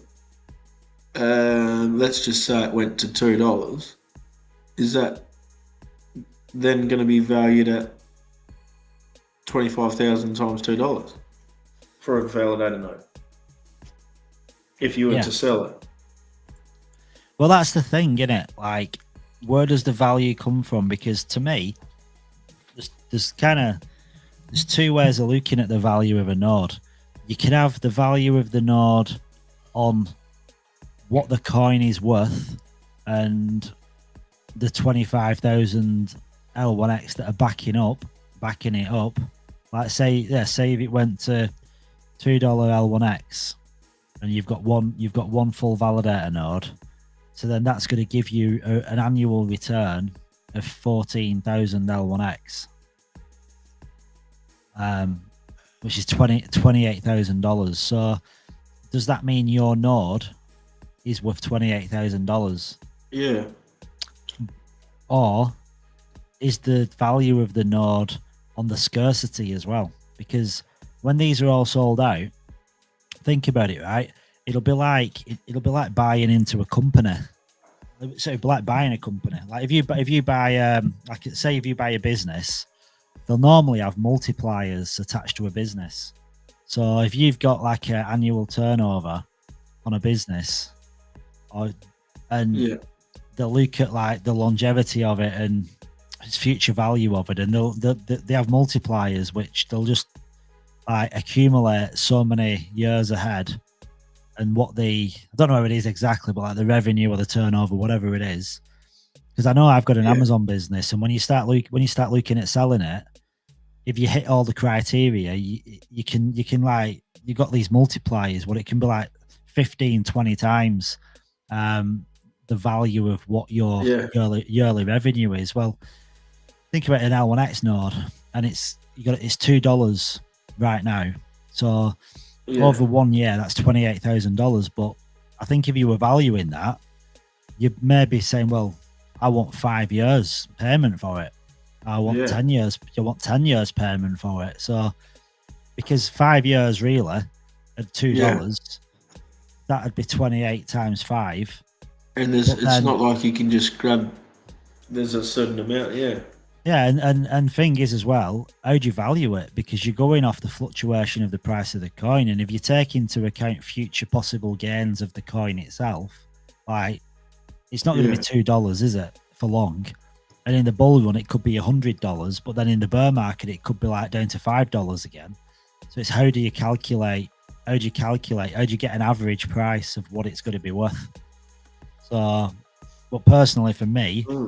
A full validator node, if it's generating 28 grand in a year, I'd be wanting at least 120 to 150k to even think about selling it.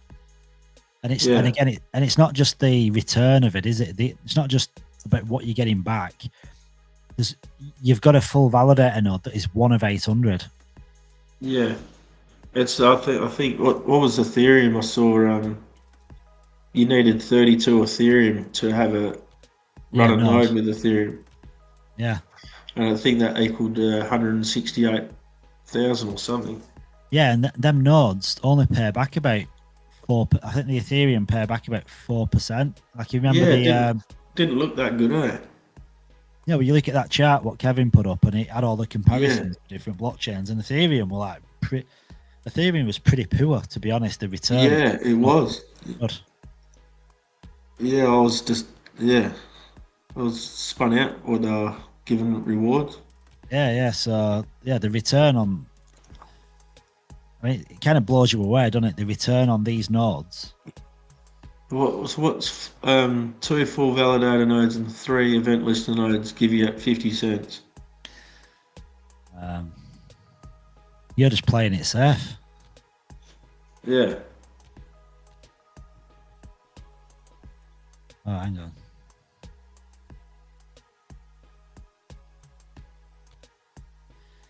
Well, 2 full validator nodes gives you $13,600. How many event listener nodes? 3. 3.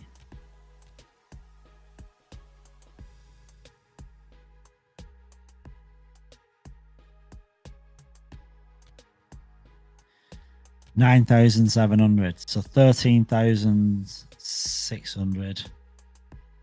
$23,300 in a year. And that's without launching, or that's just the price now. That's just the price now. So $23,000. I mean, you've not even paid that because you've got in at private sale. But even if you were buying it, even if you were buying them now, like you're looking at 23,000. Well, 2 event listener nodes would cost you two FVNs would cost you 24. 24. No, so 25. 25. But so really, your returns on your first year has pretty much paid for your full validator node. At launch price. So, and it's not going to be that price, is it? It's the Tuesday will decide, and then onwards and up. Just makes you want to buy more nodes, doesn't it? You feel like you want to be a node whale. Oh, yeah. Well, that's why I got a little bit itchy before and thought I better get one more. Show me the nodes, baby. Show me the nodes. So you've got two FVNs and one and three ELNs. Yeah. Nice. Do you know what? You'll be so well off. Your like your bodyguards they'll have their own bodyguards. Your teacher will have her own. Your teachers will have her own. She'll have her own coach. Yeah. She'll be paid that. She'll be paid that well. The teacher, eh? She'll be paid that well. Your teacher. She'll have her own staff of her own. Like Downton Abbey. Downton Abbey is your place. Yeah. Downton Abbey. I hope so, eh? Yeah. It's all coming. It's weird. The thing is, what's crazy though, right? It's like, and you kind of know what's happening, you know what's coming, but it doesn't feel real until it happens. No, because it's never happened before.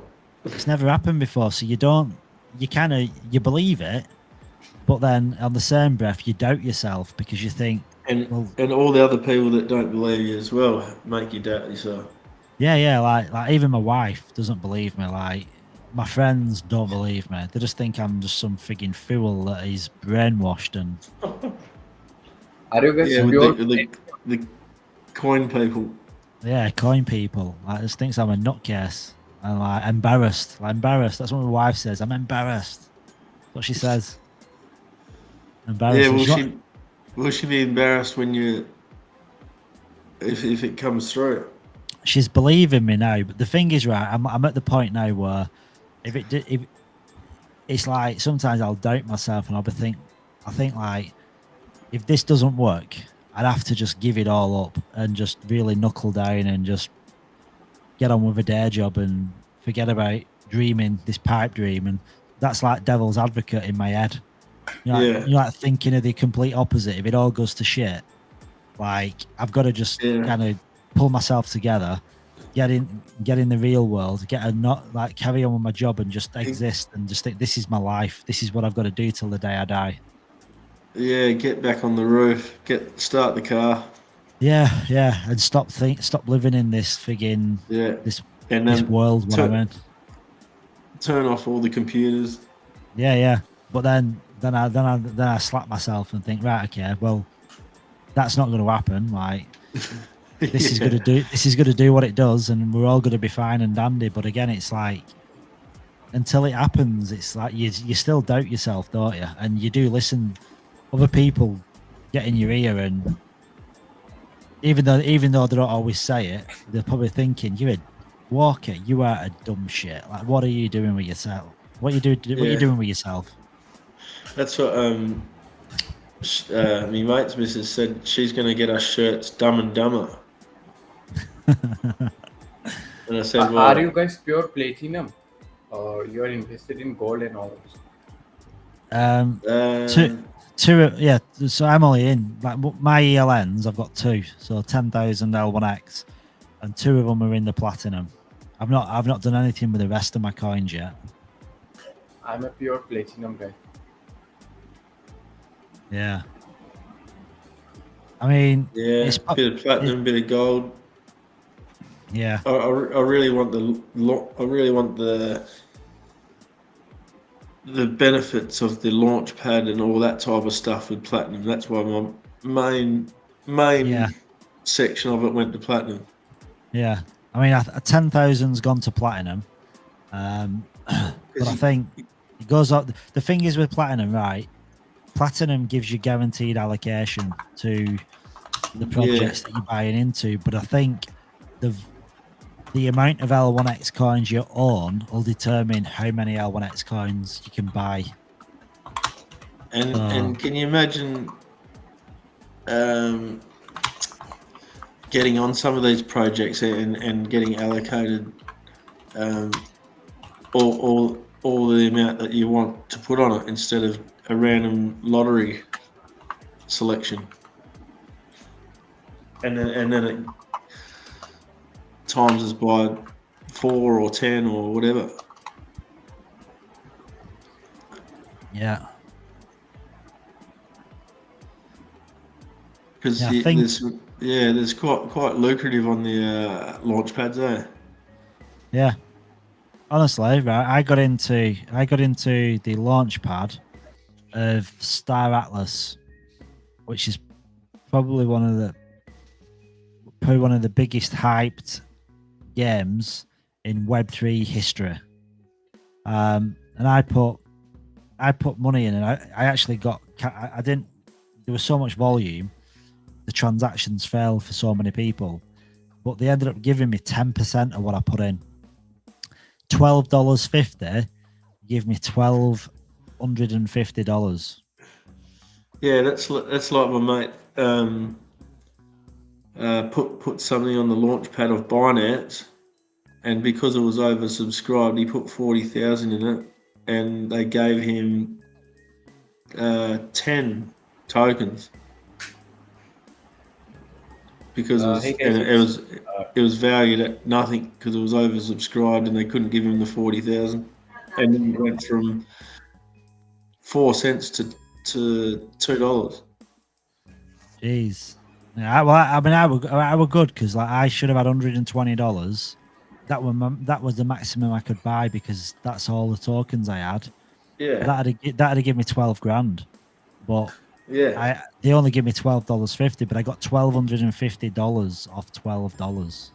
Yeah. So could you imagine that happening again with Layer 1X and you got your Yeah. full allocation? Yeah, that were 100x. So Yeah. 100x is happen on these launch pads because people get FOMO. Yeah. So like, can you imagine you're gonna get into every single project? Absolutely. That's why I didn't Nice. stake everything. Hey Ronak, are you Thanks, going? guys. Ronak, are you having your dinner? Yeah. Yeah, man. Hopefully Kevin will be joining at some point. I don't reckon he's gonna. The Is thing he? is, I reckon I'll be able to get him on, but I think it's going to be one of them where it's going to try and fit in with what he's doing because I reckon they're going to be pretty flaked out and pretty snowed on. Yeah, I'll be going to sleep soon and I'll be joining for the morning. Yeah, there's no way Kevin will be here tonight. It's like Kevin. I mean, it's midnight. It's midnight. He's in Perth. He does like doing things at 3 a.m. though. Yeah, he is a bit random. You never know. You never know, do you? But no one will be here. That's the thing. He'll be asleep. He'll have an audience. He'll have an audience of me and Fur, and that'll be it. Yeah. How many? It's on Twitter.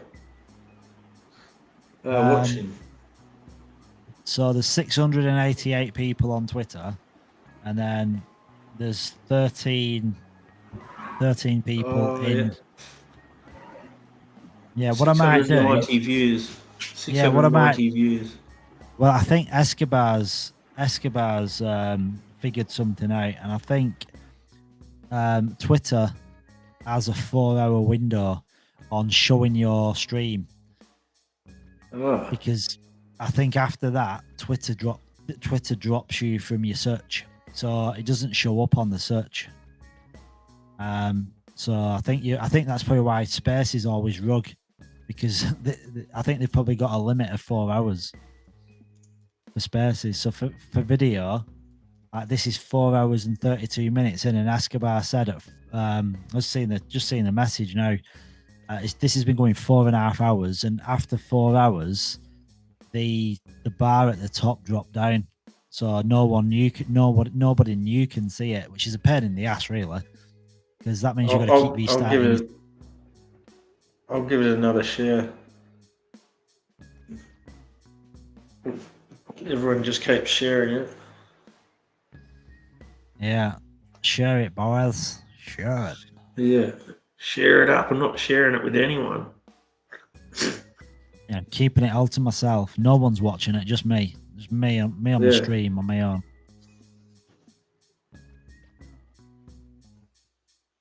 Yeah.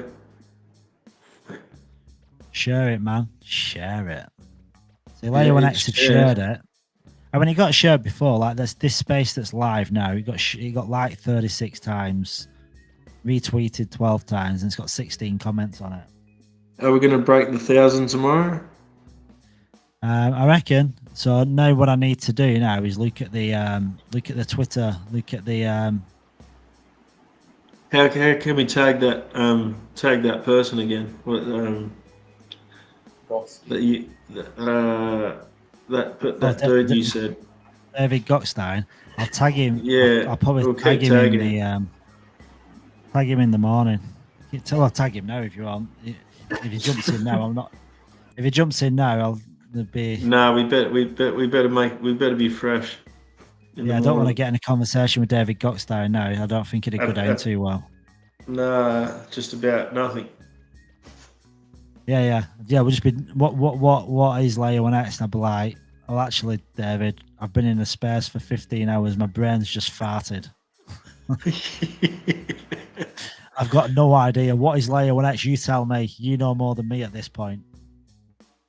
Oh, what did that just? It just came up. This stream is not showing live on X anymore. So he's right, isn't it? It drops out onto.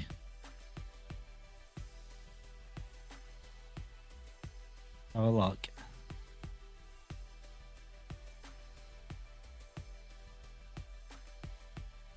Yeah, because it's showing live, but yeah, it's dropped. So Twitter, I don't think Twitter can actually handle. It can't handle the crypto cycle. I don't think it can handle the live stream.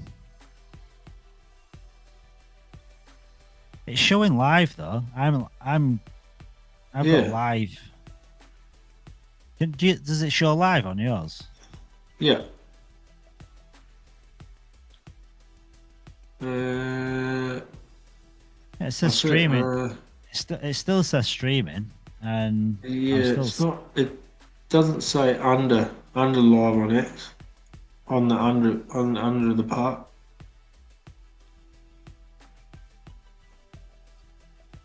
Yeah, I've got it live here. Who knows? Who knows? This stream is not.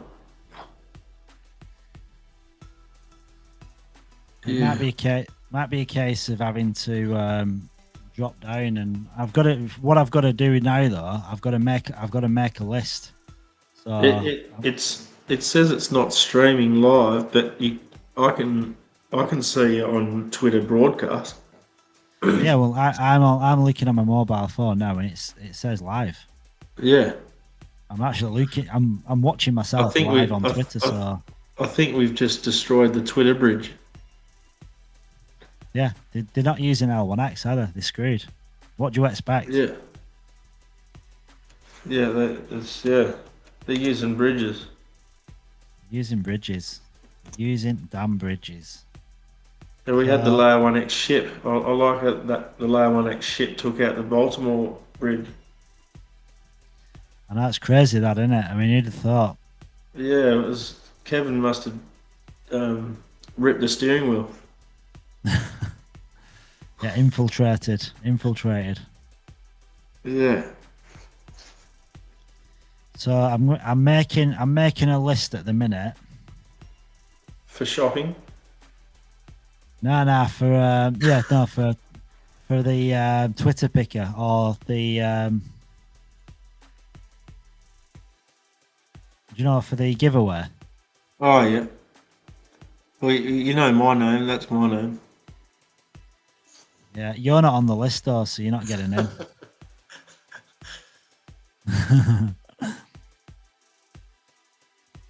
I mean, there's a lot of people. There's actually more people done it than I thought, so it's pretty cool. Did you? I only just realised how long you been on doing this for? How many hours? 15. It's only taken me 15 hours to figure out how to put a comment on the side. You have to put a comment on Twitter to get it up on the page. It took me 15 hours to realise. You got to put a comment. Where were you putting the comments? Oh well, I couldn't. I was just reading them, thinking, "Where's the comment bit?" And it took me 15 hours. Just then, I just realised how to put it on. You did it in the end. Yeah, well, you know, I was pretty quick about it. He was on the ball.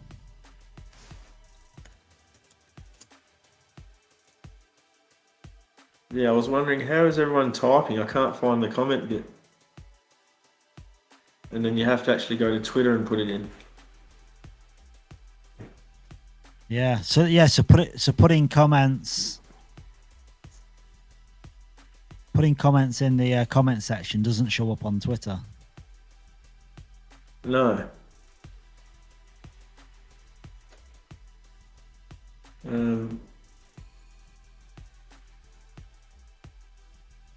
Where's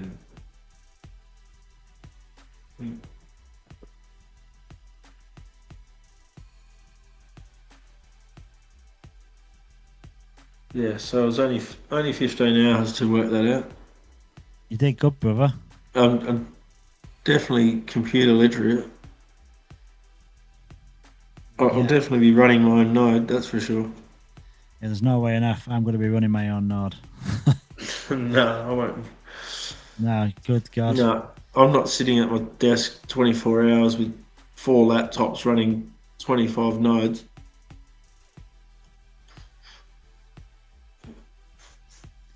V is in the house. No, it's not. V, where are we, V?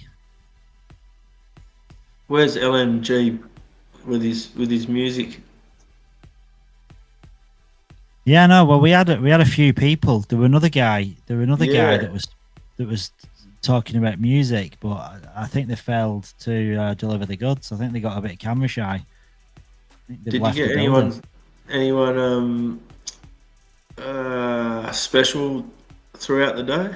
Oh, we're all special, but extra special. Yeah, well, obviously Joe and Fur came in. Yeah, and I then we saw had, the Joe. Yeah, Fur was in as well, and then we had Cody came in as well. Yeah. So Oh, did he? Cody came in. We were chatting to him earlier on. He was Oh, talking nice. about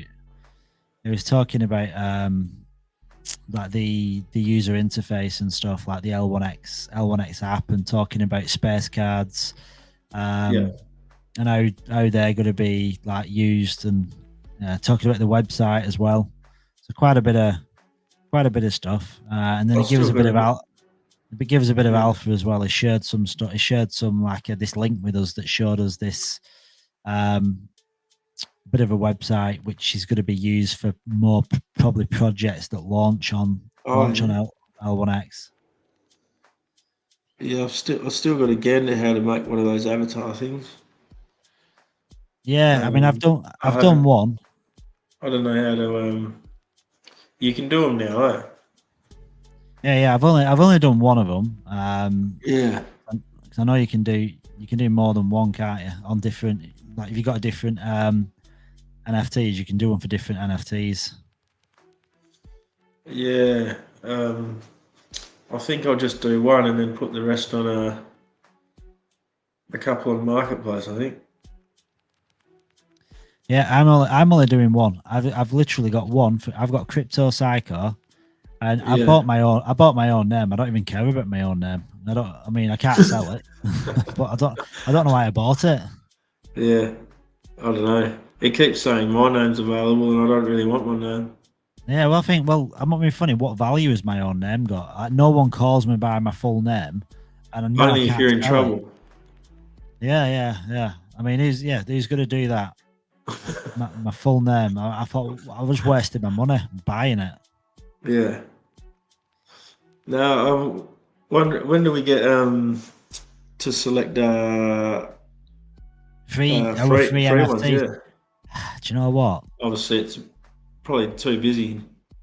Yeah, but I'm like, I just want it now. I've got some killer names. I have got so many good names. Yeah, I probably gave you a bit of a clue.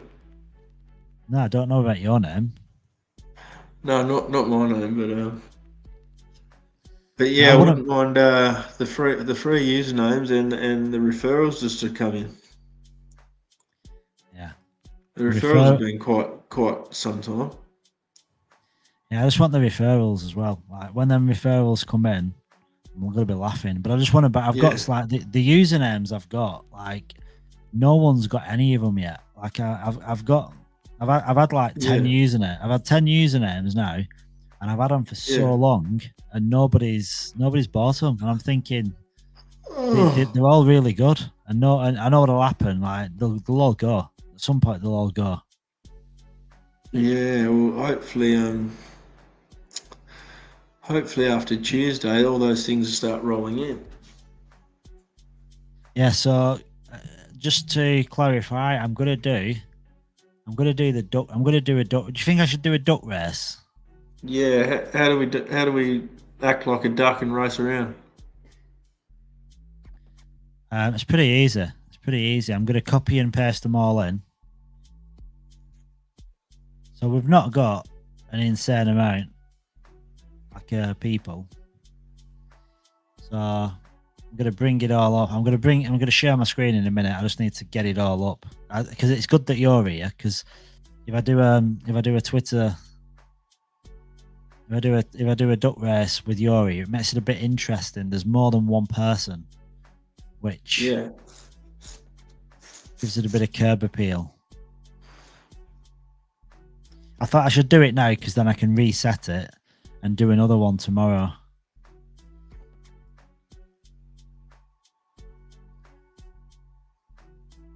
So let's edit the list.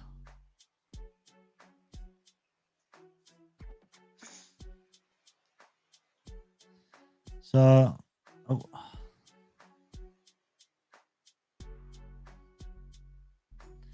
What the hell?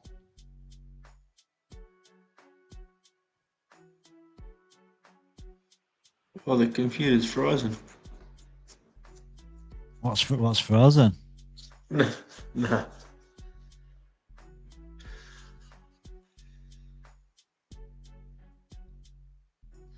Right, so there's only I can only find 23 people that have done it, that have left comments in the chat.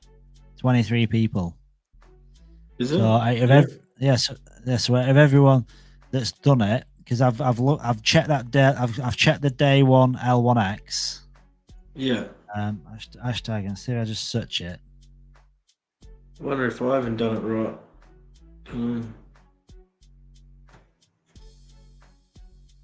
Let's just do a search on it as well, like what comes up. So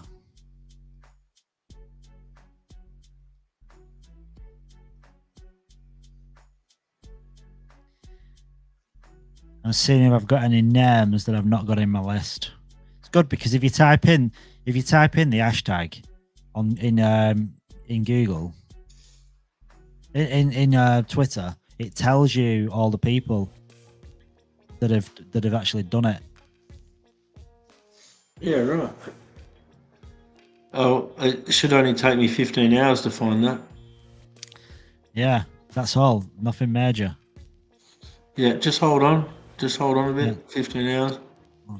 Just hold on, sir. Hold on. Give me time. Oh, there's more. Would you So like there's more people that have done it. This is cool. So, because I don't want to miss anyone out. Because I know what happens, right? When you do something, and people look back and they look for the name, and if you're not there, Everyone starts doing backflips. yeah, people kick off. They don't like it, and I don't blame them. In fact, I've not even put you on the list, so that was shocking. That's right.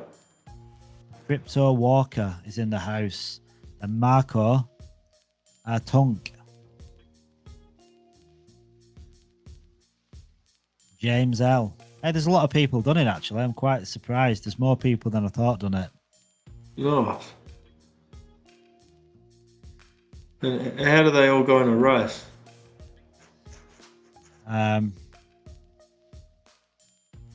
You throw them in the air with their names on the paper. Yeah, so I'm going to share my screen. I'm going to share my screen now. On the psycho board. Yeah, are you ready? Are you ready for it? Are you ready? Are you ready to rock?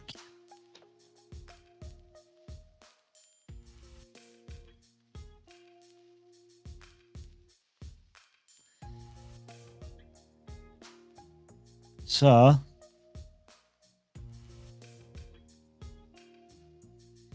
how long do we want this to go on for, do you reckon? How long of a race? A minute? Minute? Yeah. 1 minute race. I reckon that's good. And then, do you know what I've got to do now? I'm going to crash my computer here because I've got to use OBS. I've got to record it. Which this is gonna fry. I'm doing a live stream, and I'm trying to record the space at the same time. It's not gonna end well. I can feel it already. Yeah, you might need to do it on your phone. Yeah, and it's opening up. It's opening up, so we're looking good.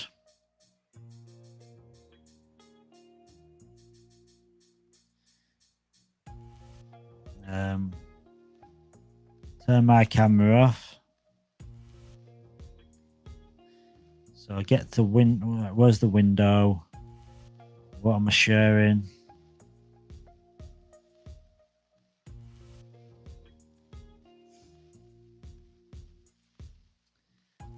Right, let's go. Right, I'm going to share my screen in 2 takes.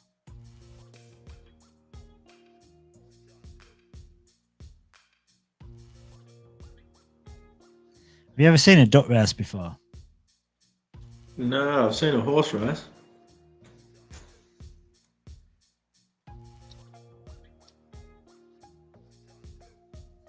You're missing out on a treat.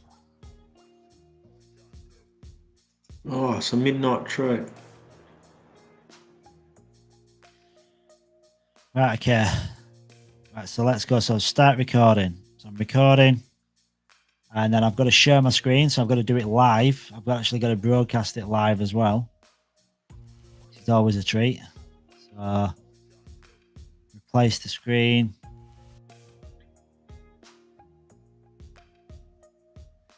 Ooh, You see that? Hello. Yeah, yeah. You see that?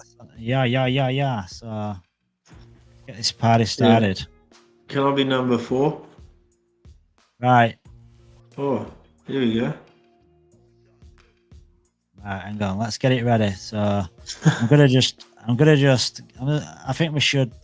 Do we do a countdown before we get it off? We can do. Right. Okay. So, want to just thank everybody that contributed, that used the hashtag L1X2424. You've all been entered into a duck race. And I'm now going to set it up. We're going to give it a minute. And I'm going to just, I don't want to get overcome with the audio either. So I'm just going to mute the music.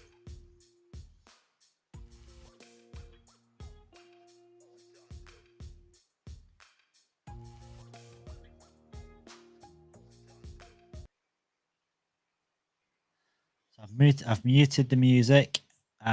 So we are good to go. Are you going to commentate it on the way? Well, I might Walker's I might coming do up. Walker's coming up. He's going Yeah, to might do it. Yeah. Yeah. So okay, right. Let's go. We're gonna do it. 3, 2, 1. And the winner of this, he's gonna win 600 L1X coins. So let's go. Let's go. Who's in front? Jesse Dorbits taking the lead. James L, little pink duck, is coming up on the outside lane. We've got someone. Bonk Aliens, is it? Chazino, James L coming up, the pink little duck on the outside. We got Crypto Walker right at the last. Yeah, right at the last. Chazino, Toby Porter, Ayana, Albita's on the bottom. Is she going to do an amazing, little last minute wonder at the front? Oh, I think Edgar's is coming. Edgar's is coming. Come on, Edgar's. Punk Aliens, Edgar's. Who is it? David Stewart. David Stewart, is it Mason? Garrett. Garrett's coming up. Crypto Walker. Dude, you're coming up. Crypto Walker.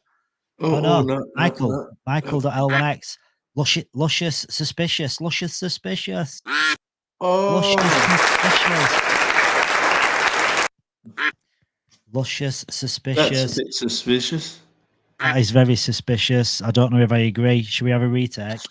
Yeah. Was it all accurate?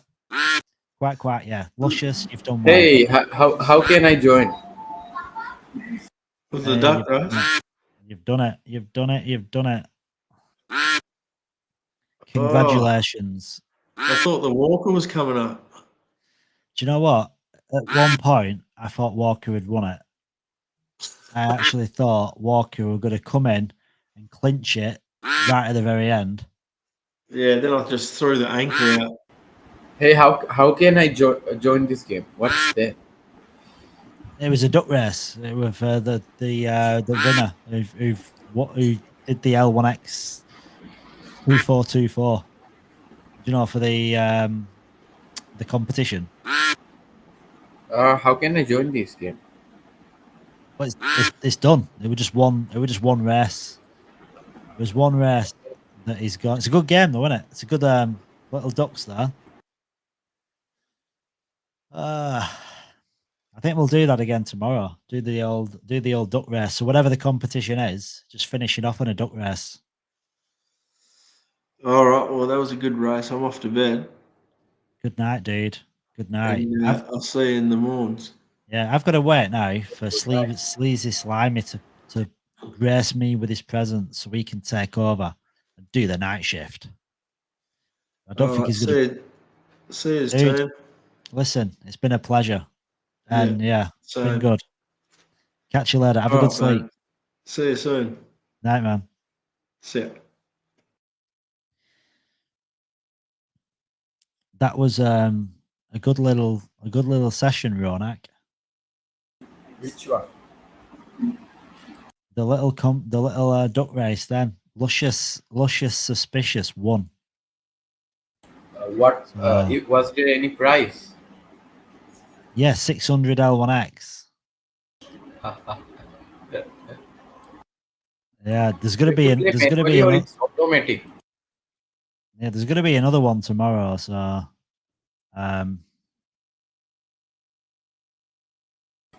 was it manually or we have to?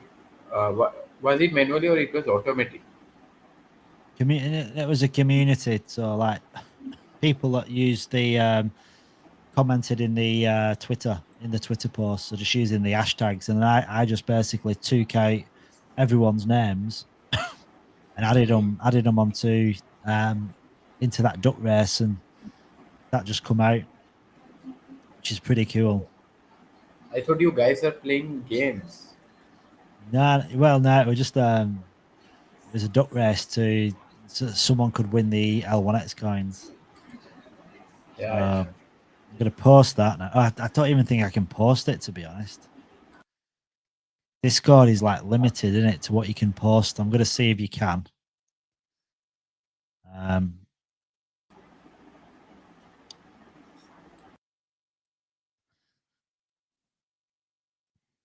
Escobar, if you sorry, it's Ronak. Have you not had any? Have you had any sleep yet, or is it still daytime for you?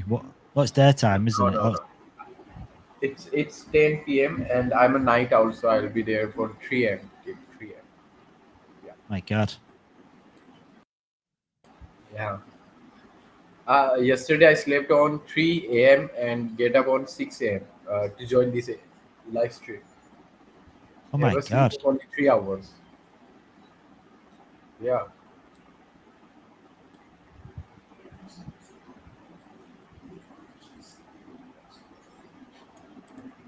I was really excited about this stream. I'm not sure why.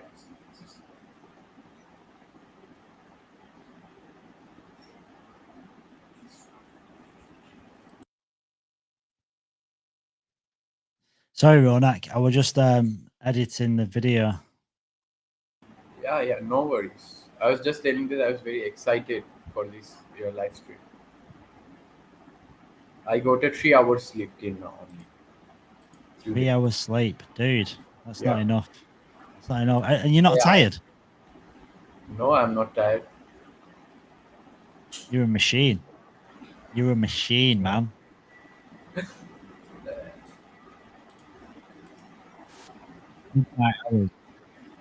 What time is it now? It's 12 in the afternoon. Garrett would have been here. Garrett's doing that. Your voice got down, I think. Wait.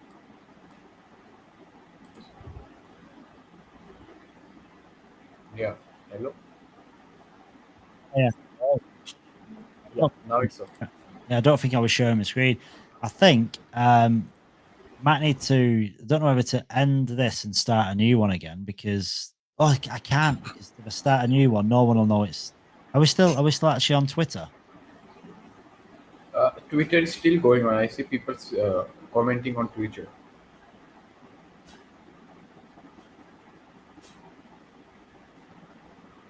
Let's have a look.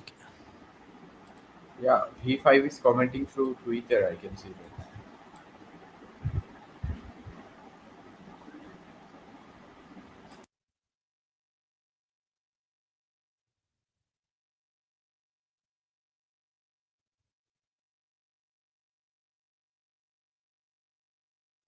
Oh, the audio's gone. Yeah. Ah, sorry. The audio went off then. So I'm just going to see if I can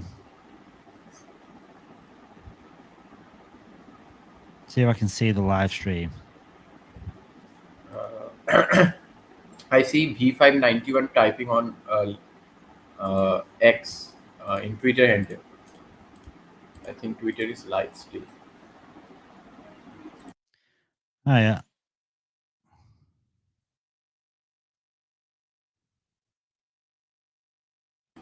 Who won the game? Lucius.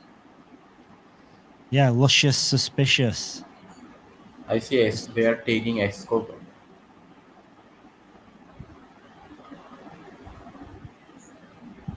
Right. I better post that in the chat as well, hadn't I? Yeah. Yeah, sure.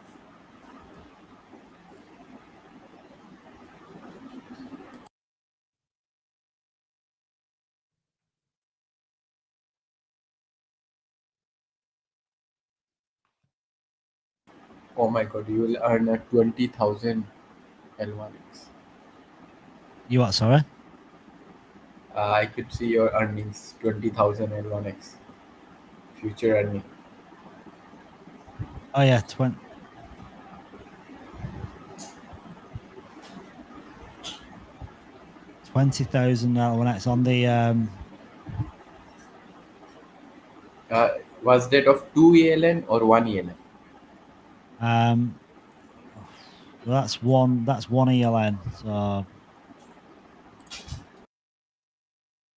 one ELN does 50 cents.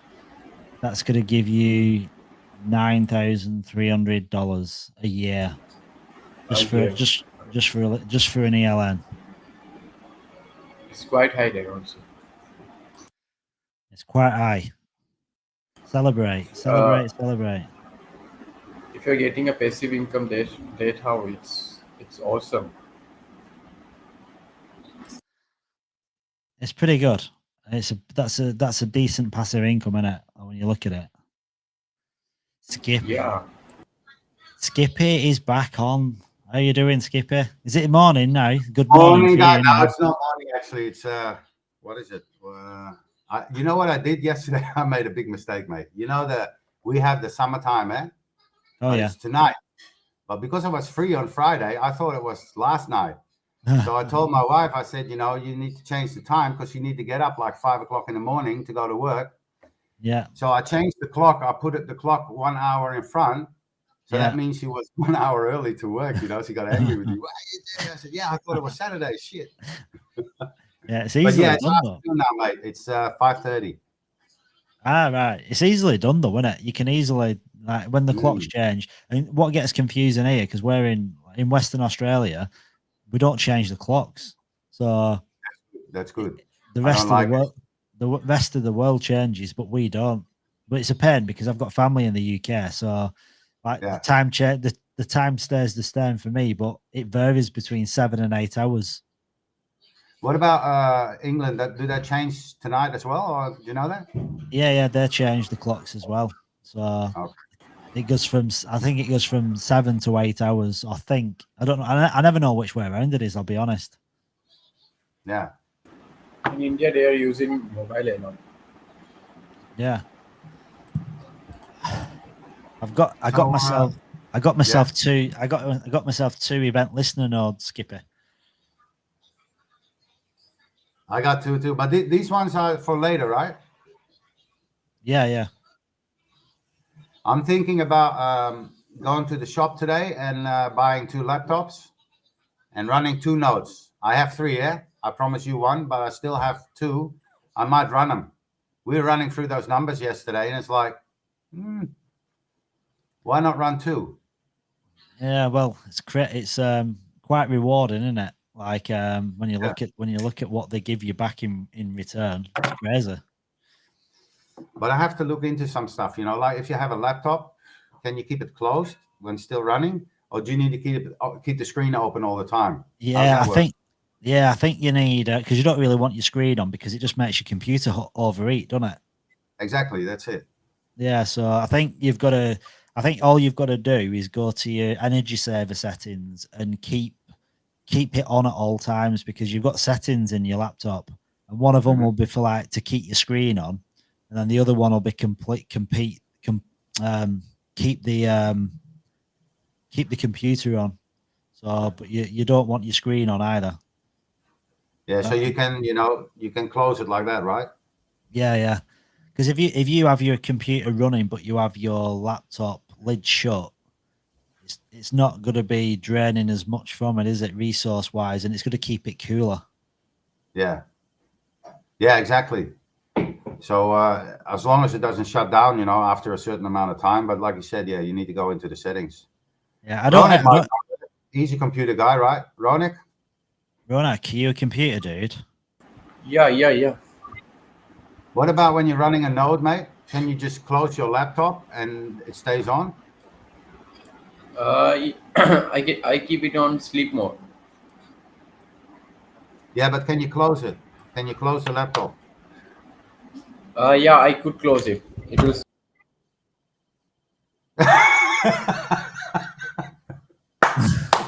This is brilliant, mate. Epic. I can close it because boom, gone. Shuts it, he's gone. Shut down. Computer's off. Yeah. I love this stuff. He'll come back on after 5 minutes after his computer's restarted. Yeah. This can only happen on a live show, mate. Yeah, he says he's put it on sleep, so his computer's literally just shut down. That'd be so funny, wouldn't it, if that's what's happened?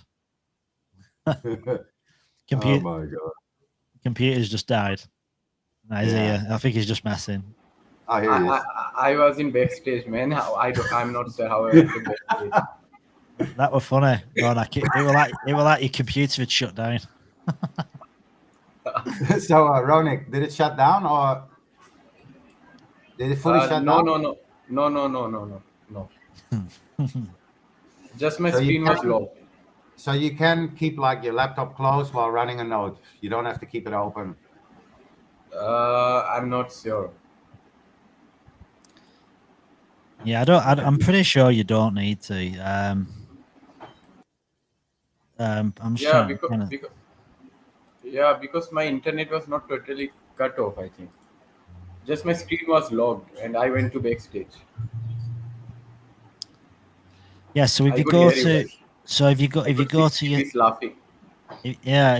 your system and like power and battery, you can have like on battery power turn off my screen, when plugged in turn off my screen, or when plugged in put my device into sleep after 5 hours, or you can set it to never, so it never sleeps.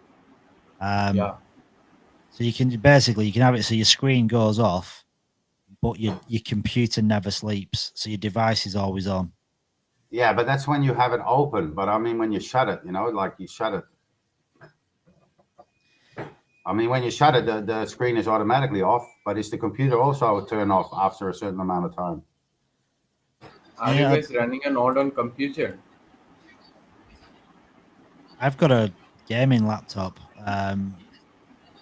Yeah, my too. Are you going to buy 2 new laptops, did you say? Yeah. I have an Asus laptop one.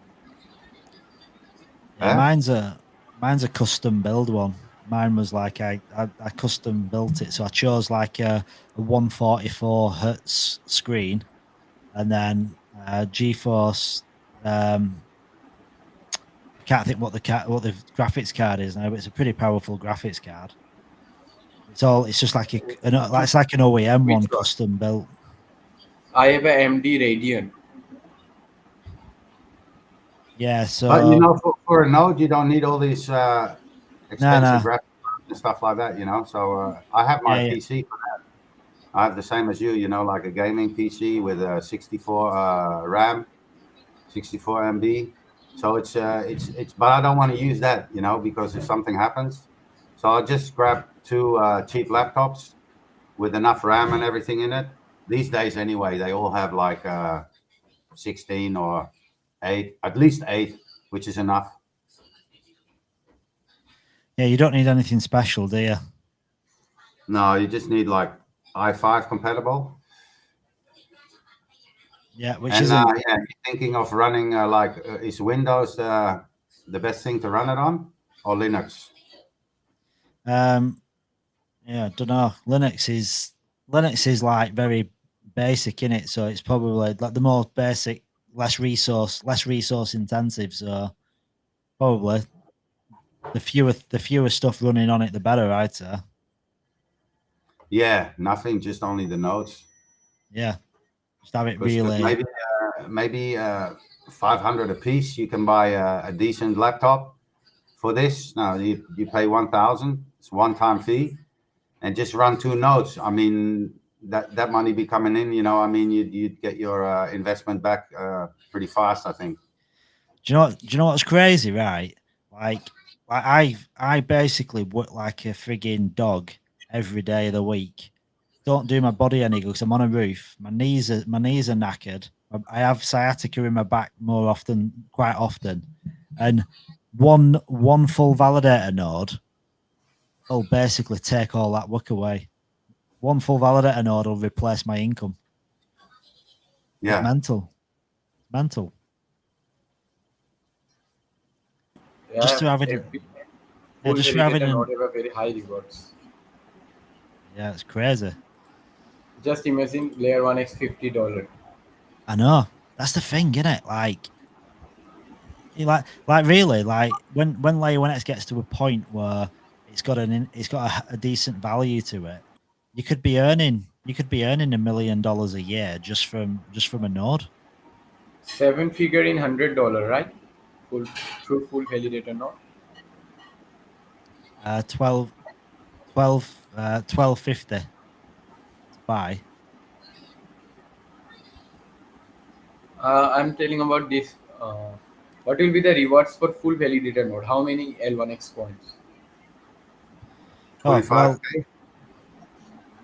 yeah, well, like a full validator node. If you've got one full validator node, depends what it depends what you value it at. Like if you value it at say $10, like $10 is like $140,000 a year. If it goes to $100, it's 7-figure. Yeah, it's 1.4 million. 7-figure. Oh my god, it's a high passive income. Yeah, like what if it goes to if it goes to $100, you're gonna be earning $115,000 a month. Oh my gosh. Oh, I need to buy those laptops, mate. I mean, even if you don't want to get carried away, you just think, right, it's going to be $10 for like the foreseeable future, which I can't even imagine. Like a $10 L1X is only a $440 million market cap. Like it doesn't make sense, does it? It's not going to be a $440 million market cap For $10. $10 is only a $440 million market cap. It means in $1 it will be $44 million. We are launching in $22 million. Yeah.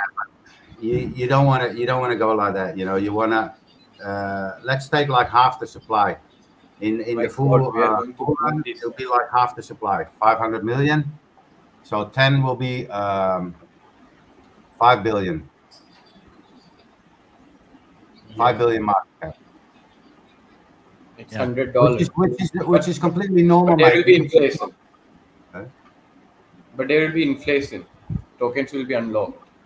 Yeah, so that's why you cannot count on the launch date. You know, you have to, because we're looking further out, right? We're looking for a year, so you have to count like half of the supply. So 10 will be 5 billion, which is completely normal, mate. Because if you look at Zeta Chain and Manta Network, you know, those are fairly new projects, and they're already around 5 billion. According to updated tokenomics, in 2026 we will be having 500 million L1X coins unlocked. Means Well, $1 will be equals to $500 million. Yeah. To get $100, we'll need $50 billion market cap. It's quite high, but yeah, achievable, easy.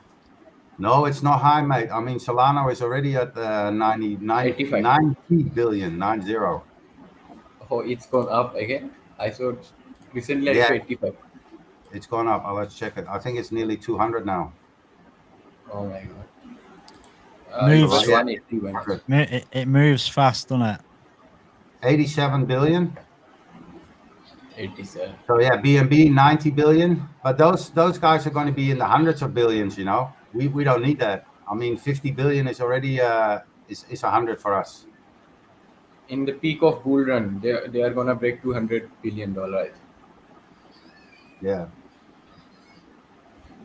I mean, if it takes off, you know, I mean, 200 is not even off the table. I mean, ICP and Solana did it in their first bull run.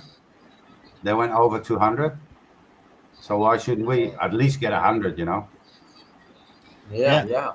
That's the thing. It's possible, isn't it? It's not even. It's not like you're clutching at straws. You're looking at something that's got this all this tech to it. It's only the network effect, isn't it? That's all it is. It's just getting adoption. That's it. Yeah. Adoption. Yeah, and again, when Kevin had that impromptu Discord AMA, whatever you want to call it, like he was talking about having like a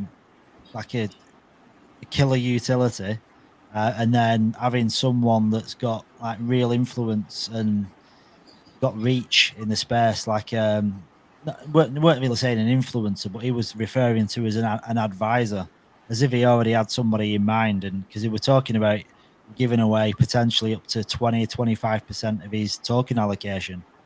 So it's as if he already had somebody in mind. Well, yeah, I heard that. Yeah. Well, if he's got somebody that's got, because he was talking about having a reach of 100 million people, so he must have been talking about somebody. Obviously, he was. He was also talking about some whales and stuff. Remember? Yeah. He said when these guys get in, you know, everything will be will go by itself. Yeah. So if all that pans out, and there is some guy that's got 100 million, he's got exposure to 100 million people, and Kevin's giving away these tokens to make that happen, then yeah, it's going to be at that point adoption should be kind of on the table, shouldn't it? Because it's the awareness, the awareness, and that's all it is. Like when the community's caught up with the technology, it just needs the right person or persons to push it so everybody knows about it. Yeah. And you only need really one, you know. I mean, if like a coin bureau, you know, if he makes a video, yeah, everyone else takes over, you know. I mean, it's just like a that's it, isn't it? You only need to get on Coin Banter, Crypto Banter, Coin Bureau. They're your biggest two, aren't they? If you get on one of those, the rest of it just falls into place. Follows, yeah, exactly.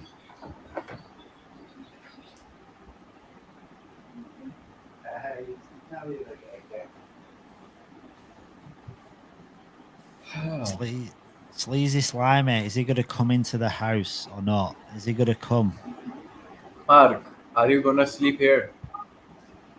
I'm just going to sleep here like this. So if my head just dips down like that, I will be joining you. Yeah, I'm going to wait for Sleazy Slimer. If he comes into the space, then I might get some shut eye. Sleazy Slimer, I was just talking with him in DM. Oh yeah, I'll get him up here.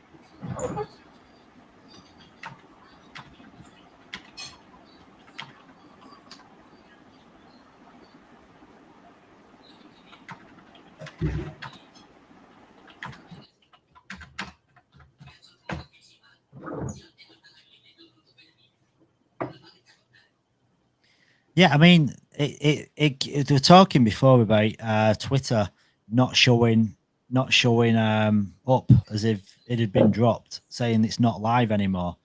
But we're at like 600 people watching, and now it's at 802 people. So it's definitely, Twitter's definitely still showing us, and people are still finding us, because if Twitter wasn't showing us to anybody, we'd not be getting any new people coming in. No, but Fer made a new link, mate. I saw in the Discord. Yeah, no, it went off. So we ended the stream because it got to about 1,900 people watching, and there wasn't any more people joining. And Escobar said the links have disappeared off Twitter. No one could see the stream, so we ended it, and then we started it again. Yeah, exactly. That's why he put it in announcement. So the new link.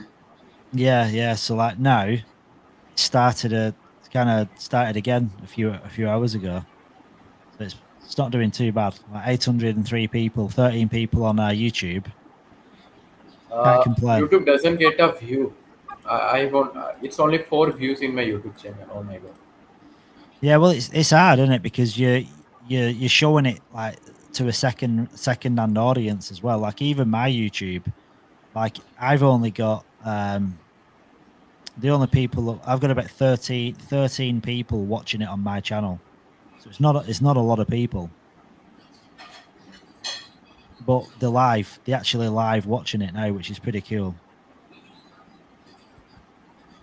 V591, come up, mate. V. Is the V coming up chatting? Well, I'm asking to come up. I'm always chatting with Discord. 591, V591. Yeah, Luscious won as well. Luscious won 600 L1X. So that made me happy. You know, like it was somebody from the community. Yeah. What, you shy? Hey, Mark. You know there is Andrew Tate investing in our project. There's what? Andrew Tate. What's that? You didn't heard about Andrew Tate? Andrew Tate? I can't tell what you're saying. Sorry, man.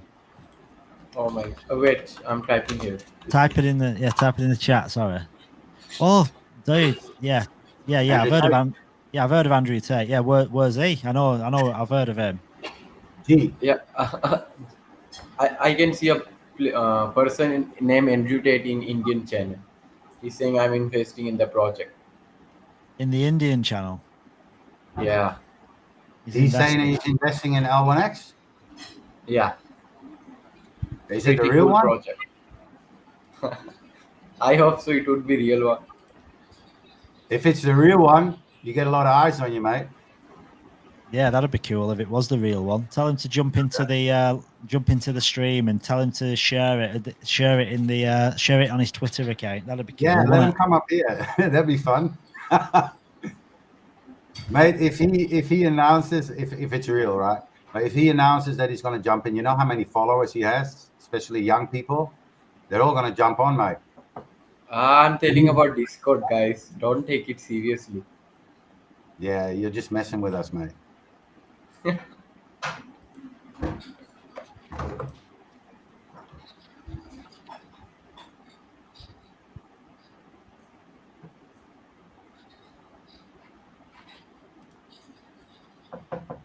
Asif, Andrew Tate, BJ. There is one OG. He didn't know about this space. Need to so we're gonna share it and send it off to the space, yeah. Yeah, share the space. Share the space. Yeah, wait. Let me share the space.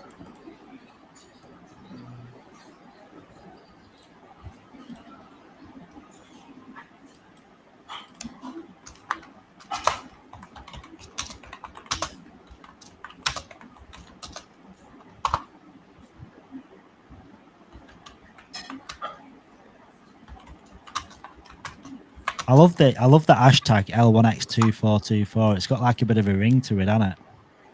Could you please define what is 2424? L1X2424. Yeah. Yeah, I love it.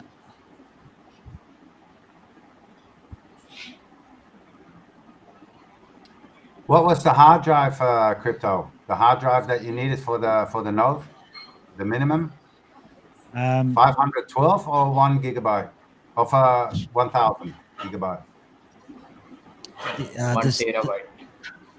Was it 1 terabyte? I thought it was 500.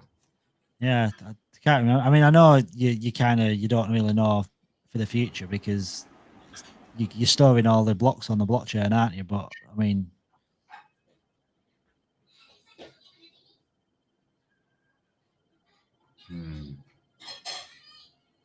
terabyte seems a lot, doesn't it? For just for that. To me, anyway. Yeah, that's a good thing about live. Someone will come up and say what it was. Yeah, it's in. I know it's in the. It'll be in a blog. There's just that many different blogs. Now, if Fur was here, he'd have pasted the link. The last time a question was asked, within about 5 seconds, he'd pasted the link to the blog in the chat. It was literally that fast.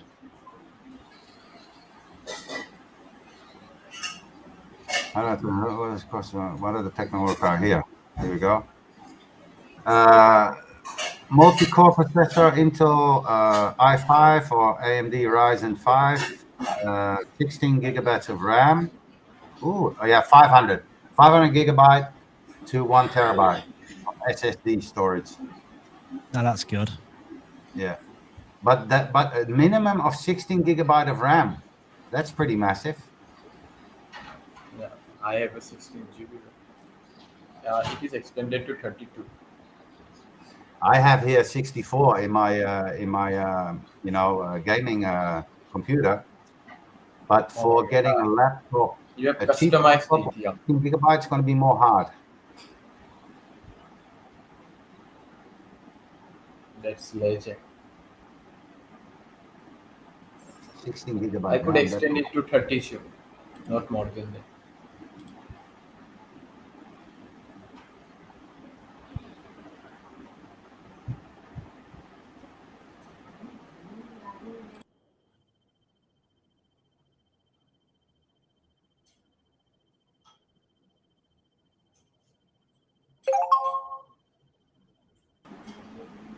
Is there any? Let me collect some questions. Funny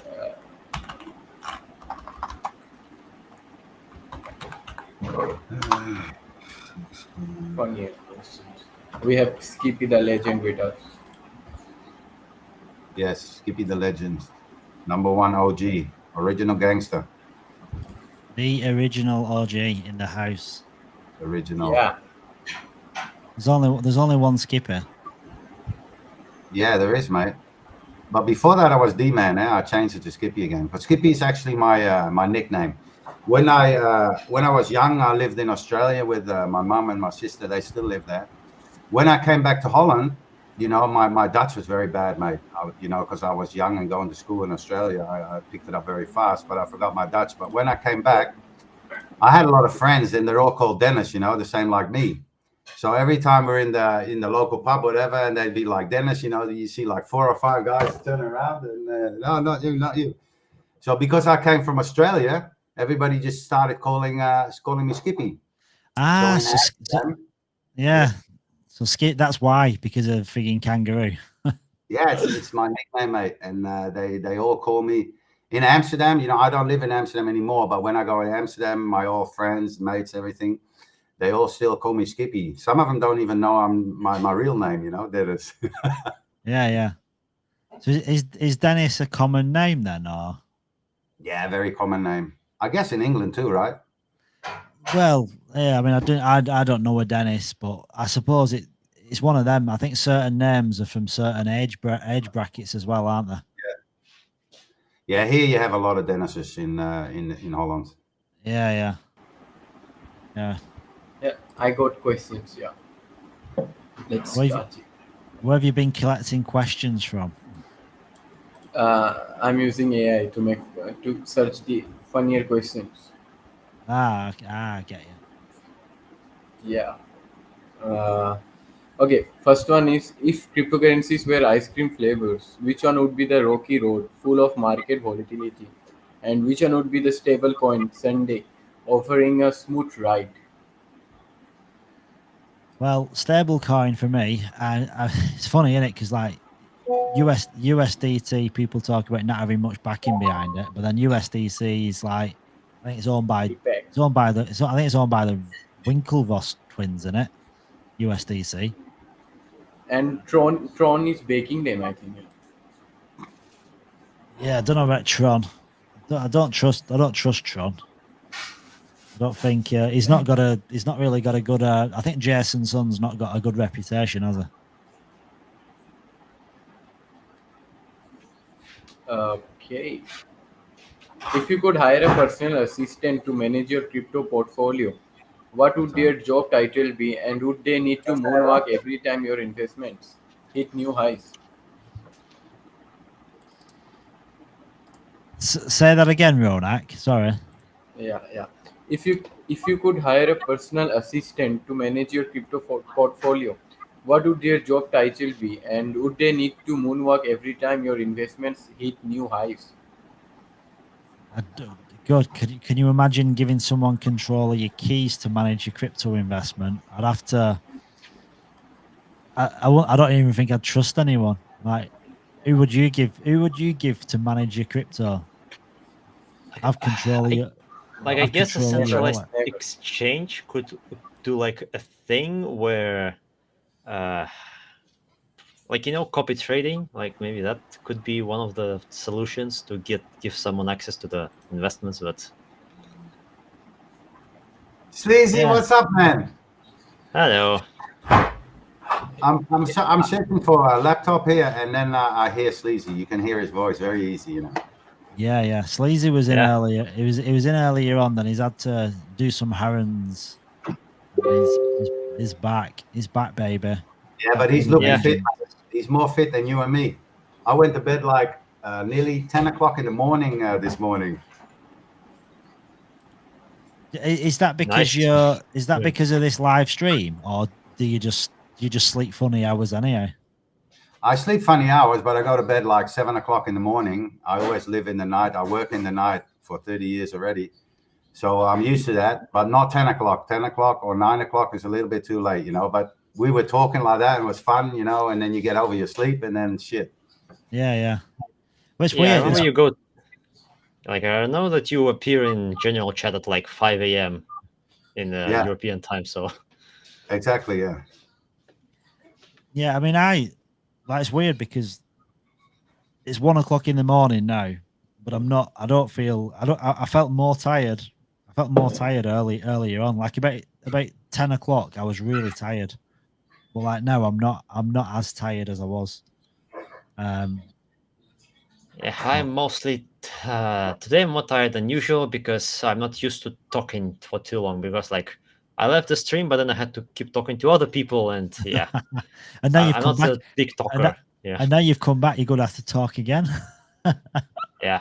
Like, I usually prefer talking, like, as a big introvert, I usually prefer talking like for half an hour, then I leave, then I take some time, then I talk for another half an hour. So it's not it's in short bursts, let's say. Yeah. Best way. Yeah, Have you got your event list? Have you got any nodes yet, Sleazy Slimer? Yeah, I got one validator and one event listener. Nice. I can buy more, but I'm contemplating for now. Yeah, I mean, it's the future value in it for me, because I do think they're a scarce asset, aren't they? Like, if you think about it, there's only 800 of each. Now, I know they were talking about potentially they might need to increase in the future, but like for now, there's just 800 of each, isn't there? So I remember something about when Kevin was talking about event listeners.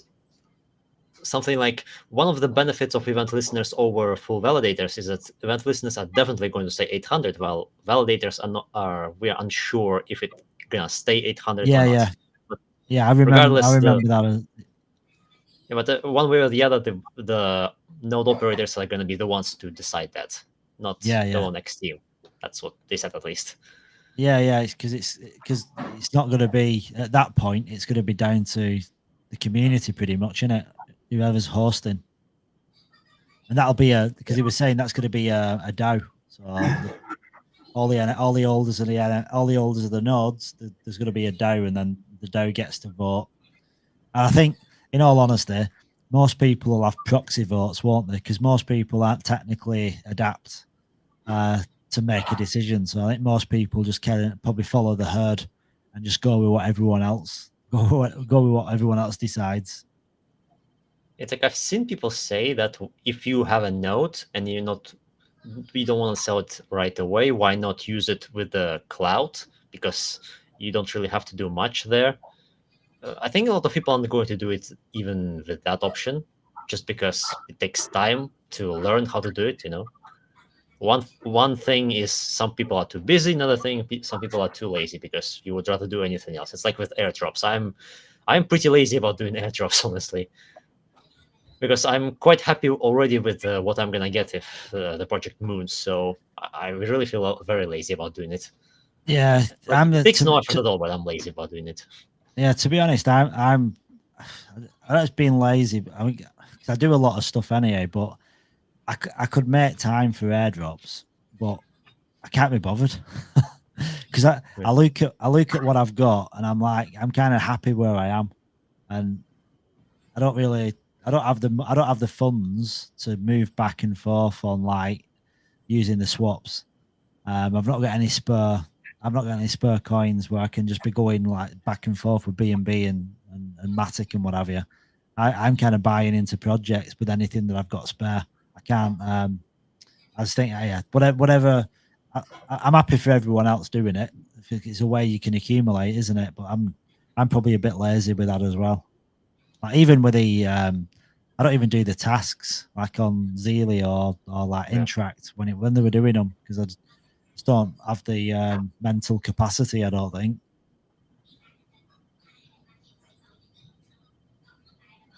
I was gonna say something.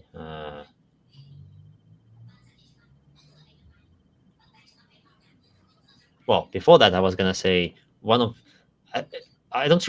Do you remember anything about Kevin saying that you can run a combination of full validator and event listener on one machine? Like I think I lost the timestamp, so I'm not sure if it even happened or I dreamed it up. But I think he said something, right? Yeah, he did. But you have to divide your PC, like two different, like a virtual station, and then you can. But it's. He said I wouldn't do it. He said I would just, I want to keep one station for one node, but you can. Yeah, I mean, I think he actually said it. We run like four off. If you had a decent powerful laptop, you could run 4 off one laptop. He just said he'd never do it. For me, it's a good thing I have one spare PC and 2 spare laptops. Like they are pretty old, but the processor is fine. I can remove the existing memory, which is hard disk, to SSD. I can just buy it online, and I can just use them as nodes, I guess. They're just sitting there anyway. Sorry, what about your RAM? How much RAM is in there? I think I can add more as well. Because you need 16, eh? 16 gigabyte RAM you need. I guess. Which is a lot for an old computer. Was it 16 or 8? I don't remember. 16. I just looked it up. Yeah, well, I mean, I think I can substitute both the SSD and RAM, right? In a laptop. I think those are like the only 2 things you can substitute. At least RAM, I think you can. And I think also SSD, but I'm not sure what SSD. Well, one thing I was thinking, if I cannot substitute SSD, I can just plug SSD externally, Yeah, SSD is no problem, but it's the RAM, Here, a minimum of 16 gigabyte of RAM is recommended to ensure a smooth operation. 16 is a lot, mate, for just running a host. If you're using a cloud, he Yeah, said Kim- you could run one. If you're using a cloud, Yeah, he's, embrace the meme. Download more RAM.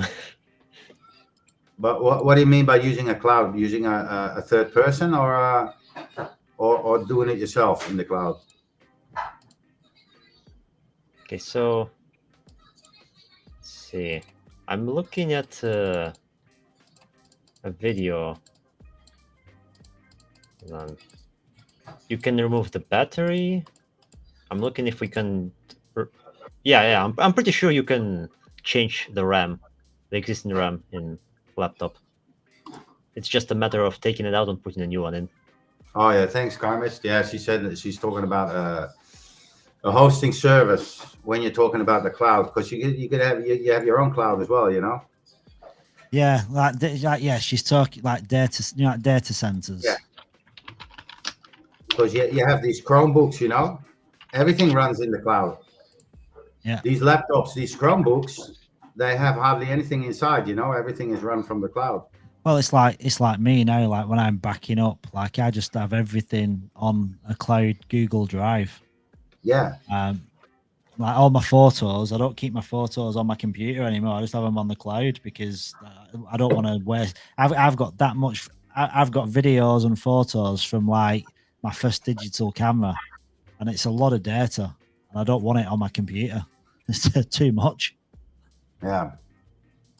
So if you're using a hosting service, you can run one FMV and one ELN. Yeah, but you can run as much as you want, I guess. I mean, if you're using a hosting service, as long as you pay. But Yeah, when is this starting, crypto? I mean, I thought the full validator node started already right from the start, right? Yeah, well, Kevin, they should do. But... Kevin did mention, didn't he, that he wanted the nodes up and running before the launch, which doesn't give much time to make that happen, does it? Really? I guess that's just Monday left. Yeah. Unless we want to launch and then do the whole. And it's Easter, mate. It's national holiday. You're not going to get that. All right, Monday is still. Yeah, and we've not got the we've not even got the if we're going to be using. I mean, it's a bit really. It's not just like flicking a switch, is it? You've got to have either a hosting provider or the capabilities to do it yourself. Now, how straightforward that is, I don't know. I mean, I'm going to be using a VPS. So. Yeah, I mean, it's like realistically, even if he puts the seminar to explain how to do this on a Tuesday, then we'll have to give at least 2 days for people to actually watch the video. So I don't know how it's gonna be. Yeah, and are you from Australia? Yeah. And a hosting service, you know, he hasn't got any names. He's gonna have the party on the launch day. Are we going to do it ourselves? Are we going to find ourselves a hosting service? No, he said it's better for us to get the hosting service, you know, like we talked about yesterday, crypto, you know, he can get a better price for that. Yeah, but I mean, I haven't heard anything up to now about that. So no, I think I'm interested in buying 2 laptops now, or if he has a good hosting services and the prices are right, I maybe rather do that, you know? Yeah, well, I think I remember I was speaking to Mike, I think last week, and I know they were talking with different host providers about like facilitating, like I think probably getting a better price, because then they can put it into like a bulk kind of thing. Yeah. But I don't know like how that'd work. Like if that's still something you kind of sign up for yourself, maybe use some kind of code that lets you know you've been referred through L1X or something.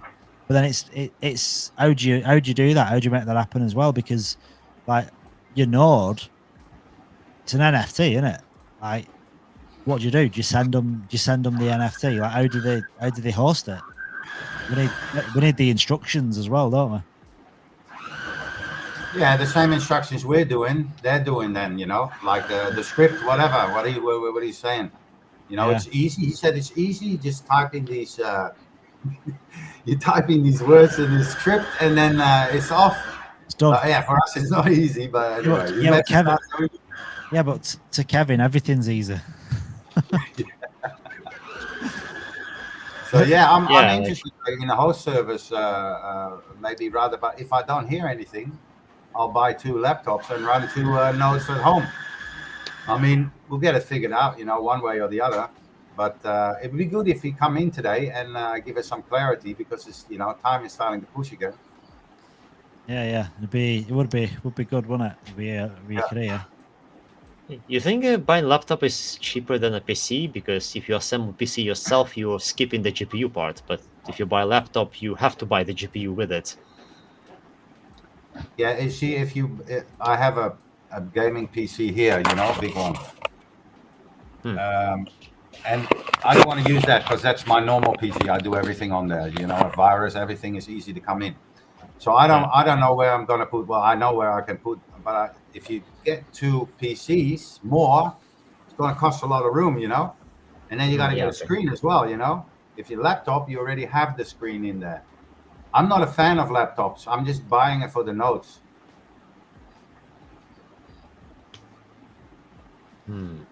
Yeah, I mean, I've got an old. I mean, I don't know if it's I don't know if it's powerful enough. Like my daughter had a iMac for school, and she's just a MacBook, and she's just upgraded. So I've got like an old MacBook, not that old, probably about 4 or 5 years old. So that might be powerful enough to run a node, possibly. Have you looked up how much a laptop like this costs? I think Yeah. Skippy's looking.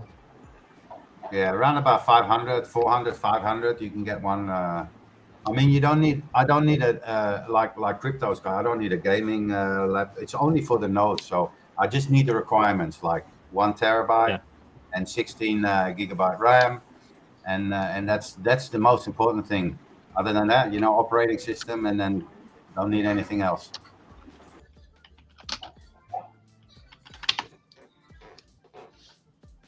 I'm actually looking at the moment now, but yeah, 400, between 4 and 500. It's easy to get one. What's that? Yeah, Euros? That's euros, yeah. Yeah. Is euro like the same as a pound, more or less, or not? Well, it's less than a No, pound. pound is worth more, a little bit more, but we are worth more than a dollar. So it's in between a dollar and a pound, to say like that. 1 pound is 120 euros. 120 euro? 117, more like, yeah. Oh, that's nothing anymore, mate. Yeah, it's like the difference between a dollar and a euro. But yeah, so we're in between the dollar and the pound, because your pound has gone down a lot then. Yeah, it has. Yeah, so I'm looking also at the laptops. Let's see. Yeah, about 400 and up. Because it's curious. I was looking the other day at how to assemble a PC. It also costs like 430.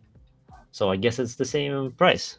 Wow, that's surprising. Yeah, plus you need a screen. With a computer you need a screen, so it's going to take up a lot of room, and it's going to make it a little bit more expensive. Well, I mean, you can just recycle your main screen. Like you just connect you can just connect your main screen when you need to, and then disconnect again, right? Yeah, you're right. You can do that. If you have the room, you can do that. You can set like on the table here, on my desktop, I can set like 3 computers, and all on the same screen. Yeah, you can do that. You can just I'm get not one sure. of Master Chief got a base deal. I think he told that he got a laptop on Amazon with Ryzen 5 32 GB RAM, 1 terabyte drive for $550. Oh my god, $550. it's too cheap, man. Yeah, it's not expensive anymore. Give me the link. How could you find it? Oh my god. You look on AliExpress, whatever. It's even more cheap. Yeah, it takes too long. Alibaba, I think. Yeah. Alibaba. Yeah, get some good deals on there, can't you? AliExpress. Yeah. Like it's actually surprising that the notebook is worth pretty much the same thing as to assemble a PC without GPU.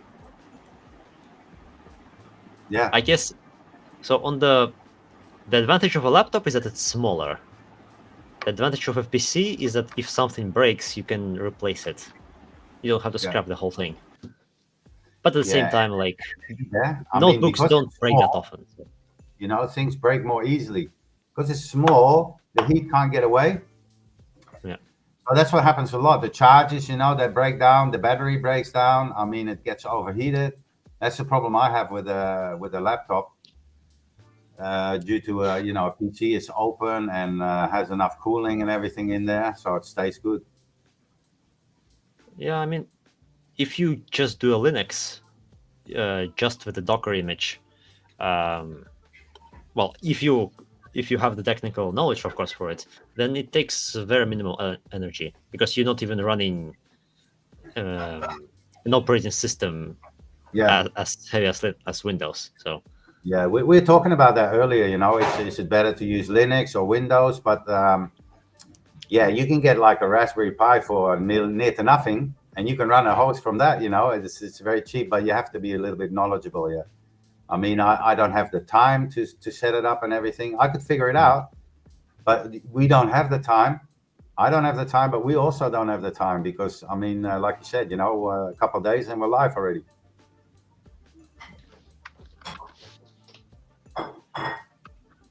Yeah. Kevin was saying like he would imagine a lot of people are just gonna run it on their laptops.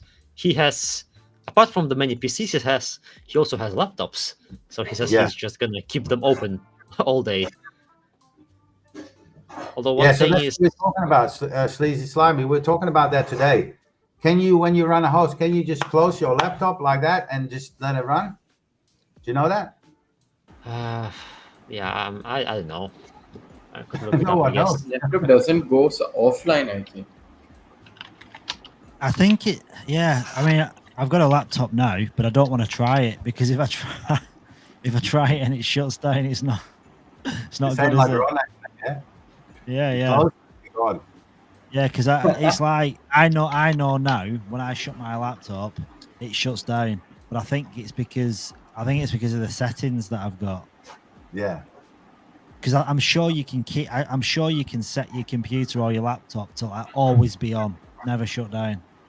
Yeah. Okay. So I found a way how to do it for Linux, but probably a lot of people aren't going to use Linux, so I'm gonna try to look for Windows.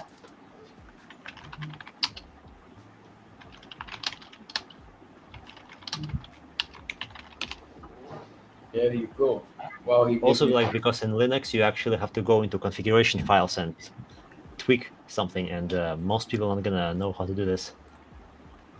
Well, it's not conceptually difficult, but it requires some understanding. Okay, so Google says go to control panel, hardware and sound, power options, select, choose what closing the lid does. I guess it works, yeah. Like I haven't tried it, but the answer indicates that you can actually prevent the lid from closing it. Wow. Yeah. Master Chef just sent me a link, you know, Amazon. This one has 32 gigabytes RAM in there. A Ryzen 5 for it's more better than my laptop. Huh? It's much better. It's much better than my laptop. It took $900 and it's nothing enough. Yeah, it's not expensive. It's a good price. It's not because like when I changed my PC from my old one to this one, I bought my old PC for 1,000 euros. Then I looked up how to assemble a PC. I bought the much better version of a PC by just assembling it with parts, but for the same price. Yeah. Yeah, we have guys like that, you know, on the marketplace. You can, that's what I did. And they assemble it for you, you know. I paid around 1,000 too. And, you know, and I just said, okay, I want this, but I want Bluetooth on it, built in. And what else? Was something else. You know, they just custom build these extra things that I wanted along with it. And it was around, I think around 1,000 euro. But I'm happy with it. And how much do they take for the service of assembling it? No, it's just the price. They don't. It's just someone doing it in their home, you know. just the home address. There's a lot of people doing that. They order everything online, they assemble it in the house, and you can change it, whatever, and you just pick it up at a home address. But so new, everything is new. You get all the boxes with it and everything, warranty. I mean, it did take me like 2 hours to actually assemble everything. And then it took me about another hour to figure out how to do the motherboard thingy. Yeah, Like you had to press some things to let it configure itself. exactly. Yeah, I'd rather have someone do that, and then it's all set up, put the windows on, everything, so it's all set to go. I wish more people actually got in, because a lot of people like chatting, but not a lot of people like talking. So, well, that's a shame. Yeah, but that's also like that everywhere, Sleazy Slime. I'm in a lot of Telegram groups, and we hold VCs, AMAs, and everything. And there's always a lot of people in there, but there's very little people that come up and talk.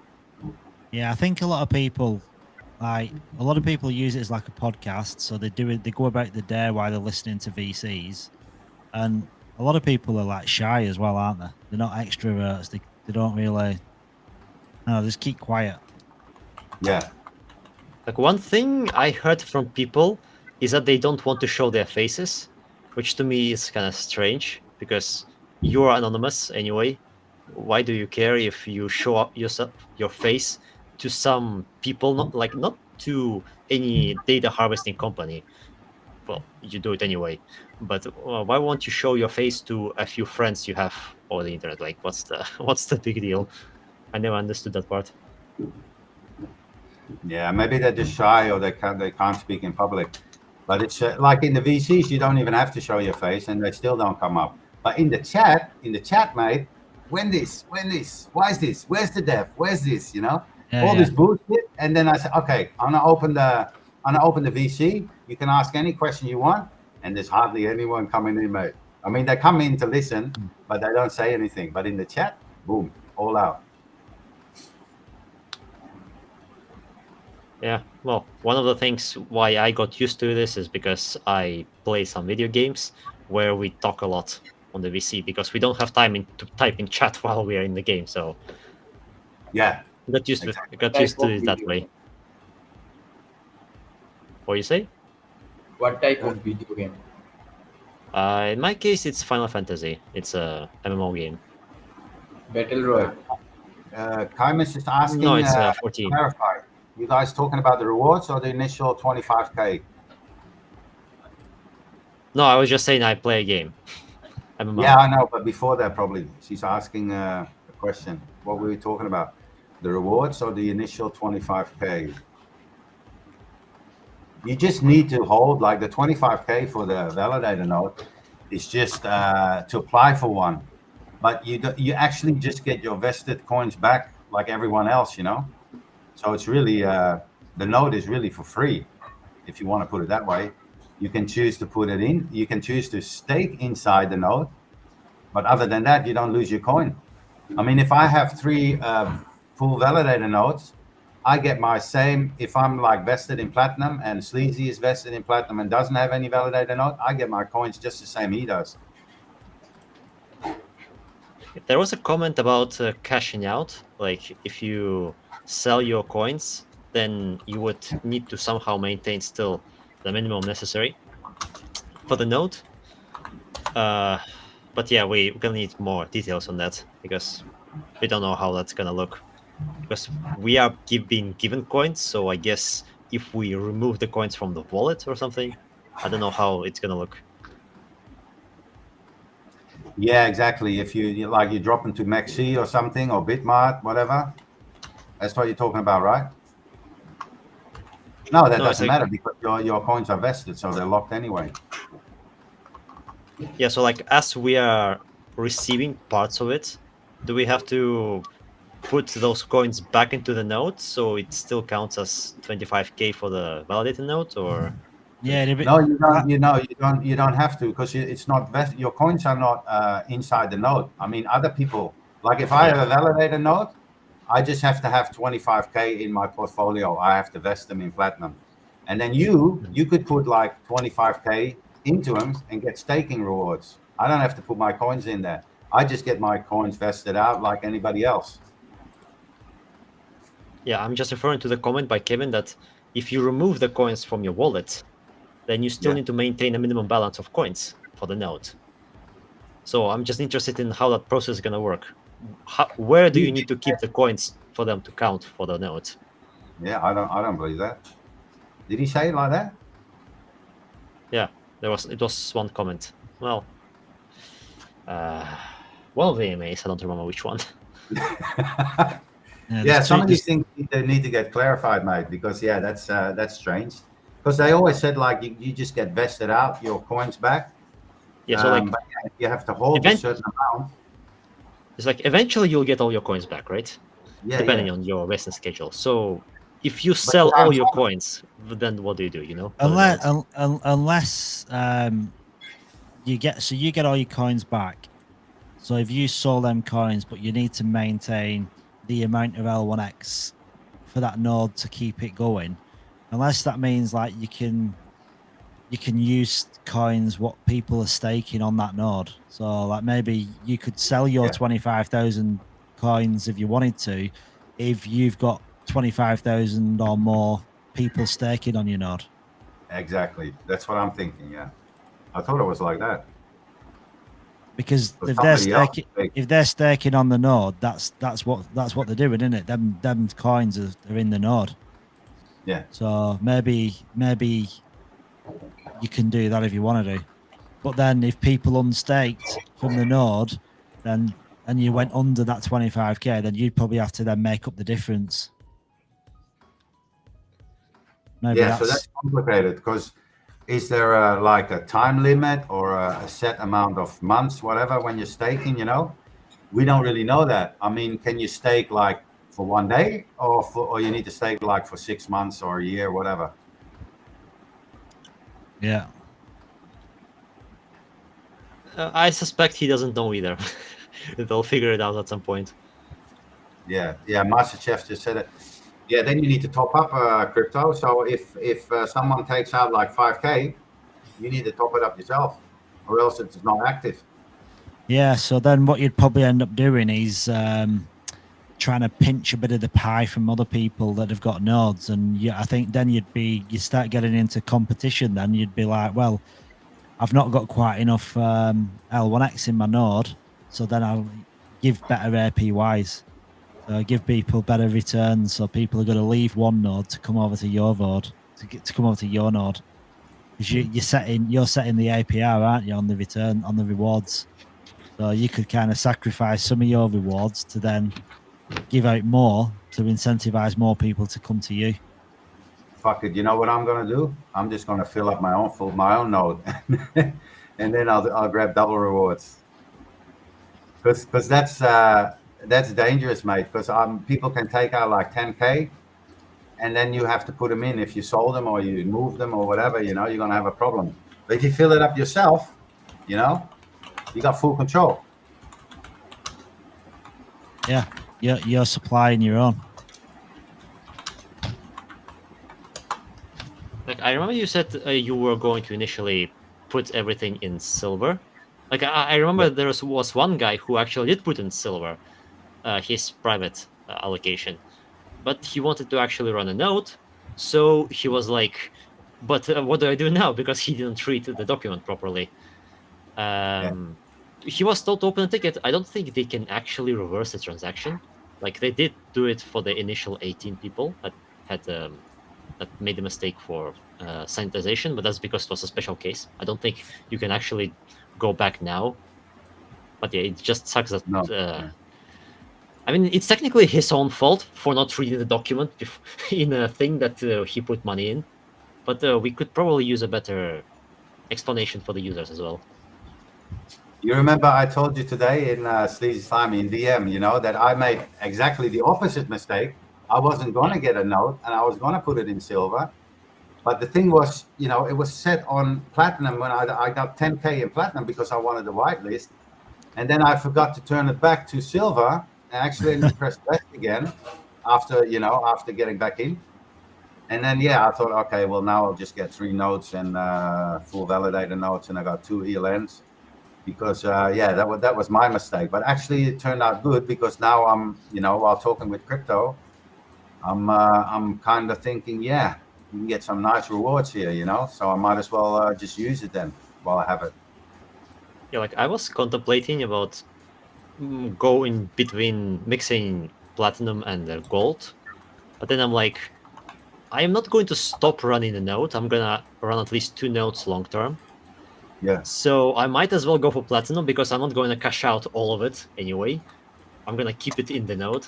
So might as well go for high rewards, right? I'm not going to cash out all of my points at the peak of bull run.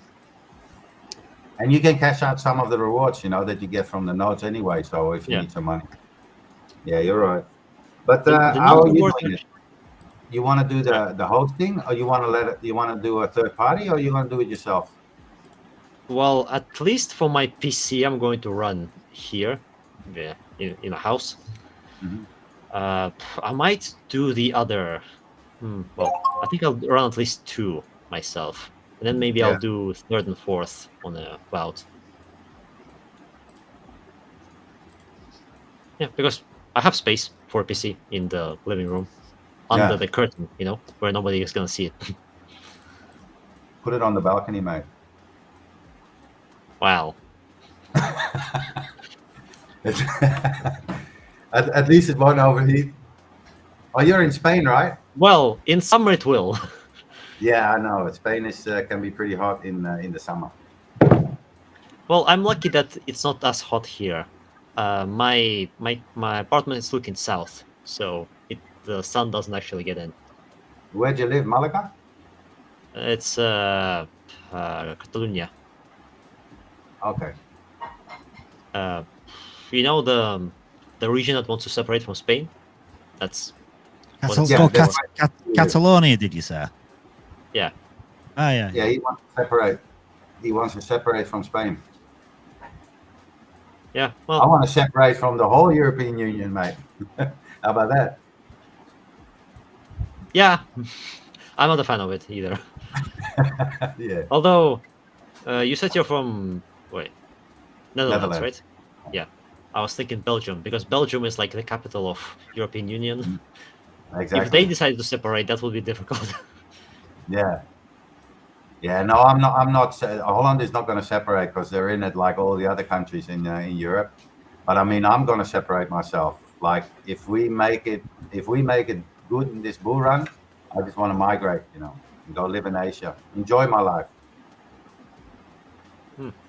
Where in Asia? Like South Asia, Eastern Asia? Yeah, Southeast Asia, but probably in. My wife is from Cambodia, so it'd probably be Cambodia, but it can be Thailand too. You know, it can be other places. Malaysia is supposed to be easy to migrate as well, so I'm not sure, but it's probably going to be Cambodia. Like, interesting that some people actually want to go live in India. Like, I haven't seen many people that think that, but curious, because some people actually like India. It's like they like I don't know, the people there, I guess. You want to go to India? I'm pretty happy here. Like where I live, there's a lots of population here. You also have to have a strong nose, you know. Curry. Because cows. Oh. Yeah. The cows, they walk on the street, yeah. And they leave their feces, so. Yeah. Well, the place where I have been living, it's the very side place of India. It's totally different, and there is only one way to get this northeast side of India, and it's only 15 kilometers long. Oh, sorry, wide. You walk in, you go to Los Angeles, you go to the USA in some of these big states, mate. It's the humans leaving the feces and needles and all the other stuff on the street. It's terrible, mate. Like, where I currently live, it's like the most international city in the entirety of Spain, pretty much. So I get all the Russians here. Like, I would say like a quarter of people living here are Russians. So, because like I speak Russian. I'm not Russian as a nationality, but I speak Russian. Russians everywhere, mate. In Southeast Asia as well, a lot of Russians. In Thailand, in a lot of places. They go everywhere, mate. Yeah, especially now because a lot of them are running. We are having 500,000 L1X coin giveaway in June itself, right? The airdrop, you mean?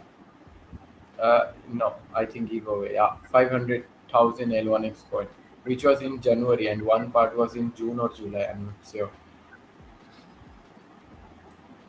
Here you got RGB saying, I'm in the UK. I wouldn't recommend leaving the UK, but they already did, mate. I mean, the EU. UK left left the EU. Yeah, he's probably saying that like he wouldn't recommend you leaving the EU because the UK left the EU and it went to shit. Yeah, but that's different. I'm more like I want to leave the West. You know, I mean, it's all globalism and it's all you know, one big. You know, it's like a world. How do you call that? You know, globalism, one world order, whatever.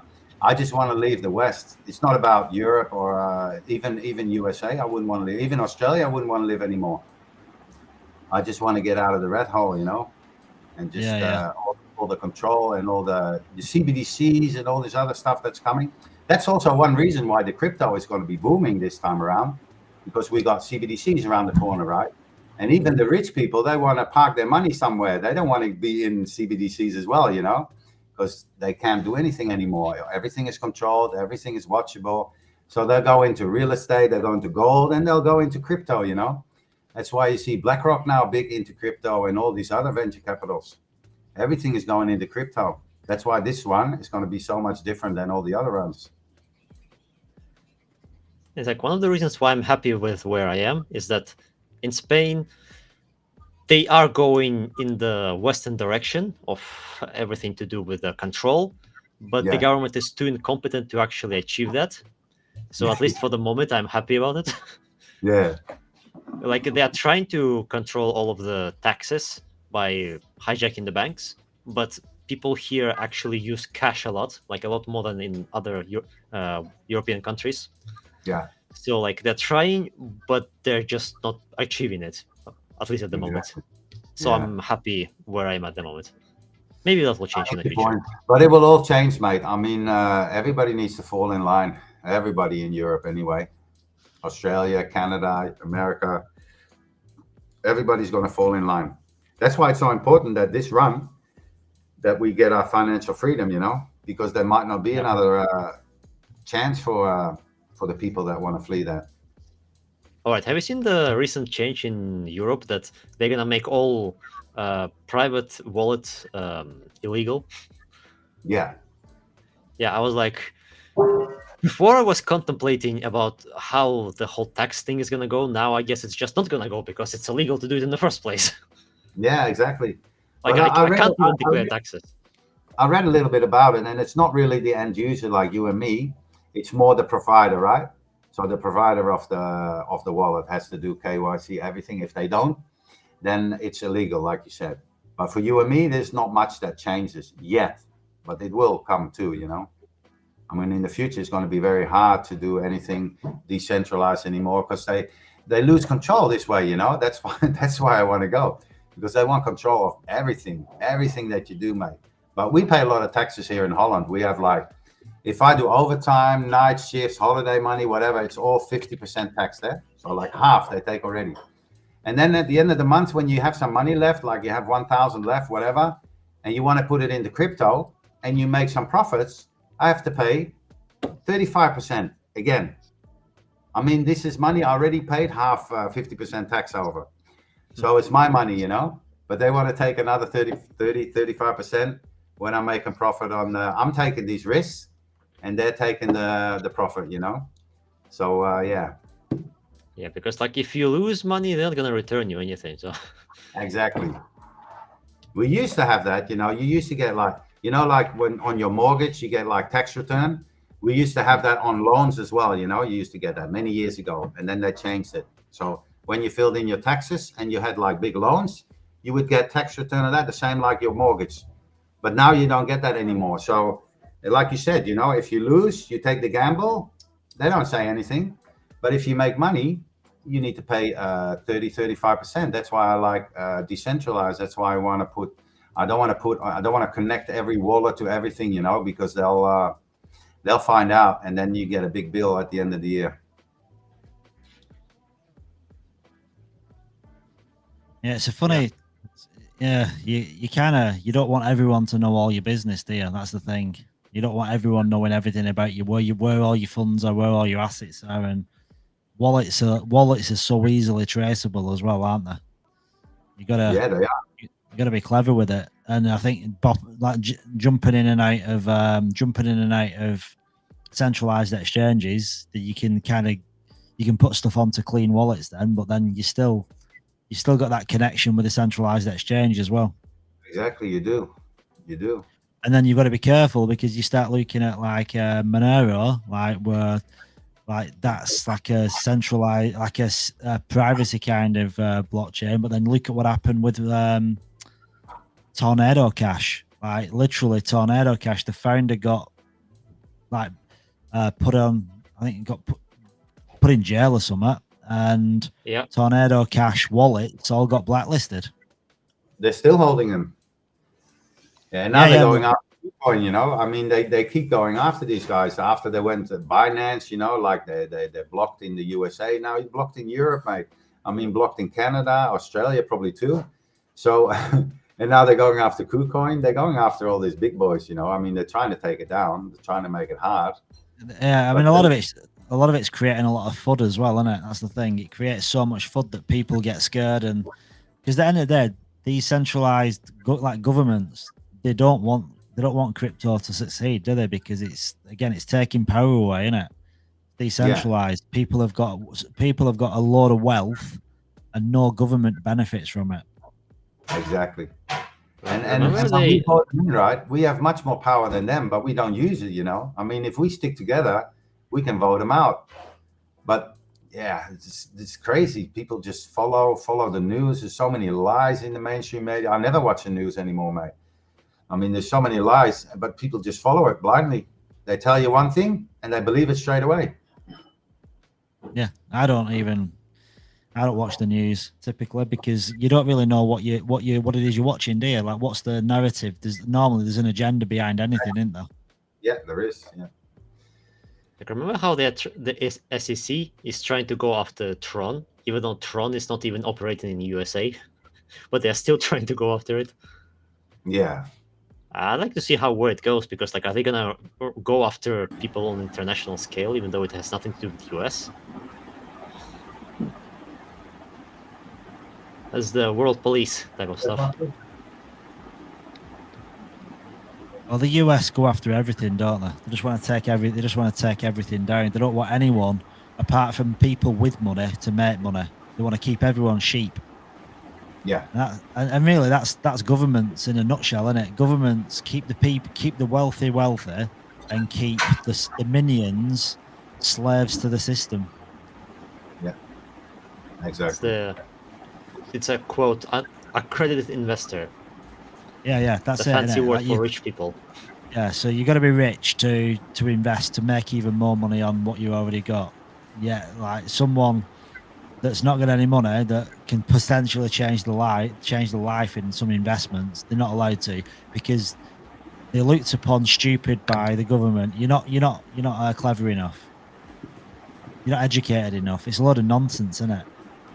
It's also like you gotta have money to avoid paying taxes, because there are loopholes for the rich people to actually avoid paying taxes by not officially on paper having their property in their names, but still being able to use that property as if it was theirs. So yeah, exactly. And all the offshore bank accounts and all the post bus companies that they put up. You know, we have a lot of companies here from America, like Nike, Coca-Cola, whatever. You know, they're set up here, but they're not really working here. You know, but they set up here so they don't pay any taxes. You know, set up abroad. Everyone does it. All the big companies do it. You know. Yeah, well, look at Malta. Like, Malta's got a really good tax haven status because that attracts a lot of companies. Look at like Ireland. Ireland's got really good tax. Yeah, so we too here in Holland.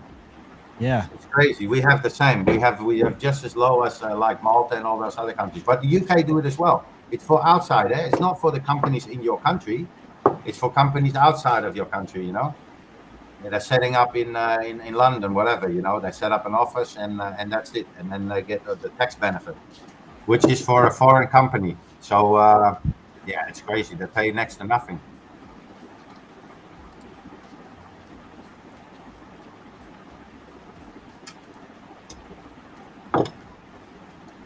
You want some food, mate? I'll get my Food. wife to cook some noodles.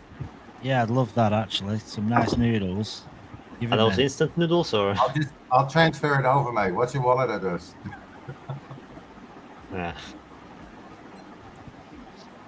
Yeah, I already ate today. I'll eat a bit more later, I guess. It's a funny thing, like Mark, you're not getting the back pain. I'm not getting back pain. Not at the minute, no.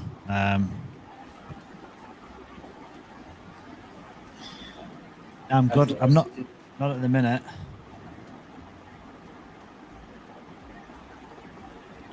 yeah, I'll say, I guess. Soon play for 14 hours. 20 hours, 18 hours. No, it's crazy, isn't it? My wife will be like, "What time did you go to bed?" I'll be like, "Well, I kind of didn't." Will you open the webcam and sleep? Yeah, I can't go to sleep on webcam. That'll not do me any good at all, will it? Just get a sleeping bag.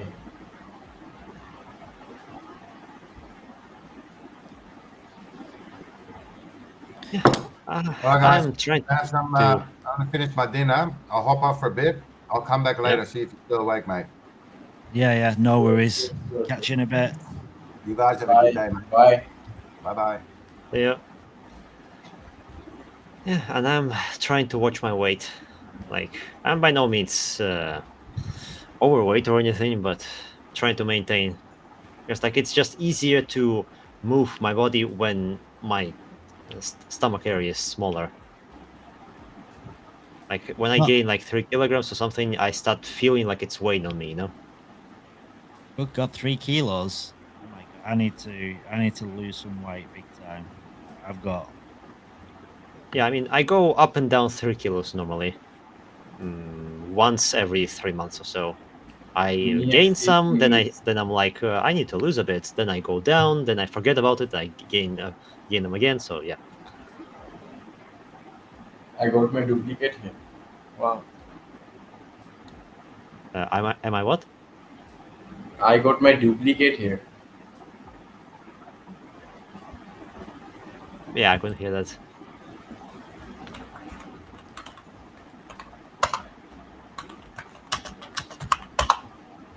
Andrew Tate is in the right. house. Yeah. Yeah, my metabolism is not as much as it was some 5 years ago, but still not bad. I go to the gym like 4 times a week, so it's decent. Well, I'm not strong though. No, not as much as I would have liked. I used to go to the gym a long time ago. I've not been to the gym for ages. Well, I mean, you keep yourself physically active, right? You're working on the roof, you said. You see this? Yeah. The shirt Yeah. is too loose. Yeah. Gotta fill up the sleeve.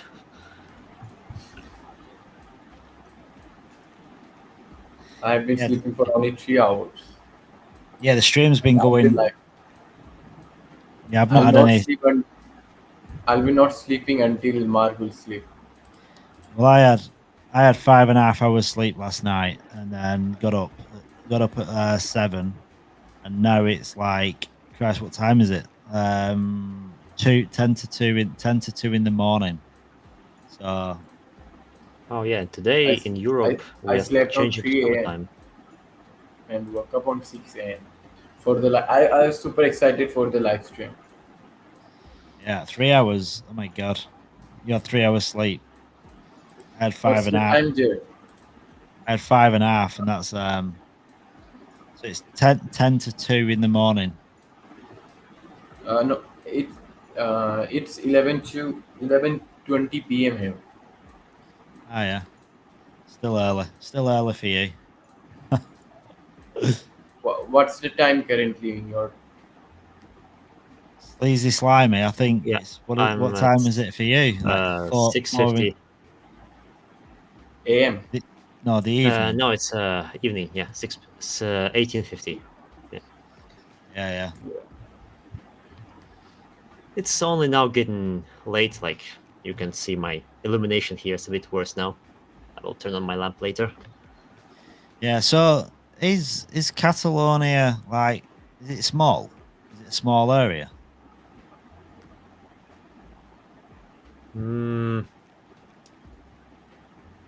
It's about the size of Wales, I guess. Oh, so it's a decent size then. It's not that Wales is quite big. Yeah, well, I mean, UK generally is not really big, so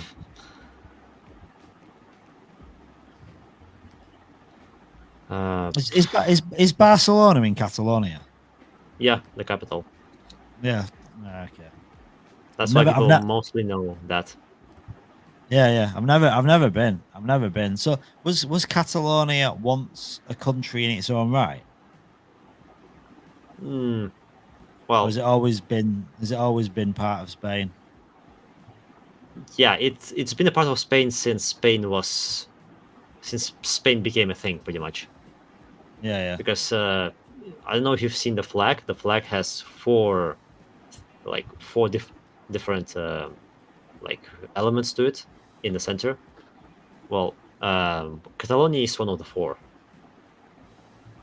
Then we have Madrid, and then we have a couple more. Yeah. So yeah, it's been there from the very beginning. The origins. Probably medieval times, like even before that, it was probably Catalonia for like millennia, as far back as you can go. I guess so. All I can think about medieval times in Spain is the Spanish Inquisition, I guess. That's where it came from. Although I don't know much about Spanish history. I think it's 18 hours. B5. I'm glad I did. 18 hours.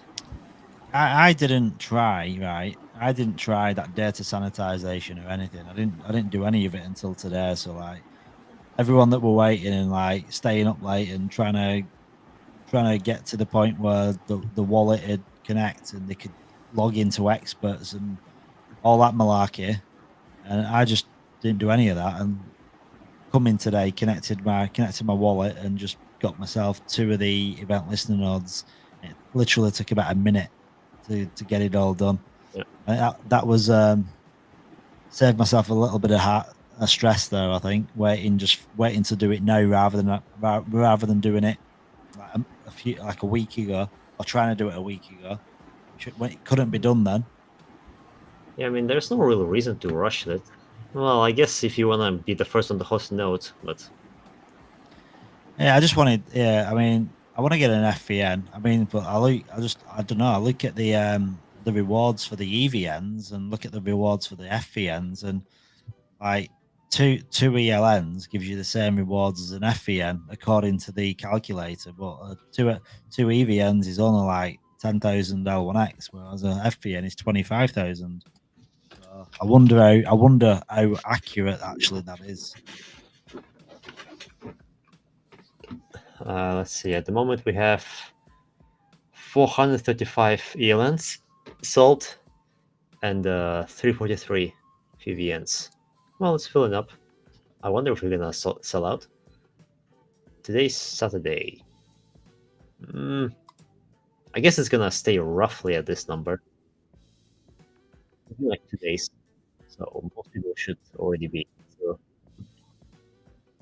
the chat is Yeah, it's just what 333 of 400 of the FVNs. Oh, meanwhile, we have an announcement from it's like a minute ago from L1Dex. Oh yeah. L1X and L1Dex update. With the L1X launch rapidly approaching, we want to keep you up to date with the recent developments and make sure everyone's informed about the investments.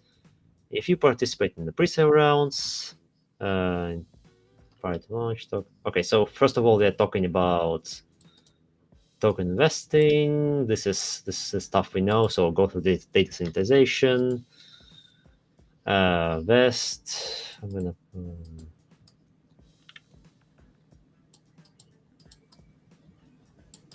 Some links to the documentation.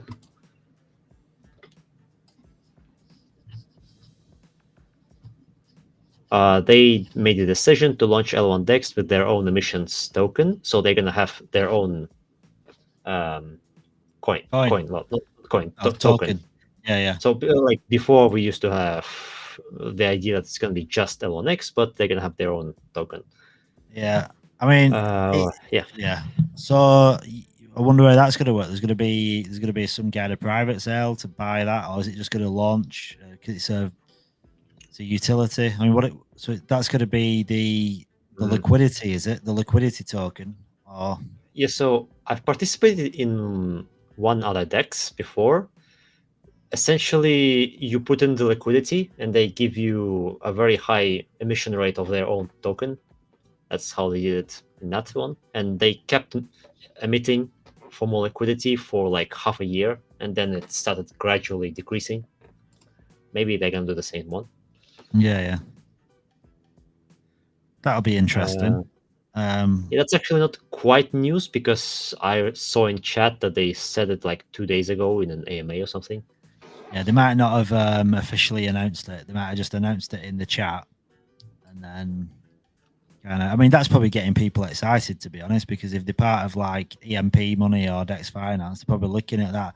They're probably going to get a good opportunity to buy into it, aren't they, or contribute to it.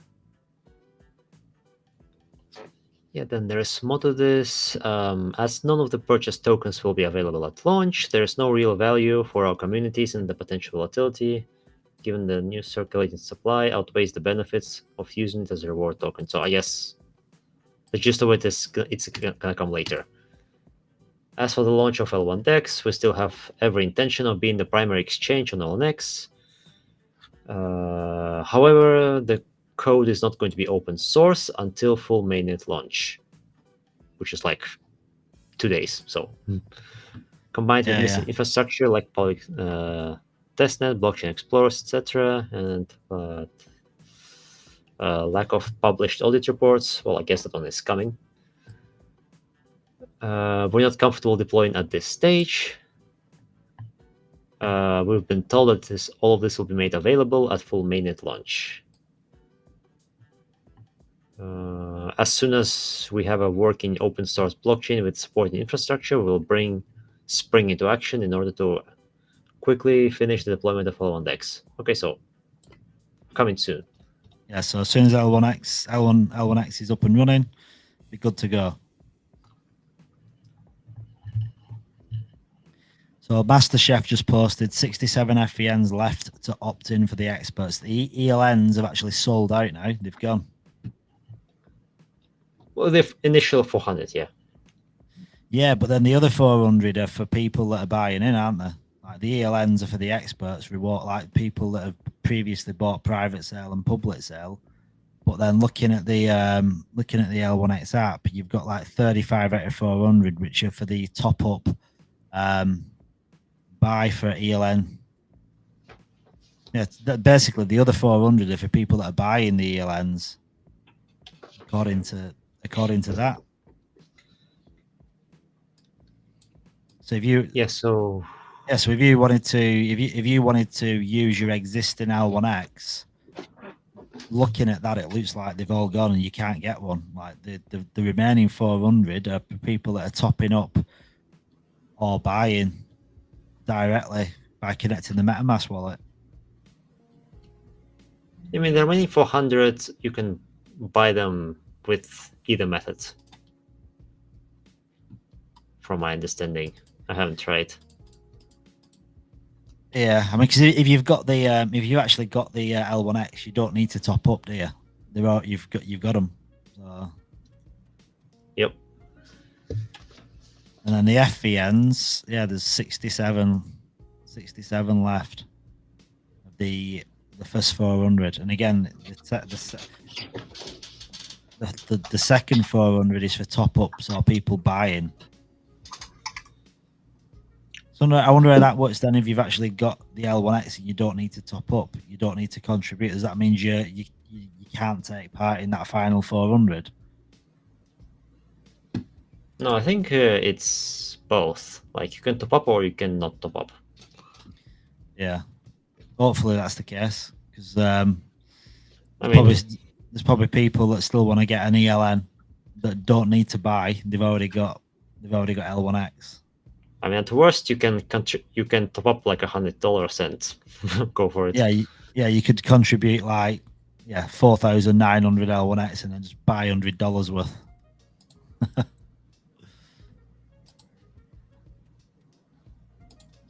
Ronak, I feel sorry for Ronak and his internet connection. It must be so frustrating where you just can't come in a live stream. Even with the audio was really bad earlier, and it just kept, it's a bit hit and miss, his audio.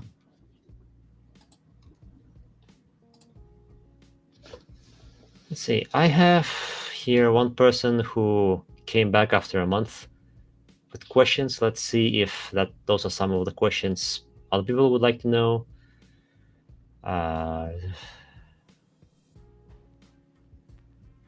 The steps are data sanitization, opening to experts and reserve a node if need be.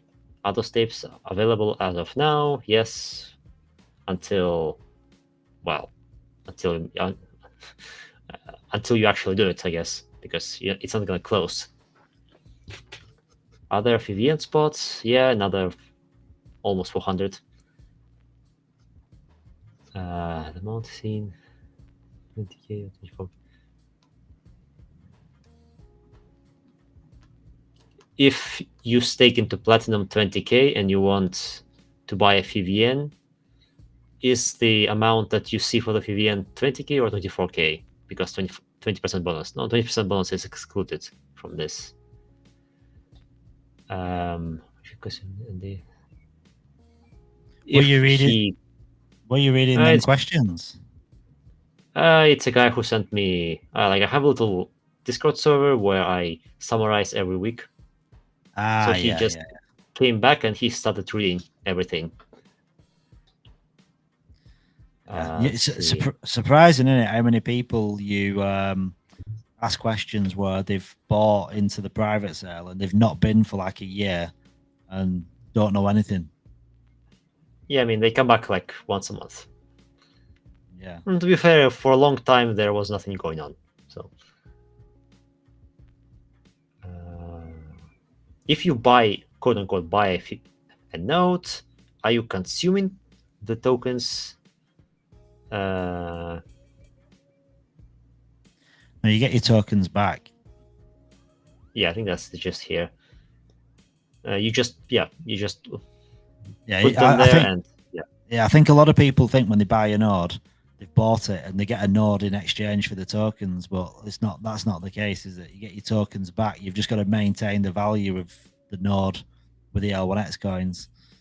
But it used to be that you would hold on. I think the system that was before is you would put the coins and then the coins are being locked in the node, so you can't actually use them. I think a lot of people would probably prefer that. So they're in the node. You can't take them out because, like, you can take them out, but then you've got to maintain them by staking, perhaps, with other people staking on your node, and it's a bit of a concern, isn't it? If you've got a node and you sell them, and they're not backed by anything, what happens to that node? It must go offline, eh? Must go offline. Yeah. Okay. I was thinking about that. Like, if a lot of people try to cash out at the peak of bull run, does it mean we're gonna have a lot of nodes dropped? Well, yeah, because that's the thing. Yeah, it makes you wonder, doesn't it? Like, what happens? Because, like, you've got your nodes, you're vested, and you've virtually got all your tokens given back to you, like maybe, I don't know, before the bull run finishes, you might have like 75% of your tokens given back to you, what are still in the wallet, which is still contributing to that node, but you can do what you want with them tokens, can't you? So like you sell them tokens and you've got like maybe 4,000 tokens left in a node that should have 25,000 tokens in it. What happens? Does the node still work, or does it go offline because there's no tokens actually backing up the node? Who knows? That's why you get the staking, isn't it? The more people you get staking on the nodes, then the stronger the nodes are. Yeah, but those people are also going to want to cash out until we hit bear market. So who knows how that's going to be? Yeah. I'm not an expert on we nodes. we want to have it as flexible as possible because we want more people to actually run the nodes. I remember Kevin was saying Chainlink has like 30 nodes running. So not very decentralized. Yeah. But also they're not a blockchain, they're a project. So yeah, that's the maybe difference, it's not as isn't it? important to them. Yeah, I think 800 FVNs, 800 ELNs. It's pretty good. It's a pretty good number, and considering you've got one of each, that's, I think a lot of people are like in a 6-12 months from now, there'll be people like really wanting to get their hands on them nodes. We can't get more than 5 nodes, right?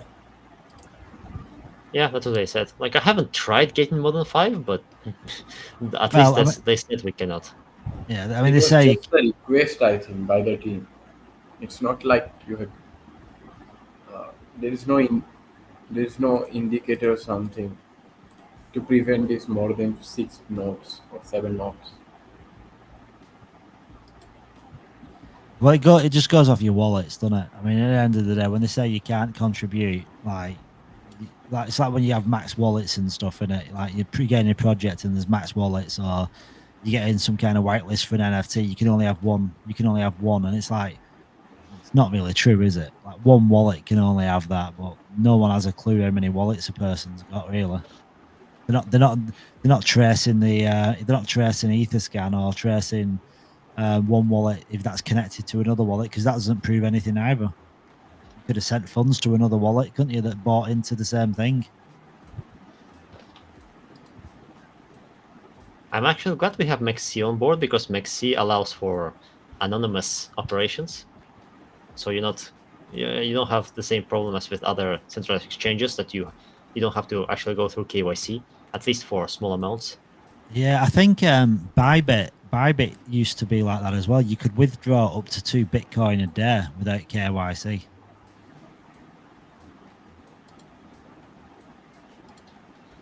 I don't know if that's still the same, still the same or not. But that's good, because if you can go to a centralized exchange without KYC, so you can send your funds to MEXC, withdraw it to another MetaMask wallet, and there's no record of where them transactions came from. Well, there's a record, but there's no name, let's say. Yeah, well, yeah. They can't really say who, because I'm not being funny. They're not going to start requesting information from like a centralized exchange, are they? Because they go into them hot wallets, don't they? Like you see like a MEXC wallet, a Binance wallet, or whatever.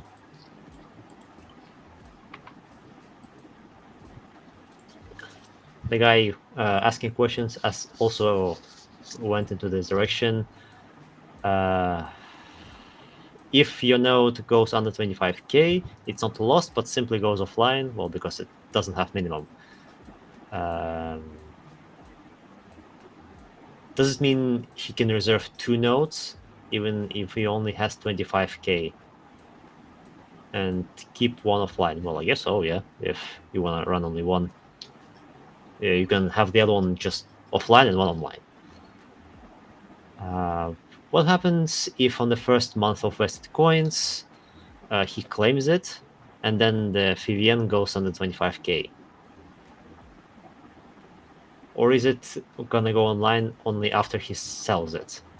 So it claims it to the wallet first step and then sells it later. Yeah, we don't know. I guess only after you sell, but we don't have that details. Those details. What happens in 24 months when all tokens from Platinum are vested? Will I be able to restake? Do I lose Platinum state, i.e. no more whitelisting in alpha groups? I haven't thought about it. Yeah, I don't think anyone kind of knows the answer to that, because like the different tiers, like the different like platinum, silver, and platinum, gold. Yeah, platinum, silver, and gold. Like that's only available right now to people in private and public sale, and they said they might open it up in the future, but nothing's been decided. But for right now, it's exclusively for private and public sale. But yeah, what happens when them vesting periods have completely finished? It's probably just gonna it's probably just gonna stay with the OGs, isn't it? If you were in then, you'll probably just stay like that, where you'll get access to all the same things. Even though the platinum might have finished, you still got into platinum at the time, didn't you? It's like it's 2 years away. That's a lot of time. Yeah. It took them 2 years to actually build it from ground up. So what's gonna happen another 2 years? Who knows? Yeah. I mean, the team probably don't even know that yet. They've probably not even thought that thoroughly in the future. I remember like a comment from Kevin, like there was a question, what are you gonna do with it in 6 months' time? He's like, well, let's not get ahead of ourselves. Like it's a lot of time. Yeah. There are also mention of boot nodes. A lot of people don't know what boot nodes are. Yes, so for anyone who doesn't know, boot nodes are essentially on the blockchain, the read operations are free. Well, for you they are free, but the nodes still have to consume resources to provide them. So the boot nodes are they're not gonna be able to validate anything.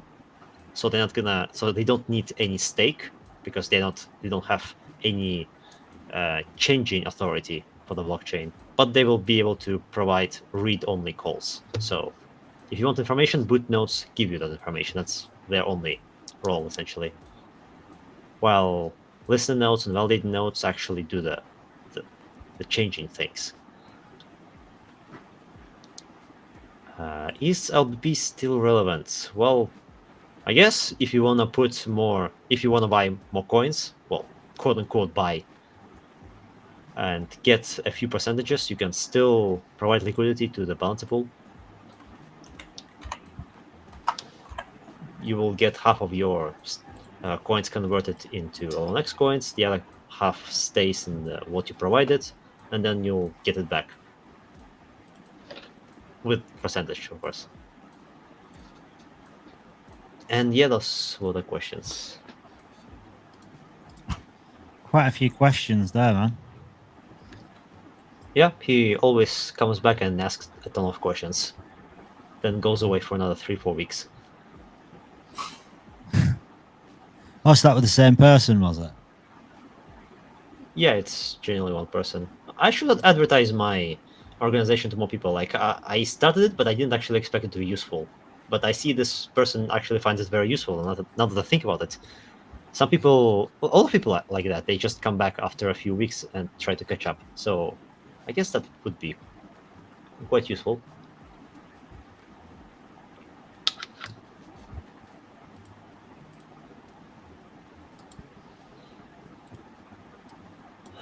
Let's see if there's anything in chat in general.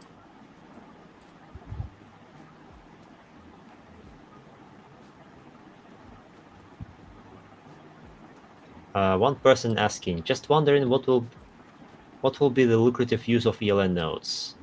I hope that the benefits of the nodes will have significance and not undervalued compared to FVN. Kevin said something about it. I think it was in the Discord thingy, right?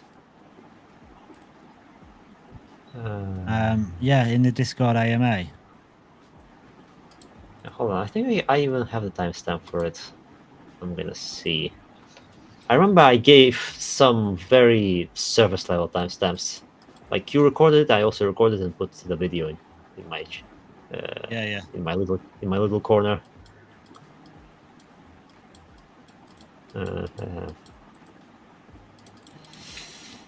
21-0, yeah.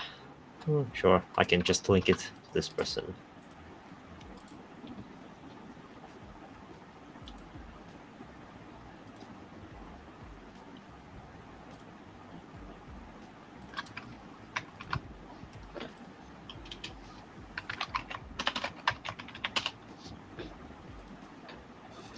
Yeah, there's really just this one comment. There's not much more.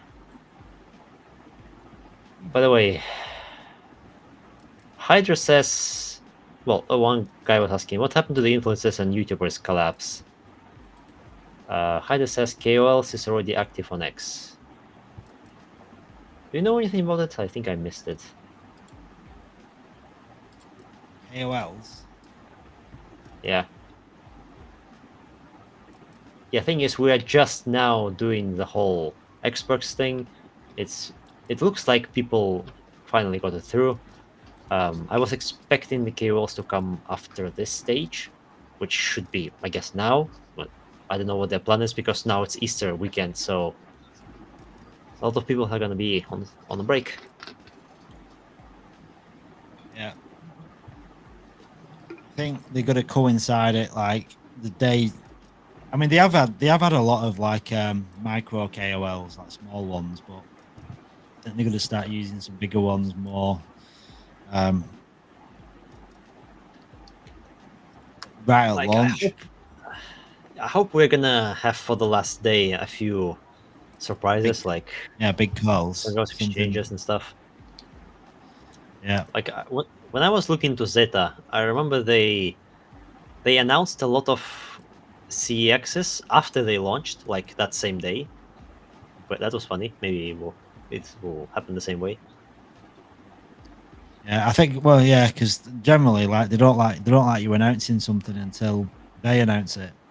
And it depends, like how these exchanges list as well, like how punctual they are. Because the problem is with like exchanges, they're not on your time frame, are they? They're like they run to their own times. So hopefully, when they do like launch, it's when they say, because like Layer 1X has got a roadmap on it where it's going to launch on Tuesday. And are they both going to be launching at exactly the same time? Like how does that work when you got multiple exchanges?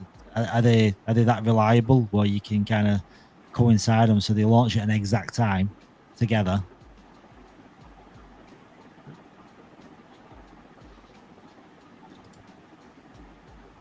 Karen was also saying something about getting a very influential person on board and giving up all of coins. Yeah, we're talking about that because he was basically 20-25% of his supply, wasn't it, to someone that's got like a reach of 100 million people, which is an insane amount of people. I wonder if he was talking short term or like in a few months' time. Would be great to have it now. Yeah, I think that'd be good if we could have it immediately. I'll be happy with that.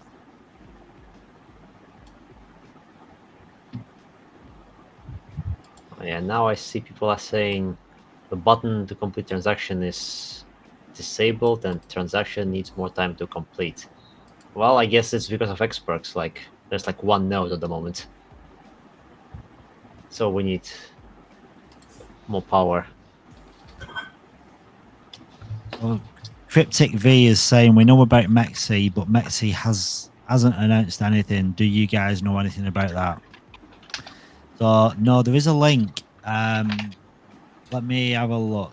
There has been a blog post, so see if I can find it.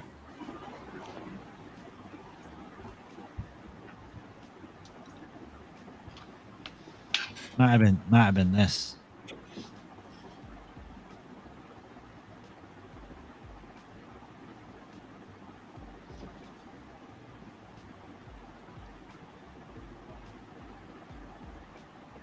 Yeah, here it is. So can you see my screen? Yeah. Yeah. Yeah. So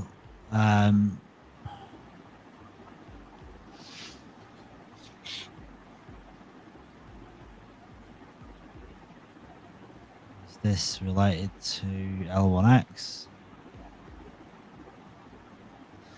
It doesn't announce it on here. So this was the blog that they posted. L1X will be available for purchase in a variety of places. So it's confirmed here. Like it's on their blog. So I won't worry too much that it's not on. Mexi haven't announced it yet. They've obviously give approval to announce it because they've got it on this this blog here. So I remember looking at Ethereum wallet of L1X, and there's been some movement to and from Mexi. So I guess that's a good sign. It was like 4 days ago. Are we added in the Maxi calendar? Launch day calendar.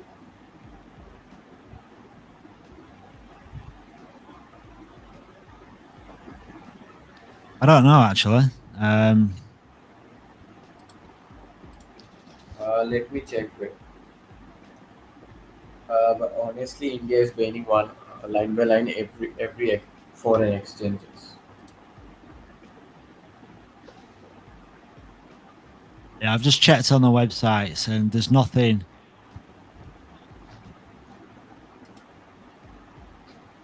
Yeah, I can only see it here. So L1X will be available for purchase on a variety of places, and it's just got them two confirmed. So they'll be 100% confirmed.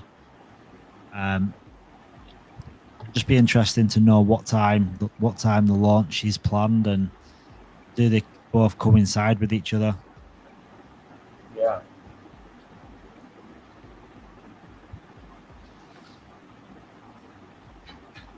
Right, I'm gonna have to drop out because I'm at the point where I'm so tired. I feel sick. Yeah. Do you know when you've got the point You have a sleep. you got to the point where you just feel sick. You're so tired. I think you should have a sleep. Yeah, Get the I don't power think. nap. Yeah, I'll have a sleep. I'll set my alarm so I'll not sleep too long. But hopefully there'll be some more people tapping. If anyone wants to.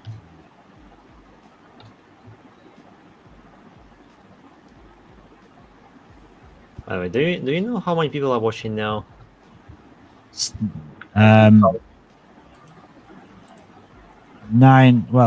There's been 975 people watching on Twitter, and there's 15 people currently watching on YouTube.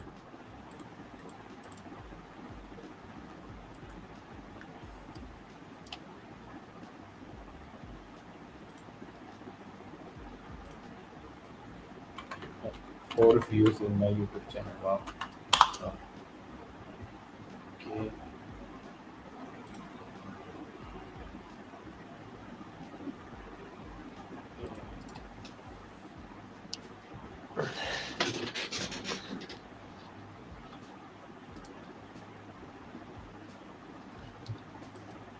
I wonder if we can have some Americans here. Although I don't think anyone is online.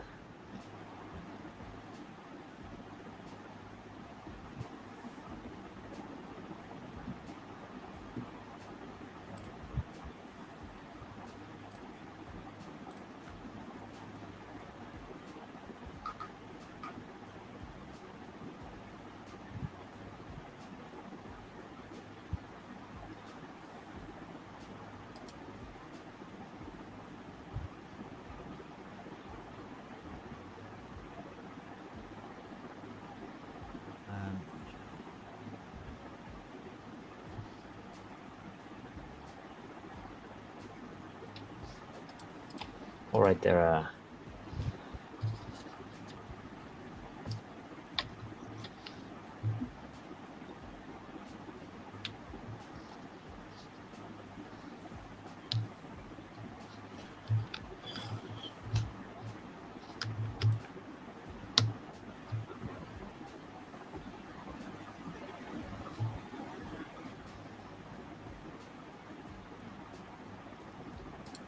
I've just posted into the OG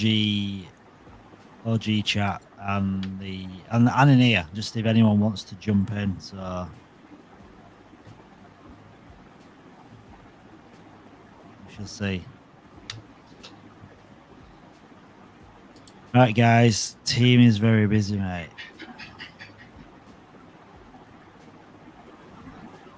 Yeah, it's like unless a lot, some more people jump in, I don't really know what to talk about. You gotta wing it. You gotta wing it. I mean, I was lucky because I had people. I didn't really have any quiet times. Like Ronak's here.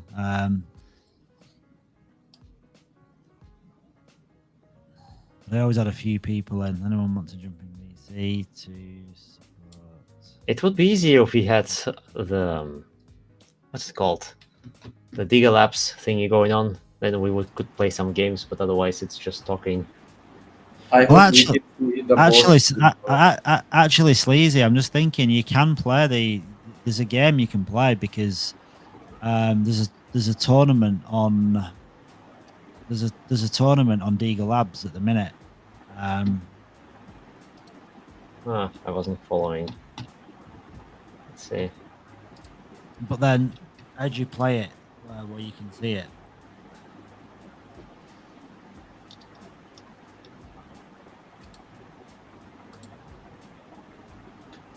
Unless I give you the, I think if I give you the admin rights, Lisa, then you can kind of, you can add stuff onto the screen because at the minute you can't.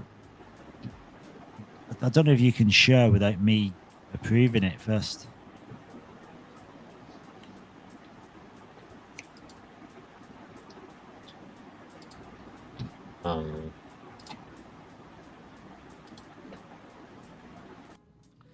Because I mean, look, it's, Layer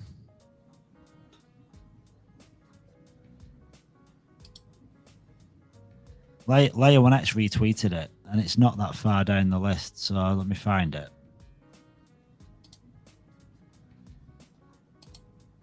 Where are we? Where are we? Where are we? Airdrop. No, not there. Not there.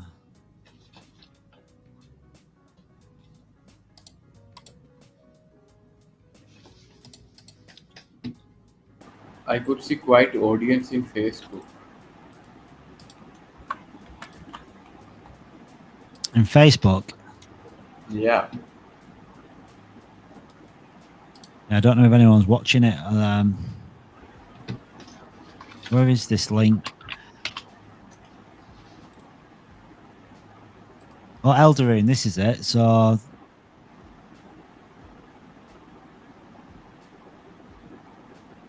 like Sleazy, I'm just gonna screen share this a second. See this here? So if you go to the Layer 1X, so March the 29th, Eldarine, Layer 1X reposted this, and it's the Eldarine, the tournament for L1X. So if you click on this, and if you scroll down, you can actually play the game. So it's massive. You can earn L1X, Eldarine, Subava, Redbox, Whitelist, Eldarine NFTs. And you can play the game like online. So to be honest, that'd probably be quite fun because most people probably haven't seen the game.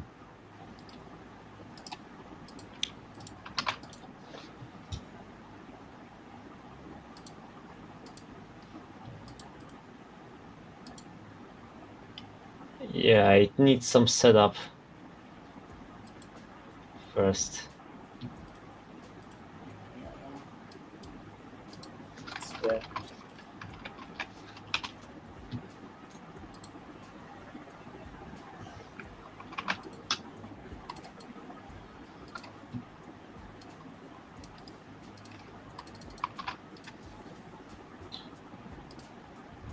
It's 2:30 a.m. I think by Mark's watch. Right. You're there now, Sleazy. I've shared your screen.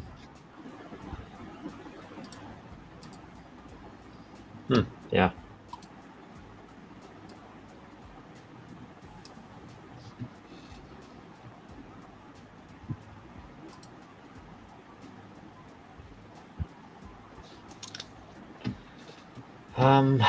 Gonna try to set up this thing, I guess.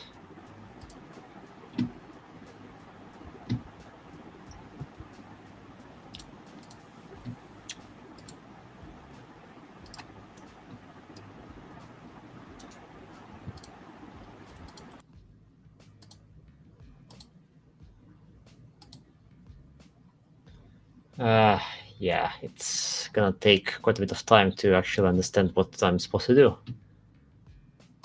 Have you got that? Have you got that Elderune link? Yeah, Have you seen? Yeah, yeah. 'Cause I think it's set up the wallet, login, so it'll take a few minutes. Oh, have you got to create a wallet? Yeah. Like I've already used it for the game, but like the one with the AI, but that looks to be something new.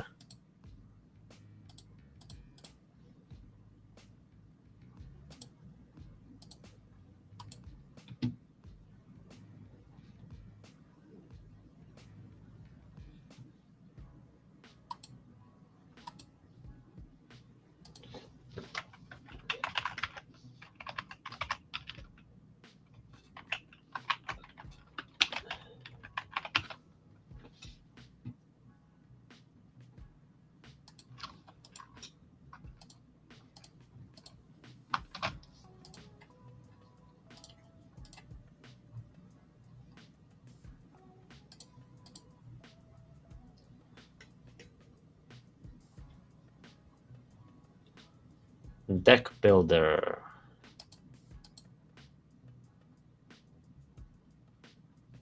Whatever that does.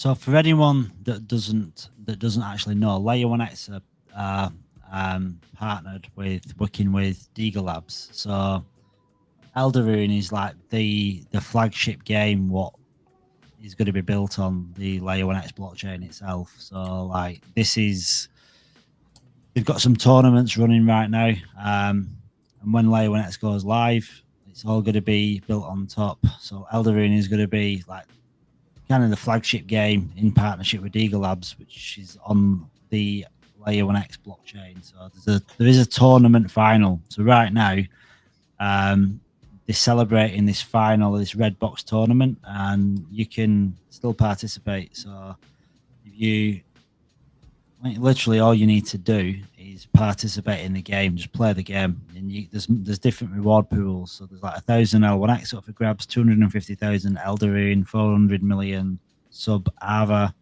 over 400 red box whitelists, and Elderune NFTs. So there's quite a lot of stuff you can win now.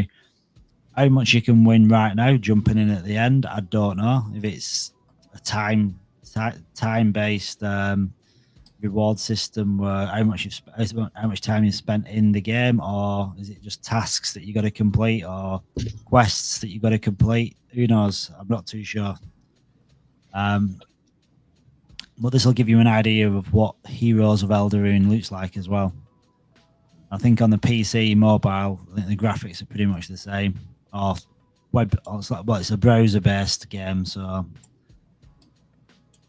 I'm sure it'll look pretty decent when it comes on. Yeah, I've done something, but it's a card game. I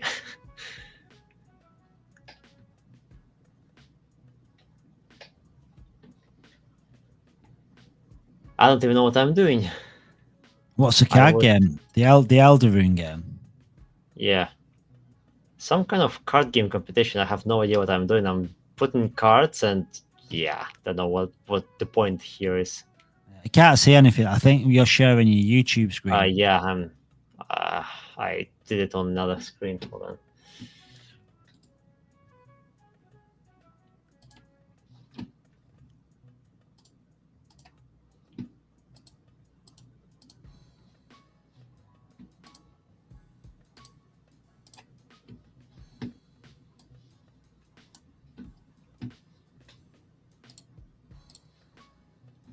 So it's like it's like it's like a TCG trading card game, is it? Yeah, I mean, I'm doing something, but I don't know what I'm doing. Like I don't know how I'm supposed to win even. Are you playing against somebody, or is it like an AI? Apparently, it's against somebody because I spent a bit of time to find the match. I like the you've got the L1X kind of representing the L1X there, aren't you? On the symbol, I can see it. I guess that means I'm losing, or like, yeah, I have no clue what I'm doing. Dude, I'm sure you'll be an expert at it by the time I wake up. Oh gosh. I would need to spend some mental energy to actually understand what I'm doing here. I have no idea. I've never really played turning card games. Trading card games. I can get the idea of it. There's probably different cards have different level, have different like tactics, different advantages. One will probably combat the other. Something's happening, isn't it?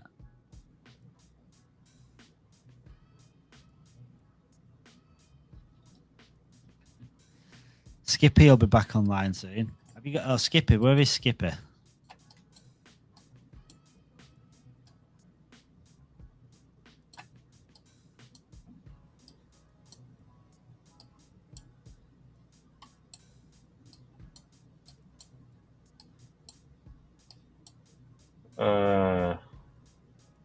I guess I'm attacking.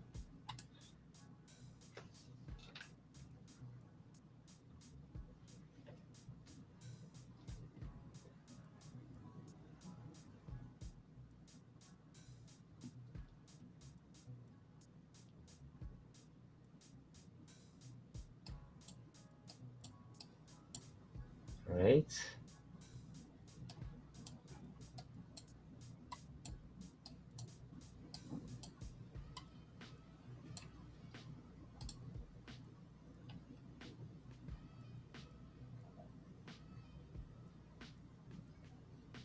He has more cards than I do.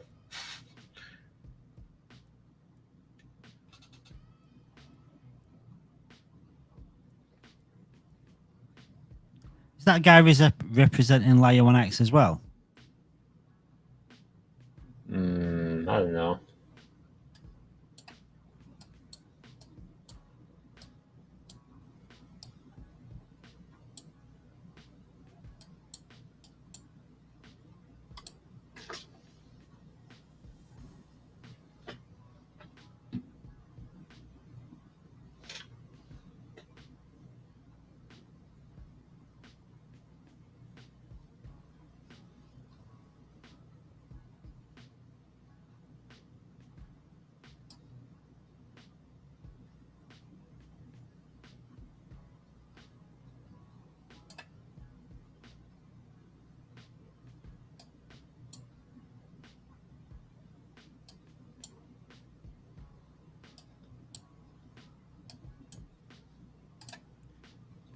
Well, I kinda understand what's going on here, I guess.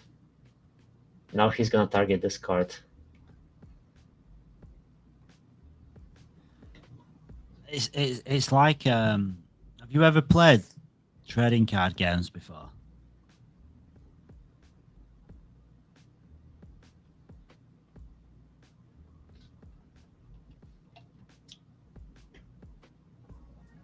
Have you ever played them before, Sleazy? Like trading card games?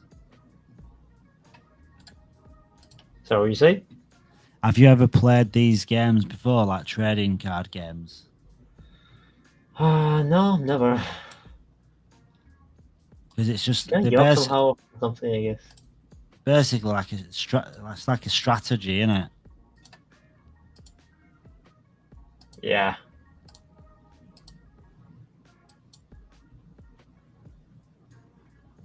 This will be good on Kick. This is being broadcast on Kick. They'll probably enjoy watching it on Kick. It's live stream gaming. Yeah. I guess I can play around with this for now. Heroes of Elderine. Is this a different game? Well, they are from the same. I guess from the same version. Oh, the same company, I guess. I've sent Skippy a message. I said, "Get your ass back in the VC." No.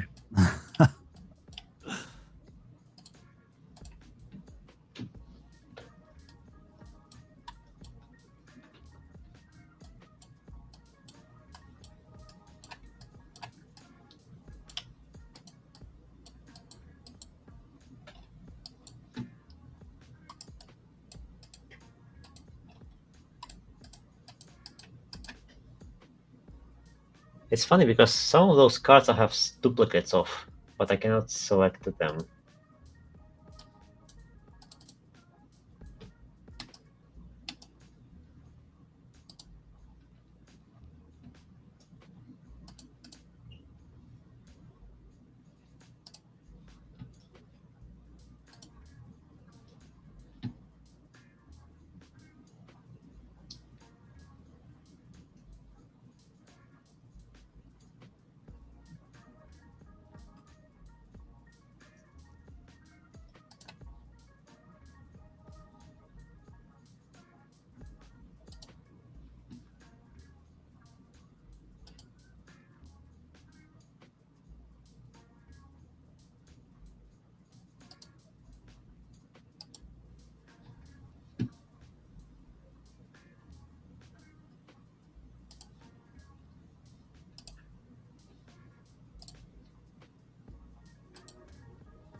Sleazy, if you wanna, I mean, I can end this stream and start it again in the morning if you want,